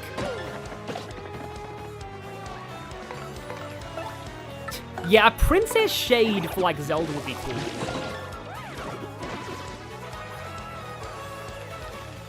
Yeah, like, I was never the biggest fan of Twilight Princess. Speaking of my sister and her husband, my brother-in-law's favorite Zelda is Twilight Princess, so he always tells me to replay that game. But I haven't replayed that game for a while. Because I always preferred, like, Wind Waker. And, yeah, my massive hot take is that I like Skyward Sword. I just really like Skyward Sword. I like the combat, and I like the puzzles. Again, this is not really going to help me, but okay. The upcoming Tears of the Kingdom art book is going to have an updated I hate the timeline discourse in Zelda. I really do. I don't even get why there's timeline discourse. I'm just like, I accept the canon timeline. I think it's fine. I'm not bothered. Except for the time, like, the only things I don't accept are when they said that Majora's Mask is just a dream, and also when they said Link's Awakening is before, the Oracle games. Because the Oracle games ending is clearly setting up Link's Awakening, like, the true ending of those games. Huh, I wonder if there is a boss behind this door. I wonder if we're about to fight the legendary Hokosaba. I probably should use the heal block. Don't even know if I need it, but, oh, I need it a little bit. Yeah, I've got 3 of them right now, so Shine Sprites, I mean. And I did Persona Muscle Memory from the menu then. Let's swap in Goombella so I can tattle. And, well, I'll save with her out. Do they really want Zelda lore to become Fate lore? Exactly. Like, yeah. I don't know. It's always been bothered me. Like, a lot of other discourse, like, you know, Fire Emblem discourse, I can understand. You know... but, like, I never, like, Sonic discourse I can understand. I never got the Zelda timeline discourse. I don't get why people make such a big deal about it. So yes, it is time to face the feet-loving Hokosaba. Did I equip the Froggy Badge? Oh no, I might have forgotten to bring the Froggy Badge. I may have done an accidental challenge run. Well, that'll be interesting then. Also, this has always been really cool to me. Just the fact that she's like a giant paper puppet is just awesome. Yeah, I didn't equip it. Okay, hooray for accidental challenge runs. Yep, that's what streaming does. Okay, so you can beat her without it. You can. I guess we're about to find out how.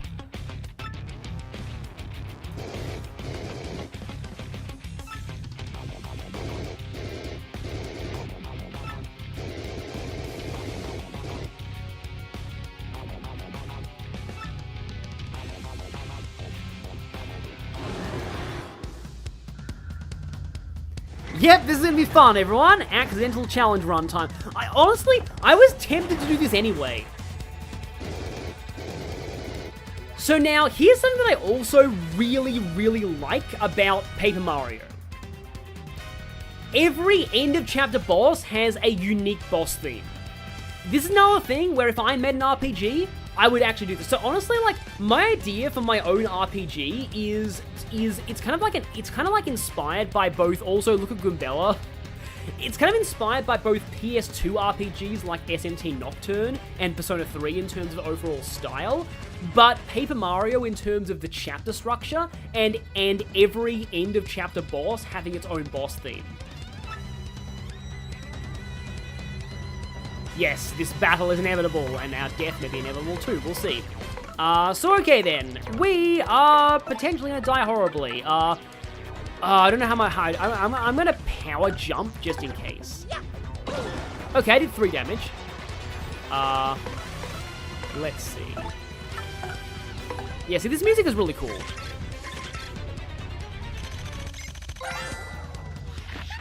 That's Hooktail, aka Hoko-Saba. Max HP is 20, attack is 5, defense is 1, so I think multi-bounce doesn't work if it has 1 defense, because Mario only has 1 attack power at the moment, I think. She'll stomp and munch on you, and she has a more dragonish attack. Stinky fire. What is it with you and things stinking? Goombella talks about the smell of things so much, and I don't think she even has a nose. I did save, yeah. She's tricky, especially when she's losing, and she'll try and fool you into being merciful. Oh yeah, one more thing. She hates things that start with F and end with Rogue. You didn't forget to equip that badge, did you? Did you? Supposedly, there's something related to that here in this castle. Did we find it? Did we equip it? Did we? Oh boy. Okay, that does 3 damage when you're guarding. Good to know. Probably can't super guard that either. Okay, so. I mean, okay, is Power Bounce gonna work or not? Power Jump's probably the best way to go here. I would appreciate health bingo here, but no. I can use items, I guess. I have honey syrups, I have life. You know what? Wait. No, let's not do that. Good to know. Thank you for that. Doesn't heal me immediately, which I probably would have taken, but oh well. I would probably like to use the Courage Shell now on Mario. I may need this. Does it affect her fire, though? I'd assume that her fire is defense piercing. Yeah, but that's the stompy attack, which is generally fine. Wait, KJB, hang on a minute. Somebody said something about... the Frog Badge would lower Hooktail's attack and defense? Oh, yeah, so the fire would do less, I guess. Yeah, hitting them when Frog causes steep defense drop, that's it. And also you can super guard. Yeah, if you had power lift, I guess. Playing to 100... Yeah, the Frog Badge counts as a badge. I have the Frog Badge, I just forgot to equip it. I do have it. So, yeah. Right then. Let us, I think I don't want to speak too soon, but I think I can afford to not heal. I'm doing a lot of challenge runs in this part, in this stream, actually. Let's see. Do I heal or do I just, I want to see if Head Bonk does anything. Nope! Okay, I need to use Mario's power attacks to actually do damage. Good to know.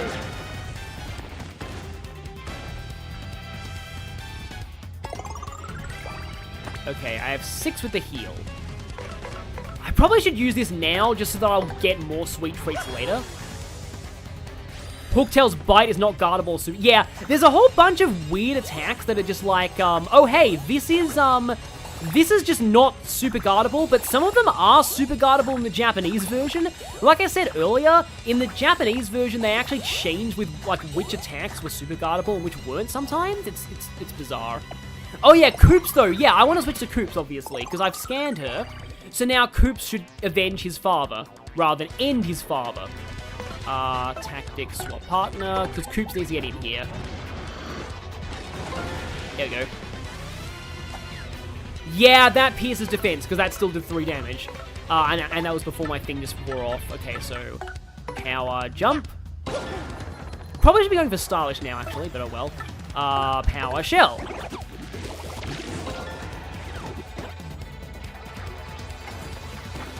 That could help.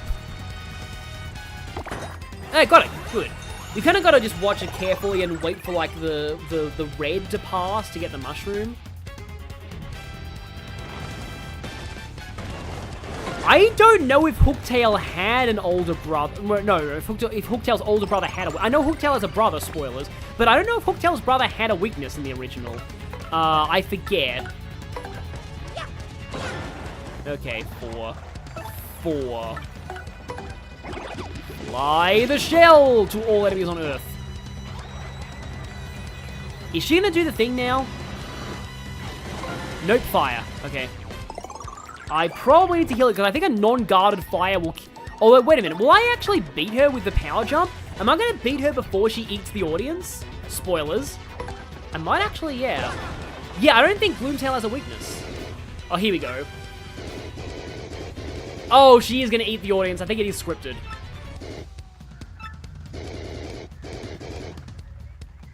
For 10,000, I believe this is more coins than you can even hold as well, although I'm not sure about that. Sure, keep your coins, fiend. So is she gonna do the thing?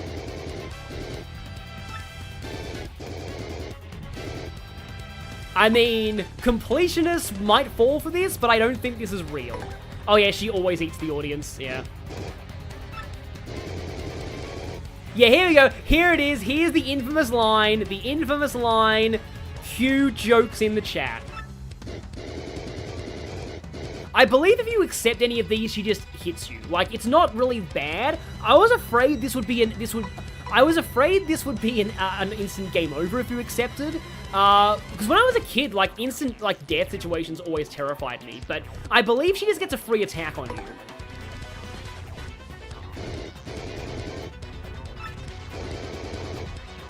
Yeah, well, not when they're a Bigfoot fetish dragon.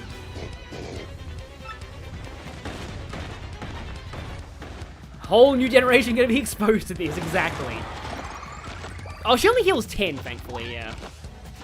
But yeah, being an audience member in these battles is just, like, the most dangerous. Like, it's even worse than being an audience member for Pokemon battles where you're at risk of getting hit by explosion or surf or eruption. The audience is horribly abused in this game. If you keep playing, you'll see later. Like, the audience gets even worse than this. And that's saying something. Oh, wow, you jump into the audience, you fight in the audience now, that's cool. But I believe I should probably heal now. Because I think a missed defend will kill... I have a life shroom, but I think a missed defend will kill me at this point. Night Blaze the Gamer. Yeah, I probably will stop, because, like, the next will be, the next chapter, so I probably will stop after this. And I thought that it went back again. Yeah, stupid action command, oh well. Okay, yeah, the guard timing for that's not really that hard. Now, because the audience is, like, dead right now, I'm pretty sure that, honey syrup, I guess. I'm pretty sure that I can't get star power anymore because the audience is dead. Or can I? We'll see. We'll see. I could just use a, power block, I guess. Although, I think I should heal Koops. He deserves it.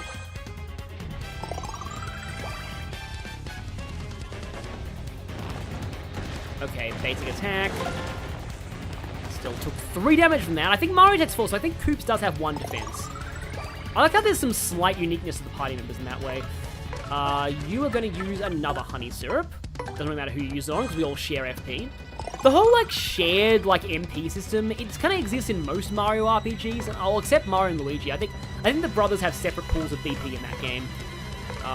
But yeah, I believe I need to power bounce here.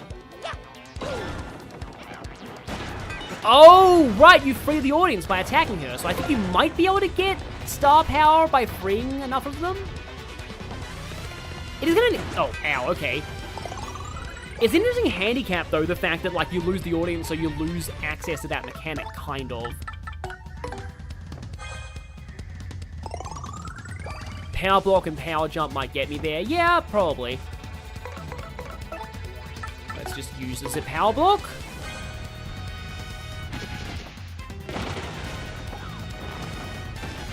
So fun fact, the part of the audience that she eats always consists of toads. I guess people these days will consider that an anti-sticker star thing. But yeah, I'd love to have... Wait, maybe I will be able to do this. Oh no, I do 3 damage with Mario, so I want Koops to get the final hit, but I don't think that's going to happen.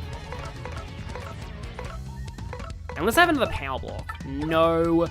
Right. I want Koops to get the final hit, but I don't think that's possible right now. Also, yeah, hi there, Neron. Thank you for the super chat. Fans of the Awakening Let's Play and why I got lost to mention. Unfortunately, the Steam version is unplayable due to a glitch. That sucks. But yeah, I do find King Oli's plan hilarious, that it's like, I want to kill all toads because they're all generic. But hey, we beat her on hard mode, and that wasn't really that bad at all.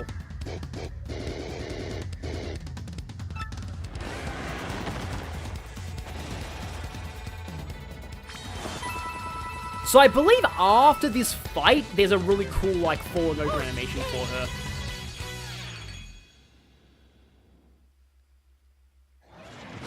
Yeah, I love the way that she falls over like that. Also, wait, like, hang on. The inside of her, like, stomach is, like, segmented. How does she even eat? Anyway. Weird questions. But hey, we actually beat her on accidental hard mode. I wish this game had a proper hard mode, honestly. Like, these mechanics would be really cool. I think that Bug Fables has a hard mode. I think it's like a cheat code. Oh?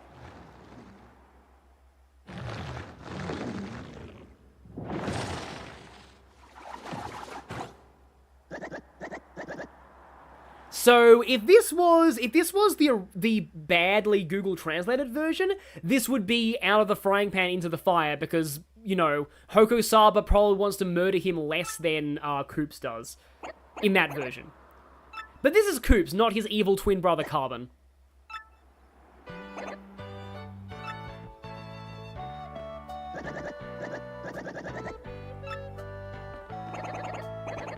The biology of paper beings is confusing.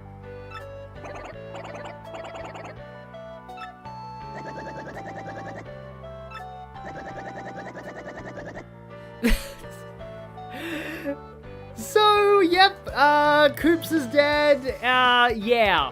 Just, you know. Don't try and think about that too hard. And yes, he's been there for 10 years, wow. How old is Koops? Because, like, to me, he's more like a teenager, so, like, he must have had, like, no parents around for, like, since he was, like, I don't know, sub 10 years old?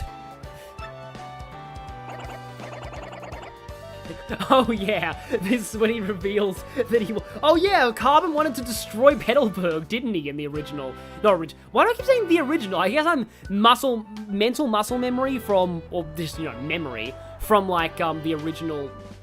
Well, I am weird, yeah, I am weird today, from, Persona 3, I guess. I keep saying in the original there, but yeah.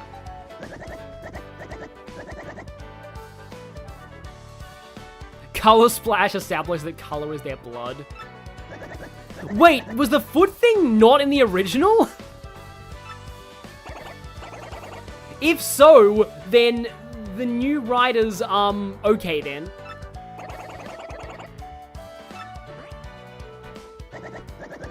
Thankfully, this will be the last time we hear of Hooktail's, yeah.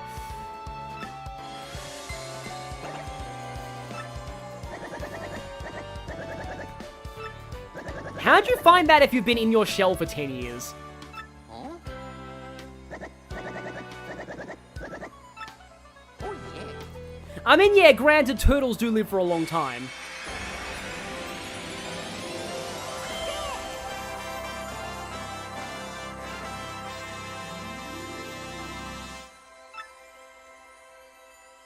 Okay, now we get Earth Tremor.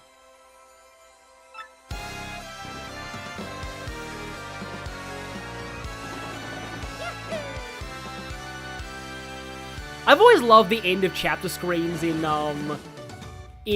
Paper Mario. Like, it's just so cool just seeing this and then getting the, like, the kind of winding down music, I guess, and then the narration coming up. Using the magical map they received from Princess Peach, Mario and his friends claim their first crystal star. With the deadly dragon Hooktail defeated, the citizens of Petalburg would rest easy once again. And they won't be threatened by carbon in this universe. Koops even reunited with his long-lost father, who he thought was dead. We're allowed to say dead in this game. Yeah, I do. It's a little annoying it doesn't say end of chapter, I'll admit. And yet, despite victory in the castle, Princess Peach's whereabouts were still unknown. We can't even say she was in another castle because she wasn't even in this one. Where could she be? Yeah, yes, it seems Mario's adventure is only just... Yes, I'd love to find out, what Earth Tremor got translated as in Book of Mario. That would be amazing. But yeah, so apparently the foot thing with his dad is new. Also, hi, yeah, another $5 super chat. Thank you so much. And yes, indeed, trans rights because Vivian. Unfortunately, I think I'll be ending the stream before we see Vivian, because that's chapter 2, and, yeah.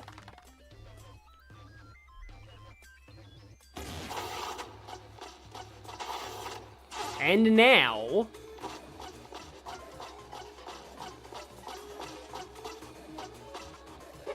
They have funny walking sounds. Wait, wasn't this guy's... what was this guy's name in the bad translation? It was something like Big Man Grody Grode or something like that. I don't know. Or like Big Man Grodan or something.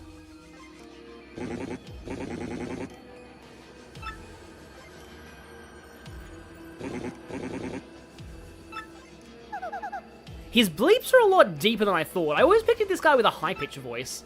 I don't know why.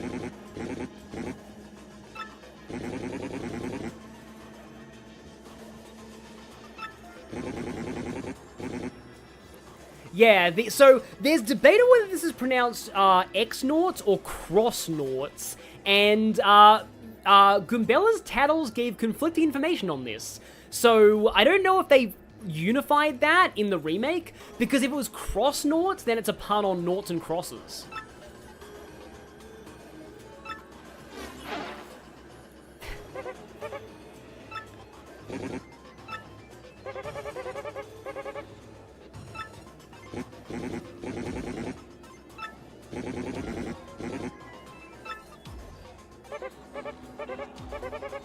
Oh yeah, I remember what the X-Naughts were turned into in Book of Mario. I don't want to say it here.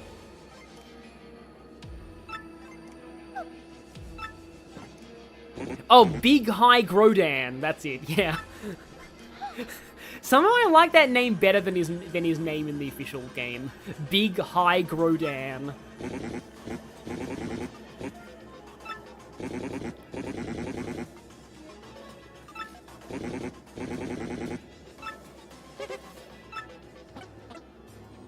I mean, I kind of like the Cross-Naughts.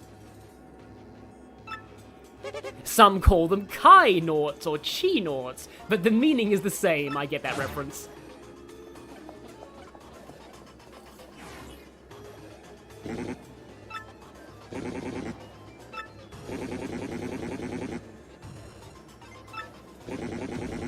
Yeah, I don't think we'll get to Boggly Woods in this stream, but I love that area. It's such a nice looking area.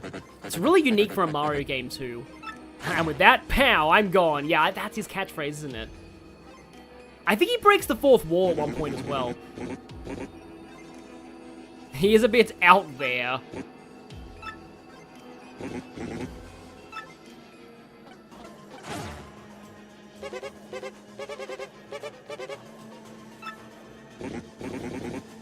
Yeah, so apparently people are kind of annoyed that, like, so Three Shadows was their name in the Japanese version, and the Shadow Sirens was their localized name. They've changed it back to Three Shadows, and some people don't like that. Oh, yeah, Count Black's court is great. Count Black is amazing. So, yeah, like I said, Super Paper Mario has my favorite Mario story, and actually one of my favorite stories in a video game.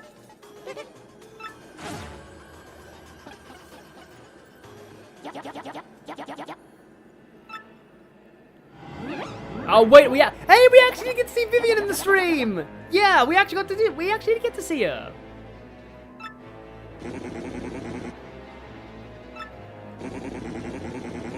Yeah, Shadow Sirens does sound cool. Kidnap is when you were supposed to, huh?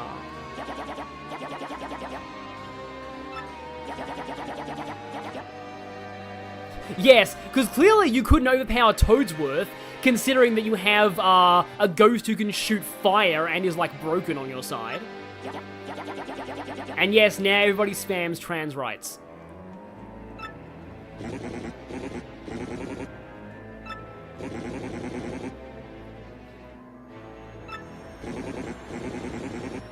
Oh, it's I always thought she was Bedlam, but yeah, when I was a kid, I mixed up letters and names a lot as a kid, so I always thought she was called Bedlam, but Beldum. That makes it sound like a Pokemon. I kind of prefer Bedlam actually.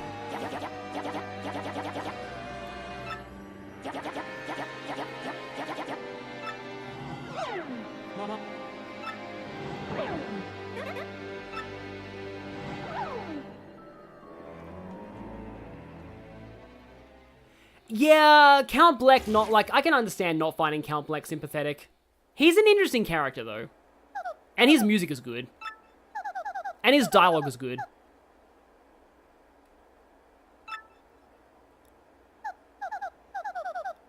Hey, Neron, did you just super chat again?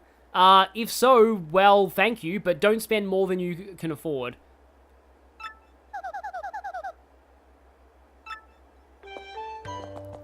And so it is time for, well, not everyone, but a lot of people's favourite moments in Paper Mario games, the Peach interludes, which we didn't get in Sticker Star, which sucks.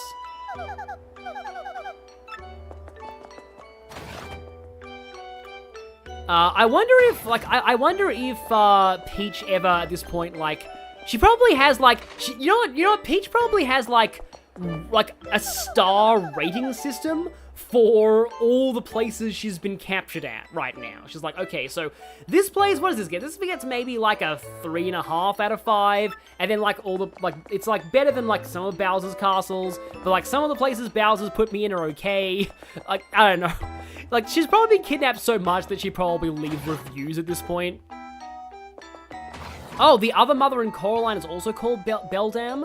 I assume it's a reference to some kind of actual witch then.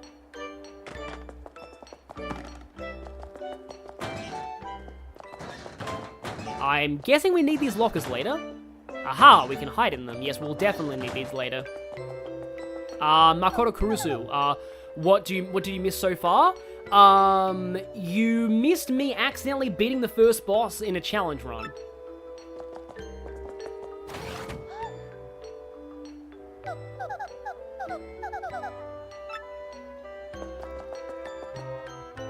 Oh, was this part of the theme in the original? The motif of Peach's castle? Yeah. So, speaking of, like, Mario's harem and that awkwardness, we're about to get into something else that's awkward in this game.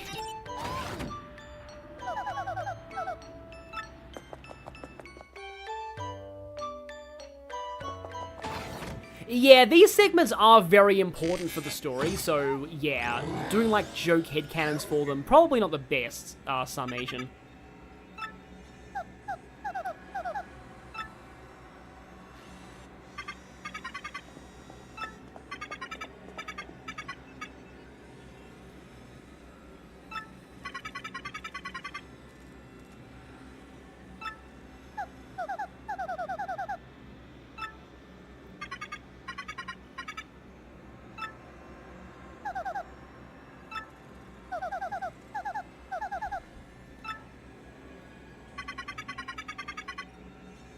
Yes, an unusual program deviation.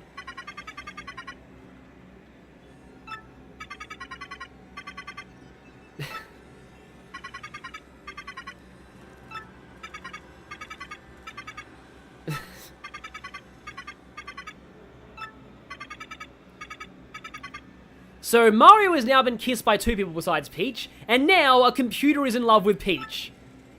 I don't, like, this game, whoever wrote this game, they're great, but they are into a lot of very weird crack pairings. And yes, indeed, Nerond, you did get... That's the reason why I like the way that Crossnauts is pronounced. But I didn't want to say that out loud because spoilers. But yes, that's another reason why I like that pronunciation. No, it can't be. It's not like a robot has fallen in love with someone, right? I guess. Someone installed something on me called a simp drive.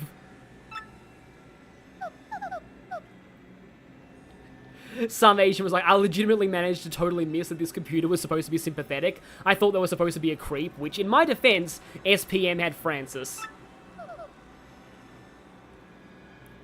Oh yeah, both the Beldams were named after an old European name for witch. That would make sense. Crack pairings and also feet.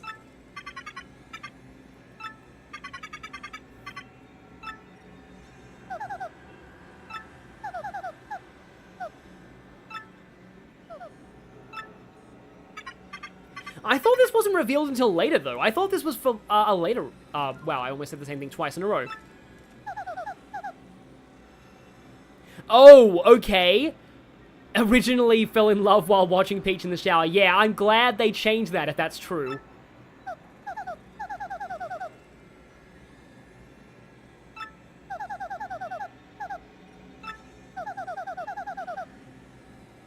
And if this is Mario and Sonic at the Olympic Games, then Amy would also join in this conversation, and it would get very awkward.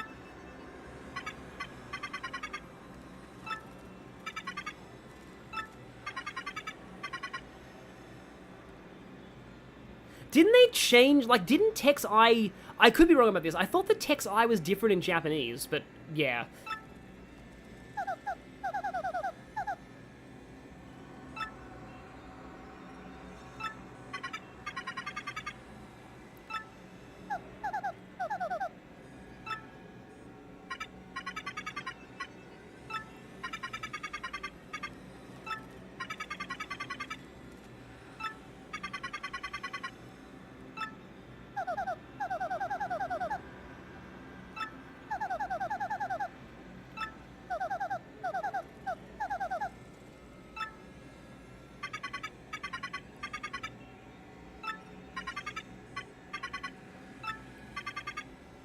It was red in Japanese? Oh, right, okay, that would explain why they changed it then. Why was it blue in English then?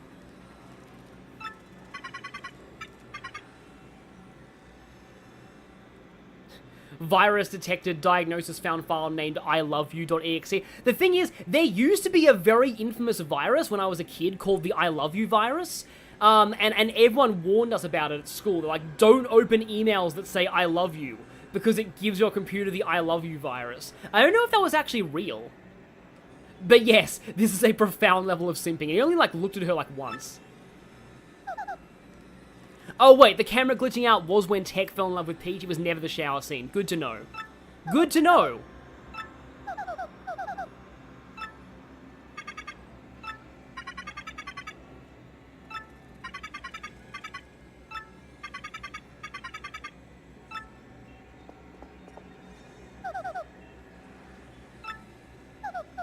Yeah, I guess having a red light is more intimidating for a computer, so maybe having blue would make him seem more sympathetic.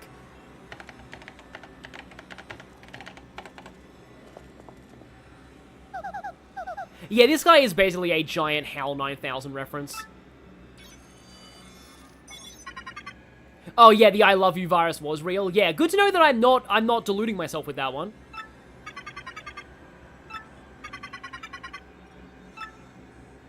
Please tell me it doesn't have cameras in Peach's room. Please.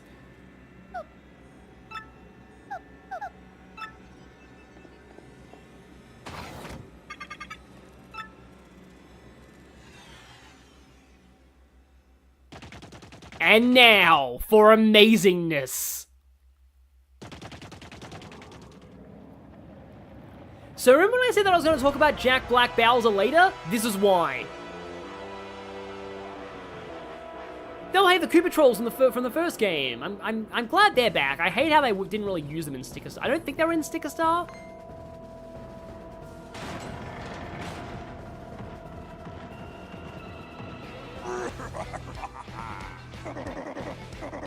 Yep, best boy. So, yeah, best character. Everyone in chat is going crazy for Bowser. Yeah. So, right.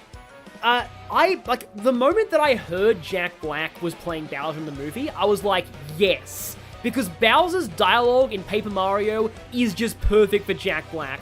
I really, really, really want, honestly, I would, love to hear Jack Black say, some of the lines from these games.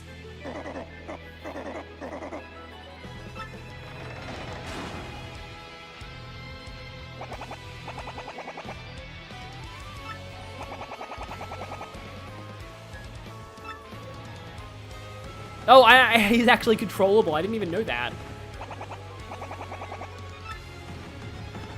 Bowser does not take orders from his own minions.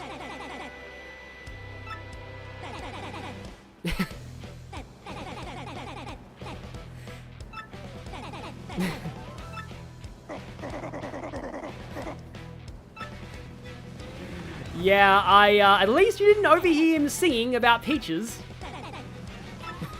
He's not funny, sir. Yeah, I just weird. They kind of dumped Cammy from the series. I don't really know. Well, I know why. It's because she looked too unique.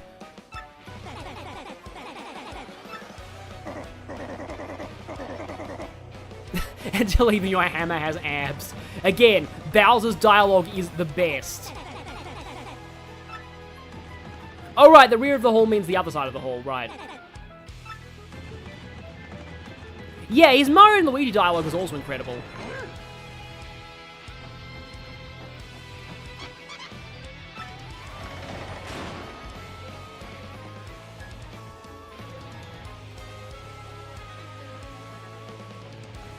Yeah, I don't know if you get Fire Breath yet.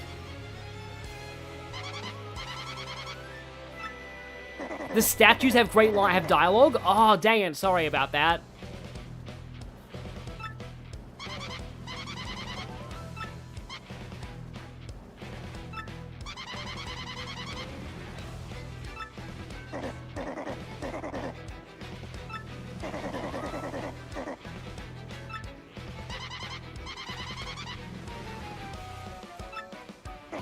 Kenny retired after this game, I guess. Yeah, I think Bowser does have a mustache in the photo behind him. Is that meant to be like his dad or something? Maybe.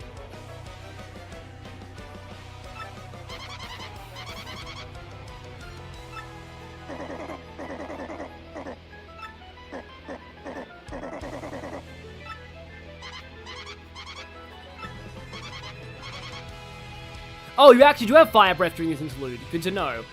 Do you like fried eggs?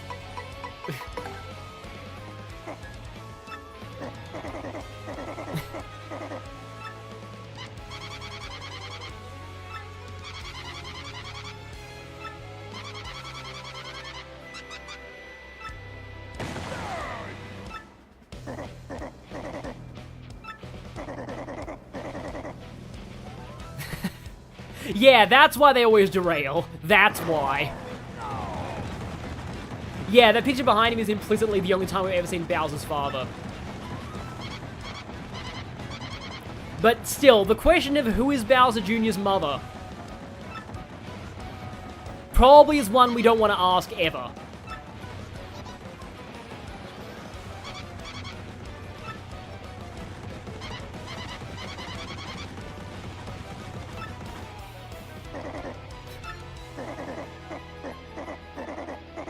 Besides me.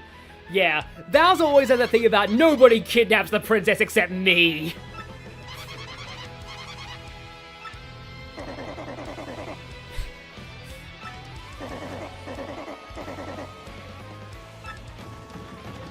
I don't know if that pointing sprite was in the original. I mean, they're technically not sprites, but yeah.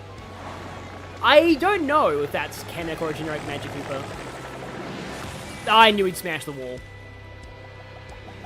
Oh, right, yeah, Junior's mother was Miyamoto, of course. Yes, I don't know, yeah. He's adopted. Honestly, that makes the most sense. Oh, we don't get to play as, yeah. So, it must be the next chapter that has the Bowser playable segment, because those are pretty funny. So, has Koops' dad met his girlfriend before? What does he think of her exactly? That's my thing. Get your own kidnapping, Bowser, probably.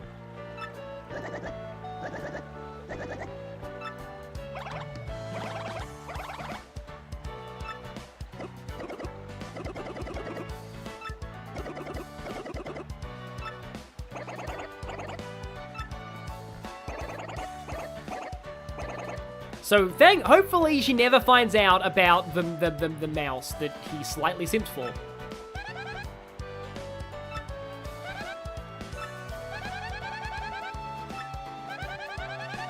Yeah, so there's no real, like, traveling between locations at all. You just kind of teleport to self-contained areas for every chapter.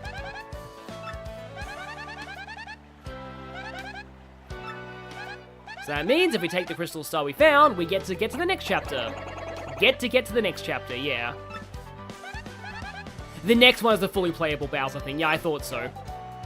And Goombella just went inside us. This music's really nice, though. I mean, she doesn't seem that bad here, at least. And he's still calling us Murphy. So I think some people have different dialogue now that we've beaten, you know, Poco's.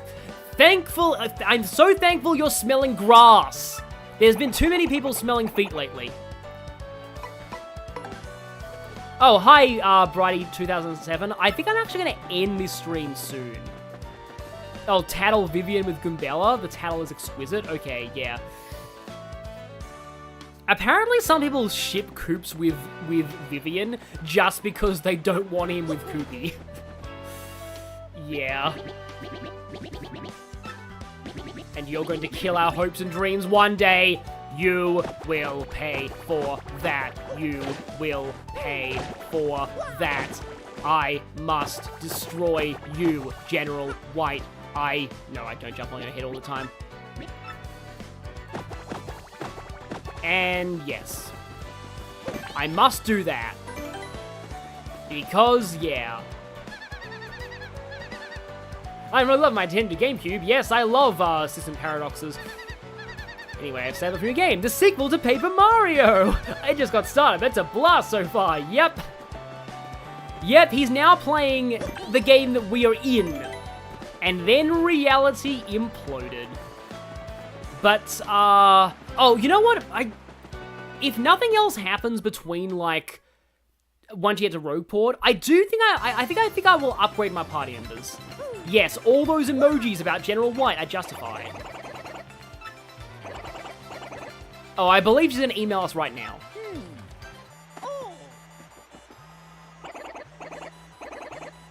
Oh, what song is this? Oh, it's the ending theme from one of the games, I think.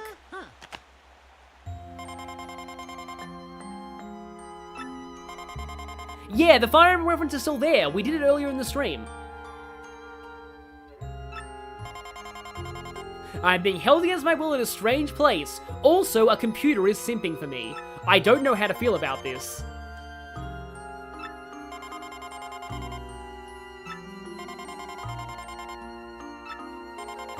She typed this email out very quickly, I have to say. Oh, Super Mario World title screen. Okay, yeah. Because I know it from... No, that's why I thought it was credits. It's the credits of one of the Mario characters in one of the Smash games. That's why I know it.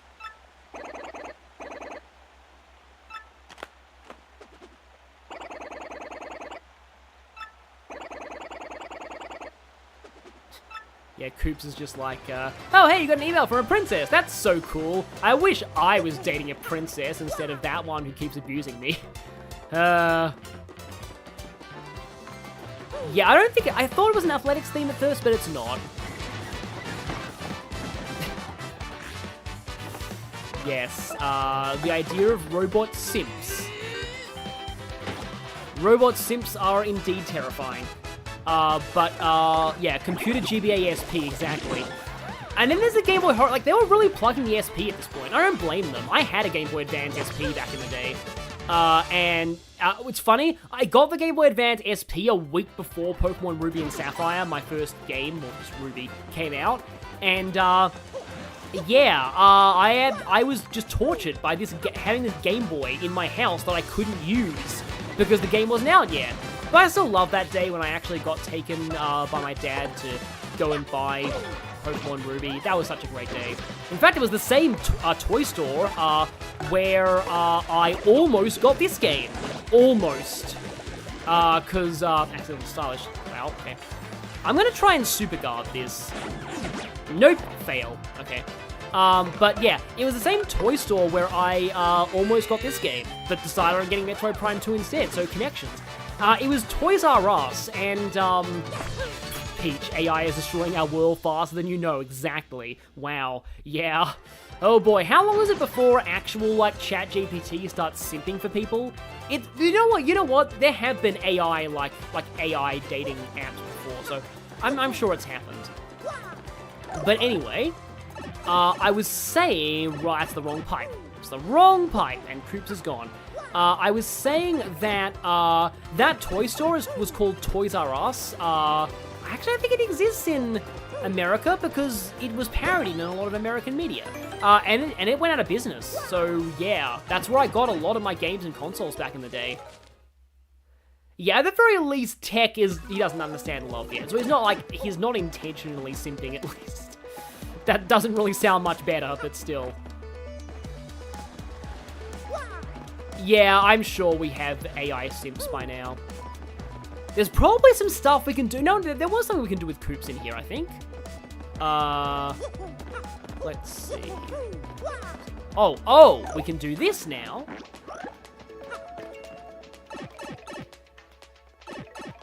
And go into the background. I seem to remember that this is actually something important. Yeah, it's one of the fortune tellers. Is it? Yeah, it's Merly. Hi, Merly. Again, you change design every game. Unless they're different, like, different people who have the same name.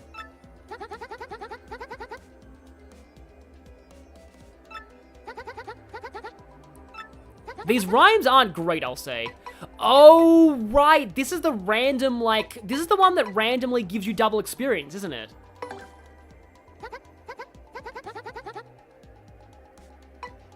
I'm just gonna go normal path for now. Toys R Us made a slight comeback, but is mostly dead, yeah.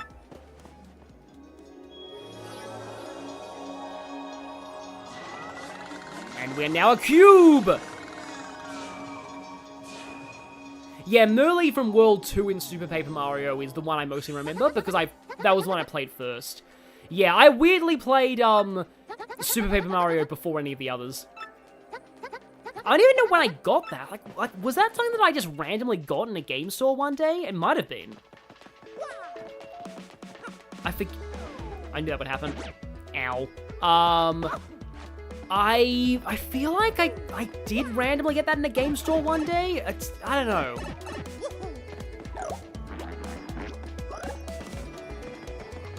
Worth it to spend the most money? That sounds right.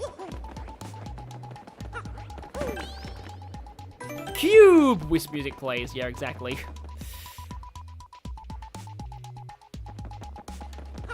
Oh, you're on the other side of that fence now. Oh, because star pieces.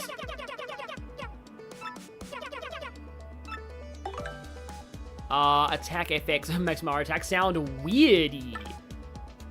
Never comes. Some people use that a lot. Pretty Lucky, Happy Heart P, Happy Flower, Item Hog, Item Heart Finder, Flower Finder, Peekaboo. Oh yeah, that. Yeah, that's kind of useful. Oh, here we go. There's Quick Change, but it's maybe I should save up for that. This reminds me of how in Hades 2 I would save up my resources just to go all in on getting the Death Defiance card as soon as I could. Flower Save is pretty cool. Power Plus is broken from what I've heard. Like, it only increases your attack power by 1, but that's massive. Yeah, I probably should save up for Quick Change, because Quick Change is very strong. It lets you swap partners without using a turn. Oh yeah, isn't Flower Finder also good? Item hog is what you take in a pre-Hooktail run. Lots of free power blocks. Okay, that's cool. Yeah, proccing the spell in a 1 experience battle always sucks. Oh wait, no, you're not the Shine Sprite person. You're the one who tells me to find Shine Sprites. Yeah, quick change is easier. But I've said this before, but for some reason I really like the music in the Rogueport sewers. It's just kind of weirdly relaxing. But yeah, quick change lets you like tattle and then attack in the same turn. It lets you do a whole lot of things. Oh, hi Luigi. What does? Oh, that's the wrong button. I keep accidentally thinking it's that. What do you have to say about Luigi? Who's this guy? Come on, you really need to ask me that. Give me a break. Okay, that's your brother Luigi. But I wonder why he's here. I'm sure I'll tell you if I ask him.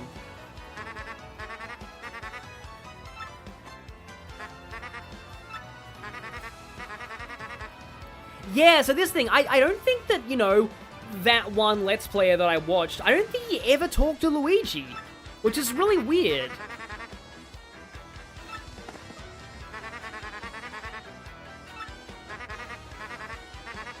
It's a long story.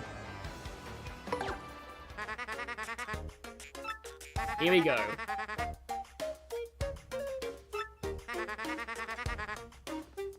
Yeah, I think that he did that original Let's Play back when there was still a 10 or 15 minute time limit, so I think that might have been why he wasn't able to cover the Luigi story. I'm not going to attempt... Oh, Mario's already yawning. I'm not going to attempt a Luigi voice, by the way.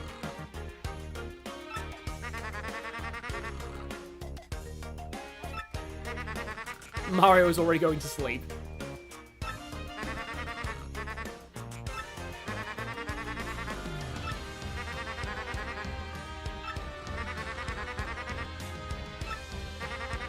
You know what? Waffle Kingdom Luigi DLC when? That would be really cool if you actually got to, like, had a DLC side story where you played as Luigi.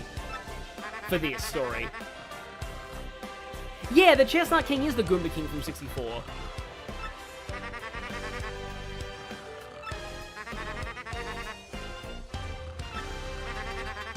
No one can do a Luigi voice, don't worry. Yeah, I'm wondering how Luigi sounds in the movie.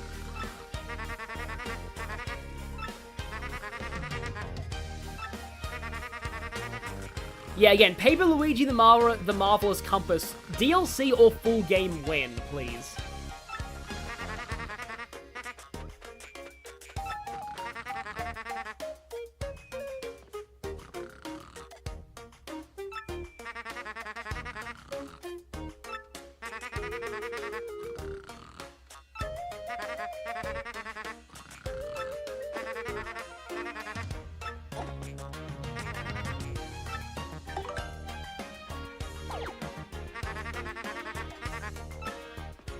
So yeah, that's cool. Given how successful this game will be, there's a chance. Yeah, I'd like to see that as an actual game. It'd be cool. Charlie Day does a really good job as Luigi, in your opinion. J.R. Hamari. That's I thought he would. Okay, so now I want to see if I can power up people. I have 3 of them.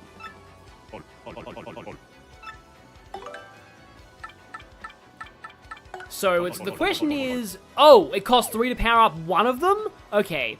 She'll be able to use multi-bonk to attack a foe multiple times. The problem is, oh, she will get an attack power up though. He'll be able to use Shell to protect Mario. No, I think I want to go for the more offense. Because Koops already has more attack power than Goombella.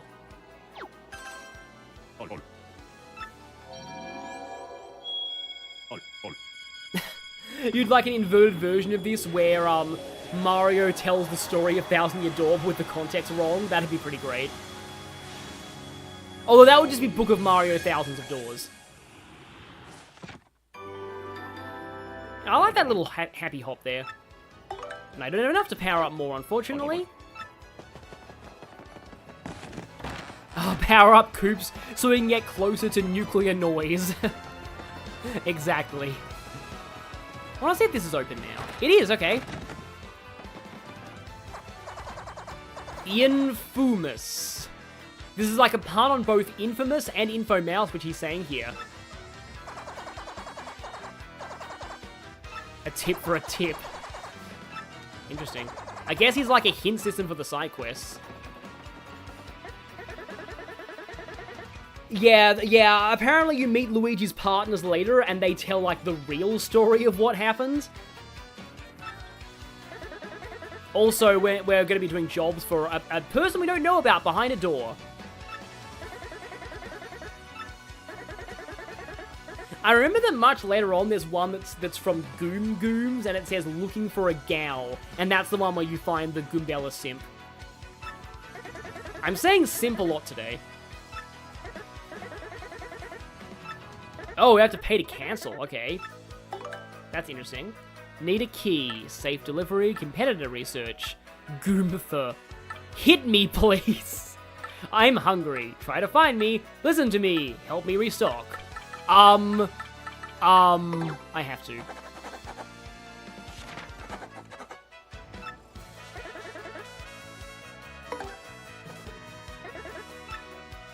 Okay, well, I guess we have to hit somebody. The game where Mario works for an organized crime syndicate. I guess, kind of. I will be stopping the stream very soon. I just want to do this hit me please, because that's funny. So let's just, yeah, he should be in front of the item shop. So, hello.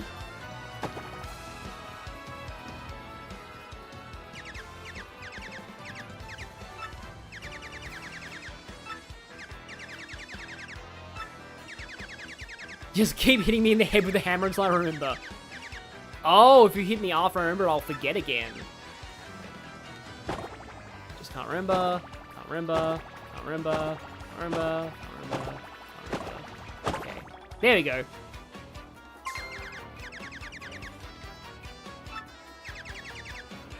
Okay, they do talk about the whole profit system. It's only a very small profit, but still. You solve the trouble. At least you don't have to worry about hidden BP objectives here. Yep, this is exactly a bracer board. Literally, it's a gang behind the trouble center. Well, I mean, if they're helping people out and, you know, not doing murders or like, you know, muggings, whatever stops them from doing that, I guess. So, okay. So was that tip the reward? I suppose that profit tip was the reward. Yeah, I'm guessing Plenty is one of the shopkeepers. But yeah, okay, so this might be a weird place to end things on, like a weird note to end things on, but I think, like, yeah, let's, I think I'm gonna end things here. We completed the prologue and the chapter 1, obviously, and we accidentally beat, Hoko Saba without using the frog badge. Well, I mean, we would have done it without using the cricket badge anyway, because no one got a cricket badge. So, yeah, I'm thinking now's a decent time to end the stream. And, yeah, if there's interest, I could even do more of this, but it would mean that I don't get to play more on my own time, because there's only, like, one file, unless you can copy files. But, yeah. So, yeah, I thank you all for coming to join the stream, and it's been fun hanging out, and, I will see you all, in my next project. So, yeah, see you all then.